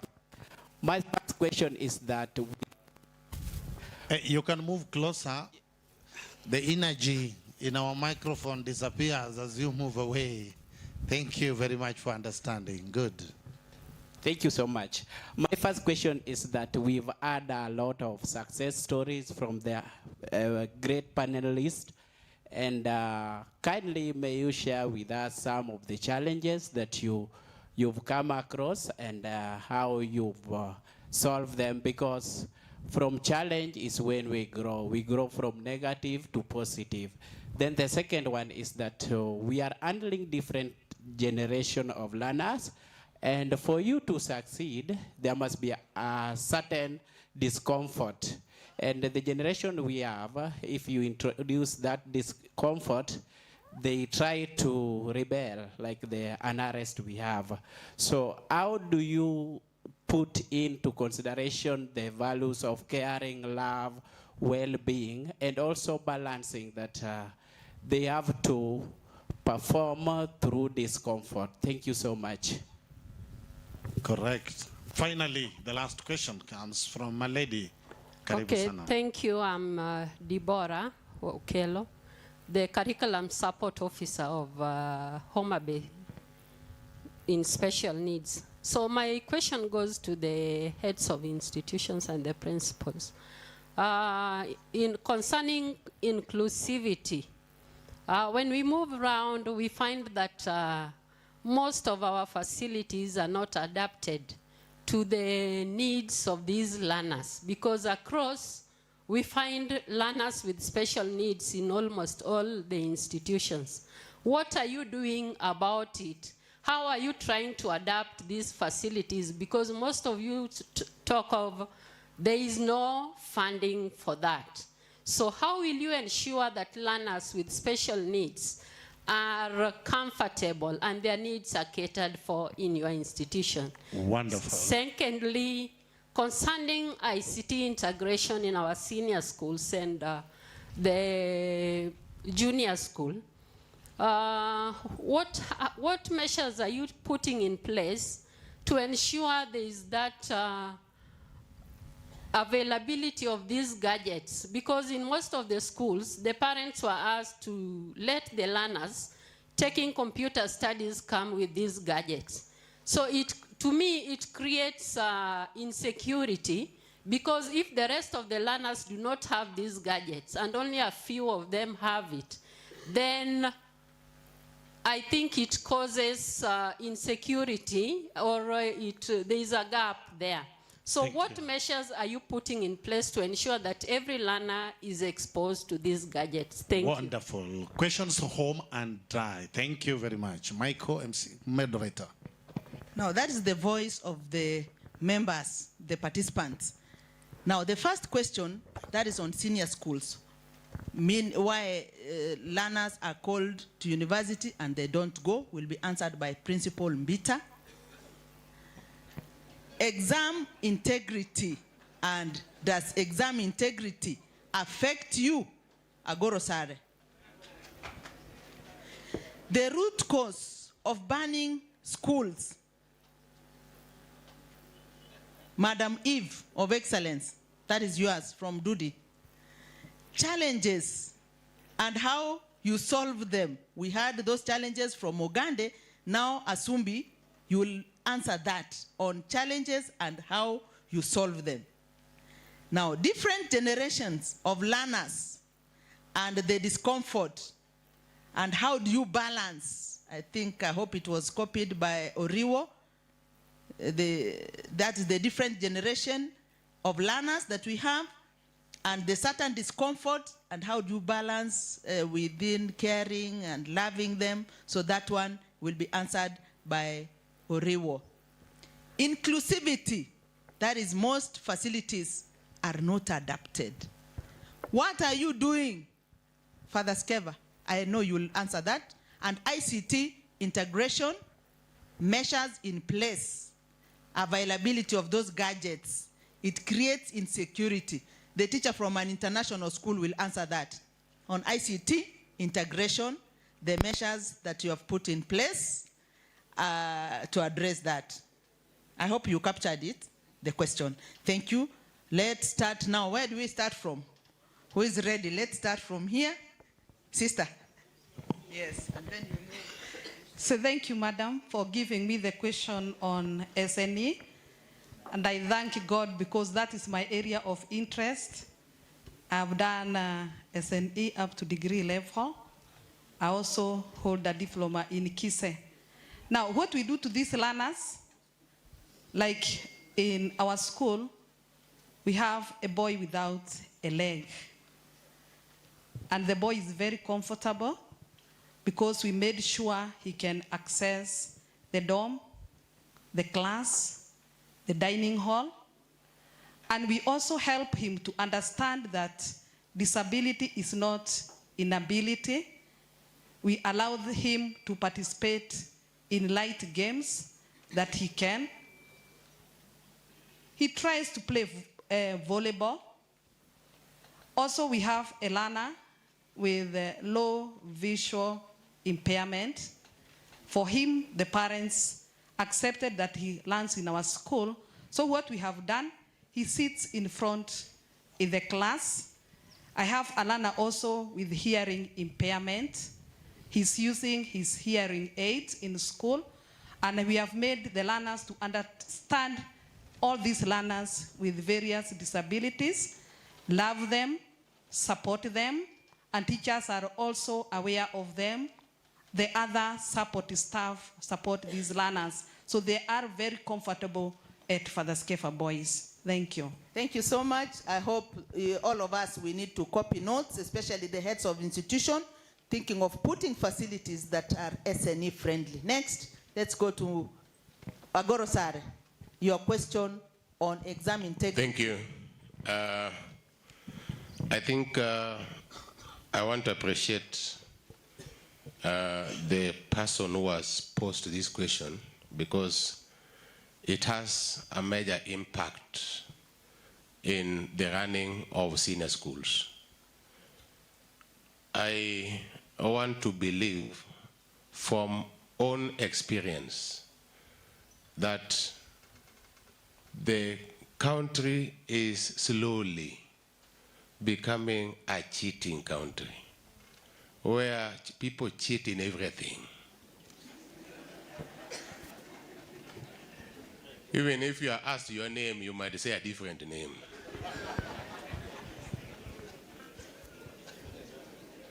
That is my own personal experience. And everybody wants glory without working hard. And that glory is shared by everybody, be it parents, be it teachers, be it students. Students, there is this thing of going to the university, 100% transition, that everybody wants to go to the university. I used to have a lecturer in Kenyatta University who was a DVC, and he used to say that he started from P1 and rose to become a professor, and that was Professor Shiundu. And he was not hiding it. So it is possible to move from certificate level to degree level and even beyond.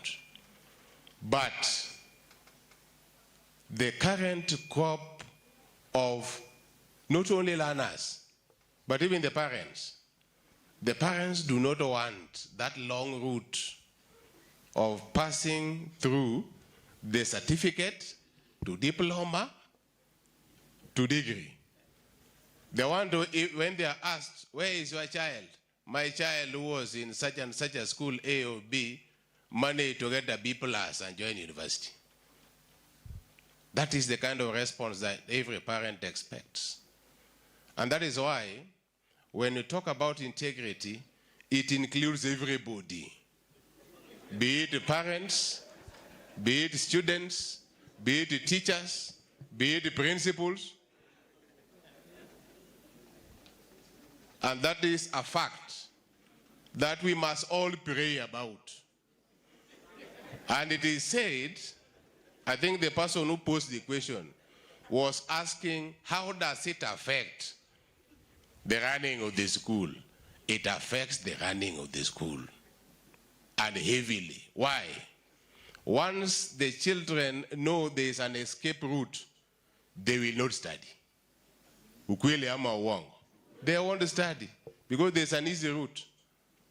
Once the parent knows that there is an easy escape route, the parent will also not take the child to school.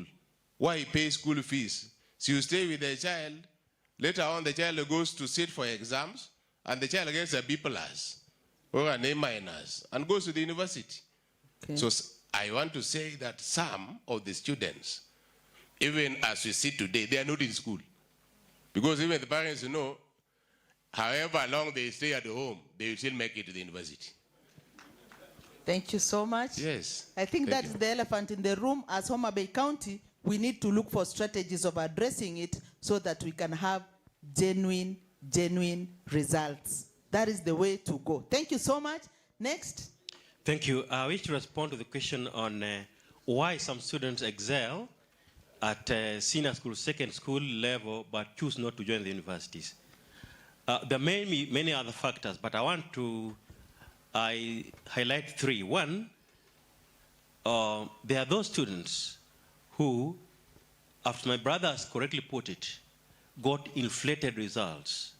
And after careful self-assessment, choose not to join the university, knowing too well that they'll be embarrassed. Number two, there are those who I've seen others who went to university before them and are back in the villages doing other things that are not related at all to what they studied at university, so they will get discouraged. Then three, which is for good reasons, where students have been guided well through proper career guidance, we advise that students who do not qualify for quality courses at the university choose to go to TVET and KMTC, provide a shortcut to the job market, and in future they can as well further their studies. Especially students some who don't do well in mathematics get seriously disadvantaged when they get, say, a C+ or the deep learning mathematics. So he qualifies to join the university, she qualifies to join the university, will not go in for a good course. So if you choose TVET, you can start a certificate, or diploma for those who qualify, and rise along that line and meet the job market very fast. That's what we advise our students, particularly those who get B- and below. We advise that don't necessarily have to go to university, you will still be as successful. Or finally, Beta High School case, we have isolated case. We don't have students dropping out. And I can confidently tell you, or tell this panel and the listeners, in 2024 cases results, Homabay County produced 23 airplanes, and 18 of them were from Beta High School. Last year, 2025, we produced 37 airplanes. And in the presence of a NEC officer who was on the ground to establish the genuineness of Beta High School, I can challenge them if we come again this year. We are targeting 70. If you go to medical schools are the most strenuous.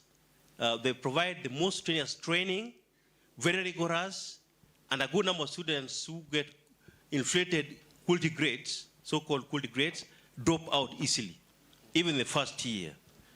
I challenge you, anyone here, go to the medical schools across the country, start with University of Nairobi, where we, like in the year 2024, of the 18, 15 of them were placed in medical courses, particularly MBCHB, Bachelor of Medicine and Bachelor of Surgery.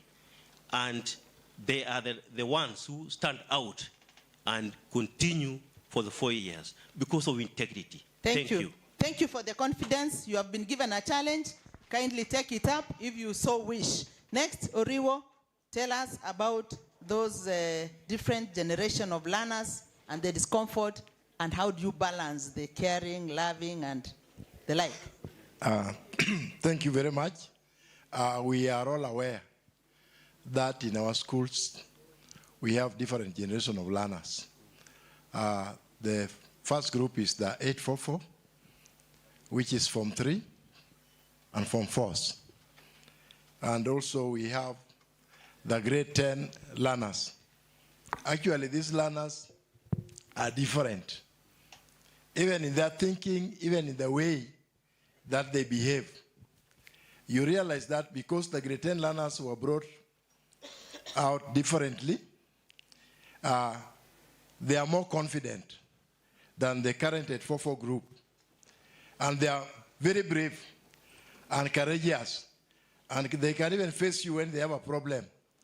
They can face you as a principal and ask you a question and tell you even their problem, that this one needs to be done. And I think to handle such students, we need to understand them. We don't need to rebuke them. We need to understand these students very closely and bond with them and give them our expectation and give them a chance also to give their expectations.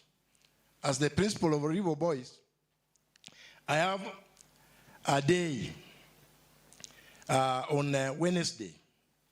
I meet the grade 10 for 30 minutes just to let them air their problems, let them just air themselves and say whatever they want.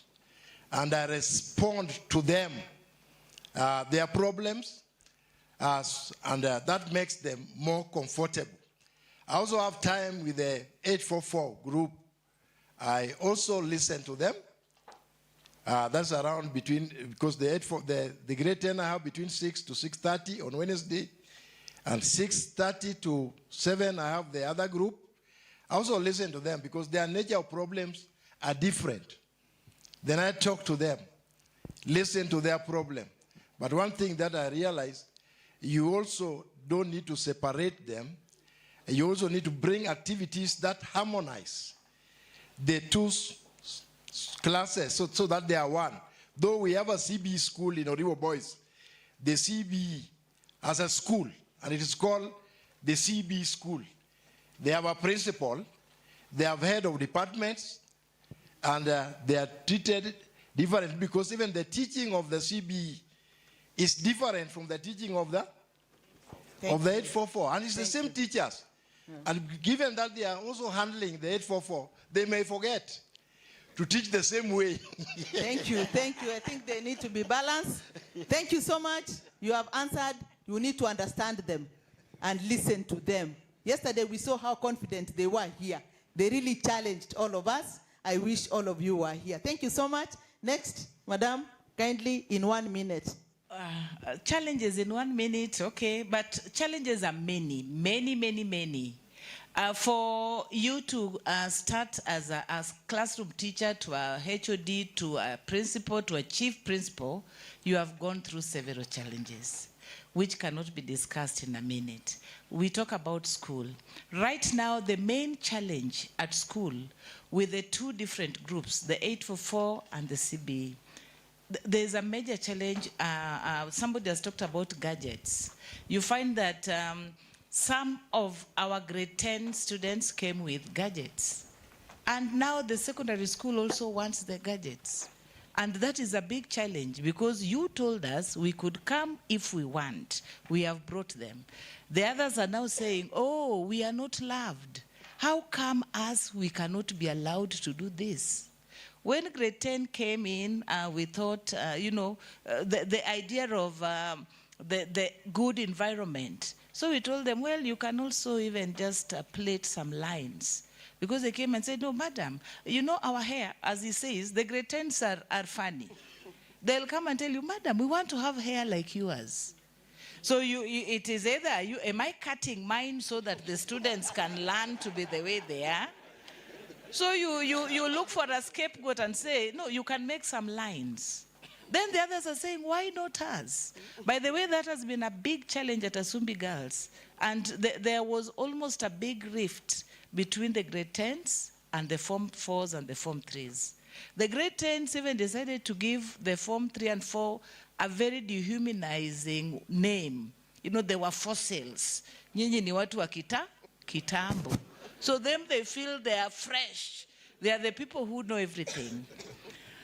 That's a challenge, and it's a challenge for all of us principals because we have the same kind of students in our schools. There are challenges in finances, and I'm happy we have our director from Nairobi. Finances is a big challenge. I think TSC came up with something like promoting teachers who do well in co-curricular activities.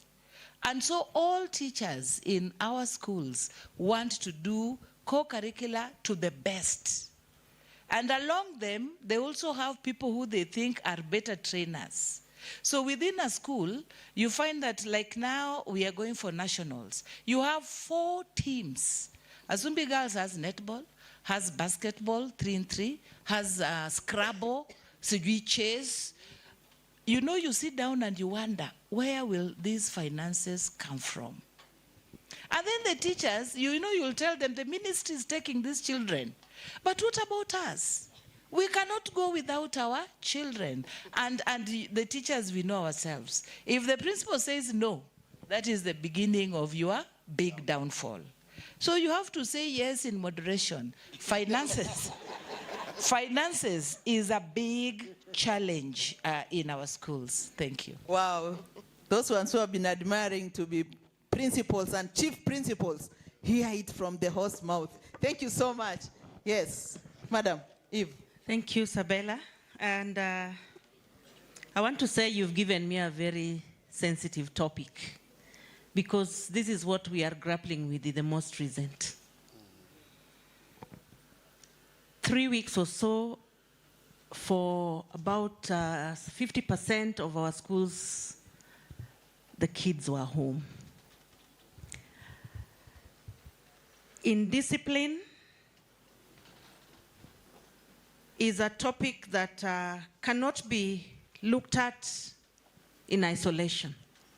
But the one thing I want to say is that anytime the students have shown specks of indiscipline, it is the head teacher or the principal who carries the heaviest blame. Correct. Now, I want to mention that in the most recent, there are so many factors that were at play. I will start with what my chair has said. Chair, sorry for referring to you most times. She was my chair when I was teaching in Siaya at Sinaga Girls. Lately at Dudi Girls, what is under discussion with the welfare committee of the board is that they want to plait their hair like Kasumbi girls. They want to wear trousers like Kasumbi girls. And as it is put, these are very pertinent issues that if you don't respond to well, then they will come back to bite you. We also have the issue of drugs and substance abuse. Sometimes when they do their thing, the culprits are under the influence, knowingly or unknowingly to the administration.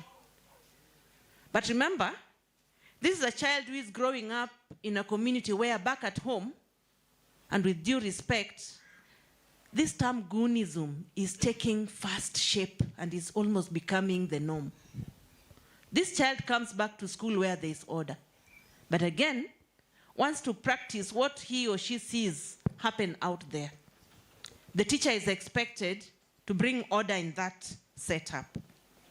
These kids also now communicate in code language. Are you able to understand what they're saying? Like very recently in another school name withheld, they were communicating in their WhatsApp groups, and they had planned this way ahead over the holidays. And they said the phone must be brought on this particular day. That phone was not a phone. It was something else. So understanding the code language of these children might be quite challenging. And remember, technology is here with us. They have their small groups back at home where you can monitor everything that they're doing. And because we are raising kids who have come from broken systems, I will say for a fact that every school is unique in its own way. We cannot offer solutions that will cut across schools. The other thing is that some of the challenges they have is food related. For sure, sometimes when there is kiangazi, what do? The harvest is less, but you have to feed them all the same. I might not share with you what I've been doing once in a while. Teacher Bonke is in this house, he's in my staff. He knows that sometimes we just take spring onions, kitungu, and we do a lot of kukaanga iyo githeri, ili iwe na a different smell altogether other than the usual, just so that you play on their psychology. But one thing we must take into account is that we are raising children in very difficult times. It calls for a lot of input from all and sundry. And let us, for sure, for once, save the principals this agony. Honestly, we are doing our best, and we are bending backwards most times. Thank you. Wow, thank you so much. It is a very nice session of sharing experiences. Now let's hear from Isipe International School. Thank you. ICT integration. The truth of the matter is that most of our schools do not have these gadgets. The LDDs and the TDDs were less. And most of them have been stolen, including the projectors. That is not the case of ICIPE, because our security is that of State House. So we are different. But our other schools in Homabay County, I don't know about other counties, our other schools have got a serious problem. Our schools do not have the gadgets. They are less if they are there. But most of them, they have been stolen. That is the truth. The government should do something. Finally, I want to say that the government should equip our schools with at least one model smart classroom so that ICT integration can be real, and our schools need to have computer labs. Thank you. Thank you so much. As a closing remark, the government is you and me, so let us see how we are going to bridge this gap. Thank you so much. I think now I can give my colleague. It was a team of professionals and we've done it well. What I don't know is it easier to manage girls grade 10 boarding or boys grade 10 boarding? That's a question for another day. Thank you and kudos for the good management you've done up to where we've reached. Ladies and gentlemen, I want to hand it over to Zeddy to bring for us our guest for this grand photo before our panelists can leave the stage. The photo of the year. I may request that we stand on our feet. We can stand, and then our guests on the front seats, kindly, we can join our panelists for a group photo. And also, because to we are appreciate many, them. we can sit, not too much. We need all of us to sit so that our guests can be standing up behind. Yes. Indeed, that has been quite all of us should be vibrant. Seated. Good. Quite a vibrant debate, quite enriching, and quite lively. You can leave your chair and take this one. Quite lively, quite enriching, quite engaging, and everybody else was here. We are just coming to a close. For those who are leaving, we are requesting you that you remain here with us. In the next 9 minutes, we'll be done. As they're taking their photos, Cooperative Bank, if you're around, you should be standing next to me. The dignitars should be around, and Coupet should also be around. I don't know if it was an instruction that that photo must be taken when some of us are too serious. It is just good that you smile, okay?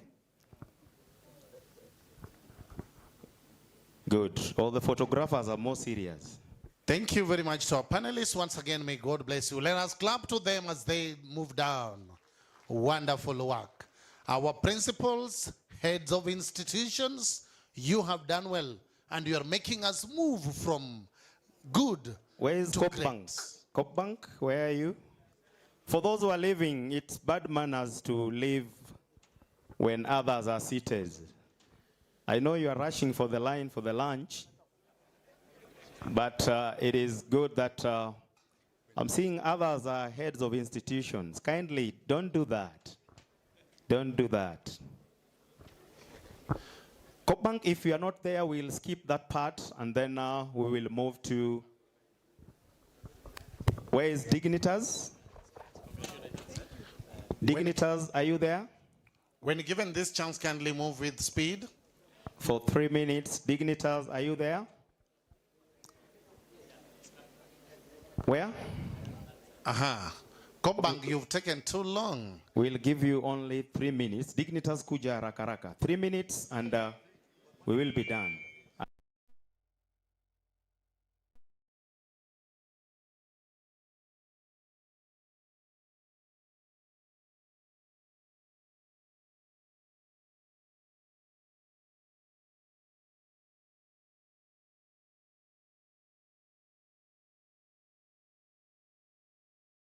Because of time, allow me to ride on that. Happy to see Dr. Ndegwa from Dignitas. We're really humble and appreciate your partnership. I've also seen quite a number of partners that we have engaged with.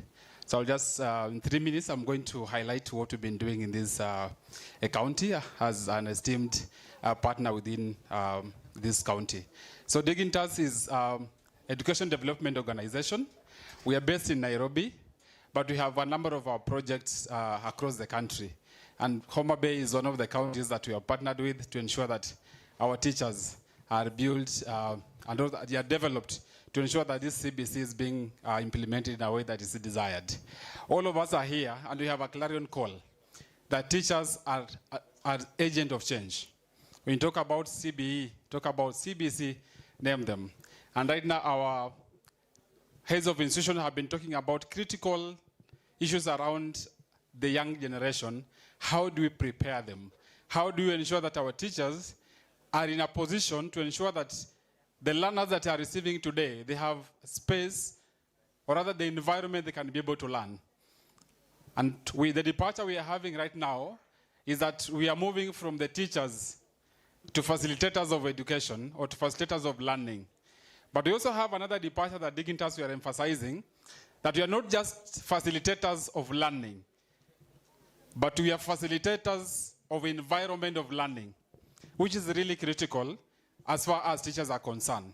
So our work in this county We have done it actually where Mr. Rapondo comes from, East and South, Rachonyo, and we ensure that our teachers are prepared to bring up learners that are confident enough. And how do we do that?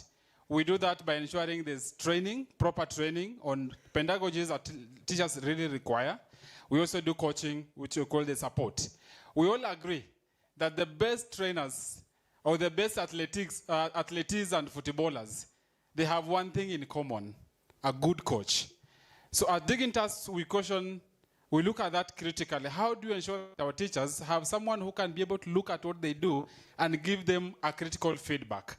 So this year, we've been engaged in a very exciting project, as I finish, on leading learning for gender equality in partnership with British Council.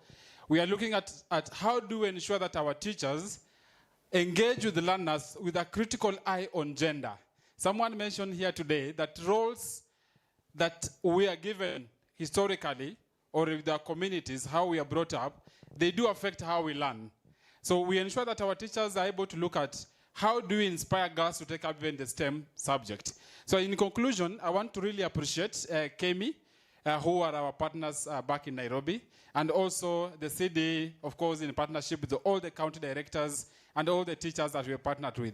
We have quite a number of teachers in the room that we've partnered with. Dignitas, I can see the teacher from Juelo Primary, quite a number. So we have a tent over there, just in case you have any question, you want to see or to partner with us in your zone or in your school, let us engage and see what we can be able to do.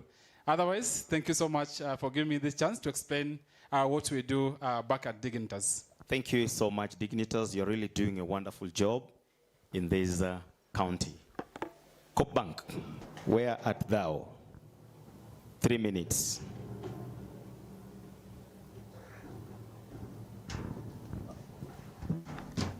Good evening, teachers and other stakeholders around. My name is Rachel Kanini from Cooperative Bank Homabay branch. We are from credit department, a team of 5. And as you can see around, my colleagues are sharing loan forms and loan schedules. That is to sensitize you that we offer personal loans to salaried customers, especially teachers, whom we have a memorandum of understanding with the employer, TSE. Currently, we have increased our loan tenure to 144 months, that is 12 years. We also process your loan if you are in a CRB listing and it is less than 10,000, which is still active, which we believe is a credit to you people. We also encourage our customers for buy-offs so that you can consolidate your pay slips. The more loans you have on your pay slip, the more expensive it is. So we also do buy-offs for a cheaper loan. We also encourage you people to have salary accounts with you. You will have salary advance and other benefits attached to the accounts. So I'll also invite my friend, with your permission, kindly come and share about mortgage and asset finance. I don't know if they'll be patient enough. You know, they are leaving. So 30 seconds. Okay, thank you very much. Without Thomas introducing Uganda, yourself. From Cooperative Bank, Homabay Bank. We give mortgages to employees nowadays. So we can give you mortgages from 5 years to 25 years, subject to your retirement age. So teachers, you want to build, you want to buy a house, you want to buy and build, we do all that for you people. So the only thing you bring us is your bill of quantities. We see if you qualify and we can help you do that. Then we can also help you purchase personal vehicles Thank for you yourselves. so much, Kopbank. Kindly And for your allow team. for the So- next. Allow for the next speaker, because we had given you 3 minutes and she consumed all of it. Okay, thank you very much. We welcome you at She Cooperative does Bank. not know Homabay how to branch. share. Thank you. Kupet, where are you? Kindly come in and share with the teachers as we conclude. 3 minutes. Thank you so much. Let me give my colleagues to introduce themselves. I'm Mr. Wino John Paul, representing Cooper at Kisumu County on matters welfare. I want to wish the teachers who are here well, but matters of teachers, we must call upon the government to look it in with finality. There are a lot of gaps that teachers undergo in these schools to implement these good things. If they are not looked at it very well, then I'm telling you, even this CB is as good as dead. Thank you. My name is Tembo Gordon Mwedive, Kupet Homabay branch treasurer, a teacher of mathematics, the core mathematics and physics here in Nyalkinyi Secondary. I want to say one thing, is that this goes to the CDE. On this here education forum, madam, I think you have scored. If I was to give you marks, I will give you 8 over 10. But again, teachers are really complaining. We need another education forum like this to discuss on the financing of co-curricular activities, because that is a very big challenge that we are seriously facing. Thank you. All protocols observed. I am Anne Blessing Otieno, Third Assistant Secretary Gender, Kupet Homabay Branch. It is a nice open forum for teachers to interact and share about experiences in teaching. Otherwise, I want to say thank you for attending such a wonderful session. Thank you so much. My name is Odhiambo Tom, the Executive Secretary. I would not want to bore you after all these very nice presentations that we've had. Please, you can just take your seats. So that I just give a brief about Kupet Homabay. Number one, we were involved in this, and I think that as Kupet, we have given out what we have given out in form of some donations so that such events can automatically fare on well without any problems. Number two, I want to inform our colleagues that there are so many things that are taking place in Kupet, and one major thing is, please, members, I would wish that you join Kupet, particularly the BBF section, because we realize that there is a lot that we are doing in the BBF to be able to assist our members if you are bereaved. We have done the change that we are talking about. In the bereavements, we have raised the amount that is given to individuals, particularly if your parent passes on, they used to give 10,000, right now we are giving 20,000. If your child passes on, they used to give 20,000, we are now offering 30,000. If your spouse goes, they used to give 30,000, we have taken it to 40,000. And we have remained with the self at 50,000. Any retiree who is a member of Kupet, we will be able to also assist you by giving out a donation of around 10,000 so that you can also be able to set home and use it to do something. There are so many empowerment programs that we have started. We started with Rangwe and Homabay County, and we did a gender program in one of the hotels in town, and I believe we offered this to over 108 women who are in our schools. We took teachers from the schools within Homabay and Rangwe, and each and every school sent us at least a teacher. We did an induction program in Ototo around Palazon. We realized that there is a lot of problem that is going on, and we are writing a lot, we are getting a lot of show cause letters. So we did induction to them, and we gave them the right way in which they need to continue in this particular service that we are in. In the co-curricular activities, I want to say we have supported properly. And we are giving out trophies. We gave out trophies during the music. We gave out trophies to the drama. We gave out water during the county event. And we also ended up giving voucher to our coaches who succeeded to the regionals and are now heading to the nationals. We are doing the much that we can. The bus is in Homabay High School. It is not in a very good condition. That bus of Kupet will be taken to Nairobi for proper. We are going to work on that bus so that when it comes back, it is a bus that can be able to assist the teachers of Homabay. Right now, if you get to that bus and it rains, it will be like you are in a pickup. And we want to say those are the kind of improvements that we are having, and we would want to do it to the teachers of Homabay. I want to also comment that the CBA that was signed, it came out, and that is what was done in 2025. We cannot be able to talk much about it, but we are focused so that we can be able to fight more, so that the values that are being given to the teachers should automatically go up. You can even be able to see in the social media, nobody was able to welcome whatever was given to the teachers. Even the national office said no, that is not what we bargained for. So we are still in line, and we are looking forward to ensure that the right things are done to the teachers. Please, colleagues, let us not ignore the promotions that are there. Don't ignore those things. Please get your things ready so that the advertisements that are there, let us automatically get into the right thing. We get the right document required so that we can get the promotion that we need. Otherwise, I want to take this opportunity to thank the ministry and the officials who organized this. It is a very good event for us to be able to learn, and we have got a lot from this particular forum.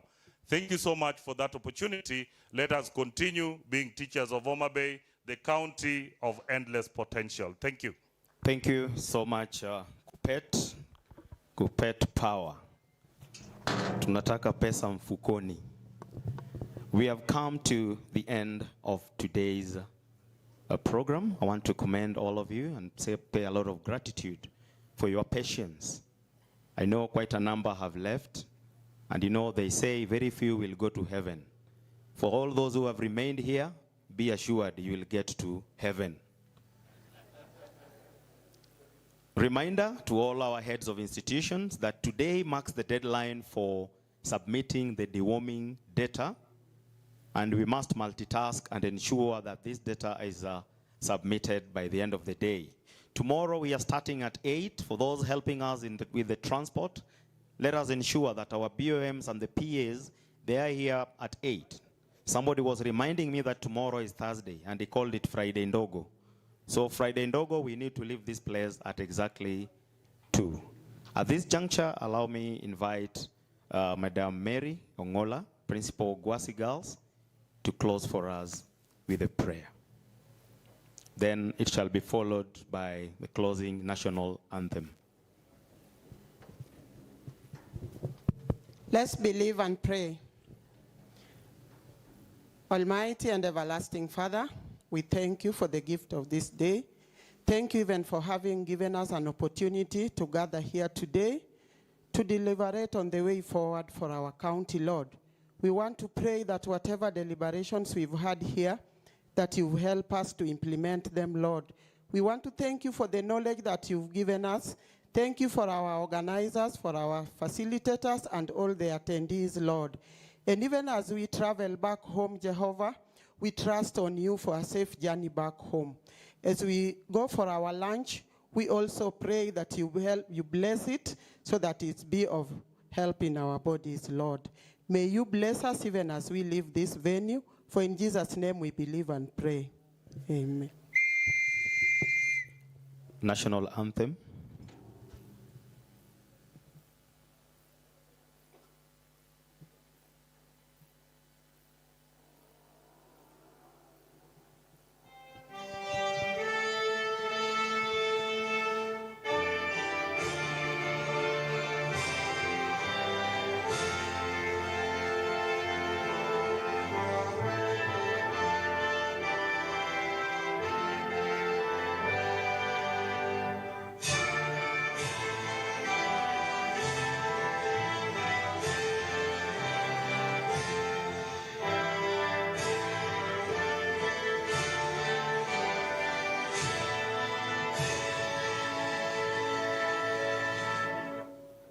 Thank you so much, and we can move for lunch. In closing, we always play the national anthem only. Starting, we do the national anthem and the East African anthem.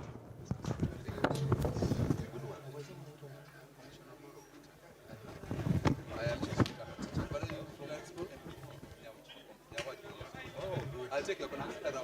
Okay.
Cinema, Lamaja 6.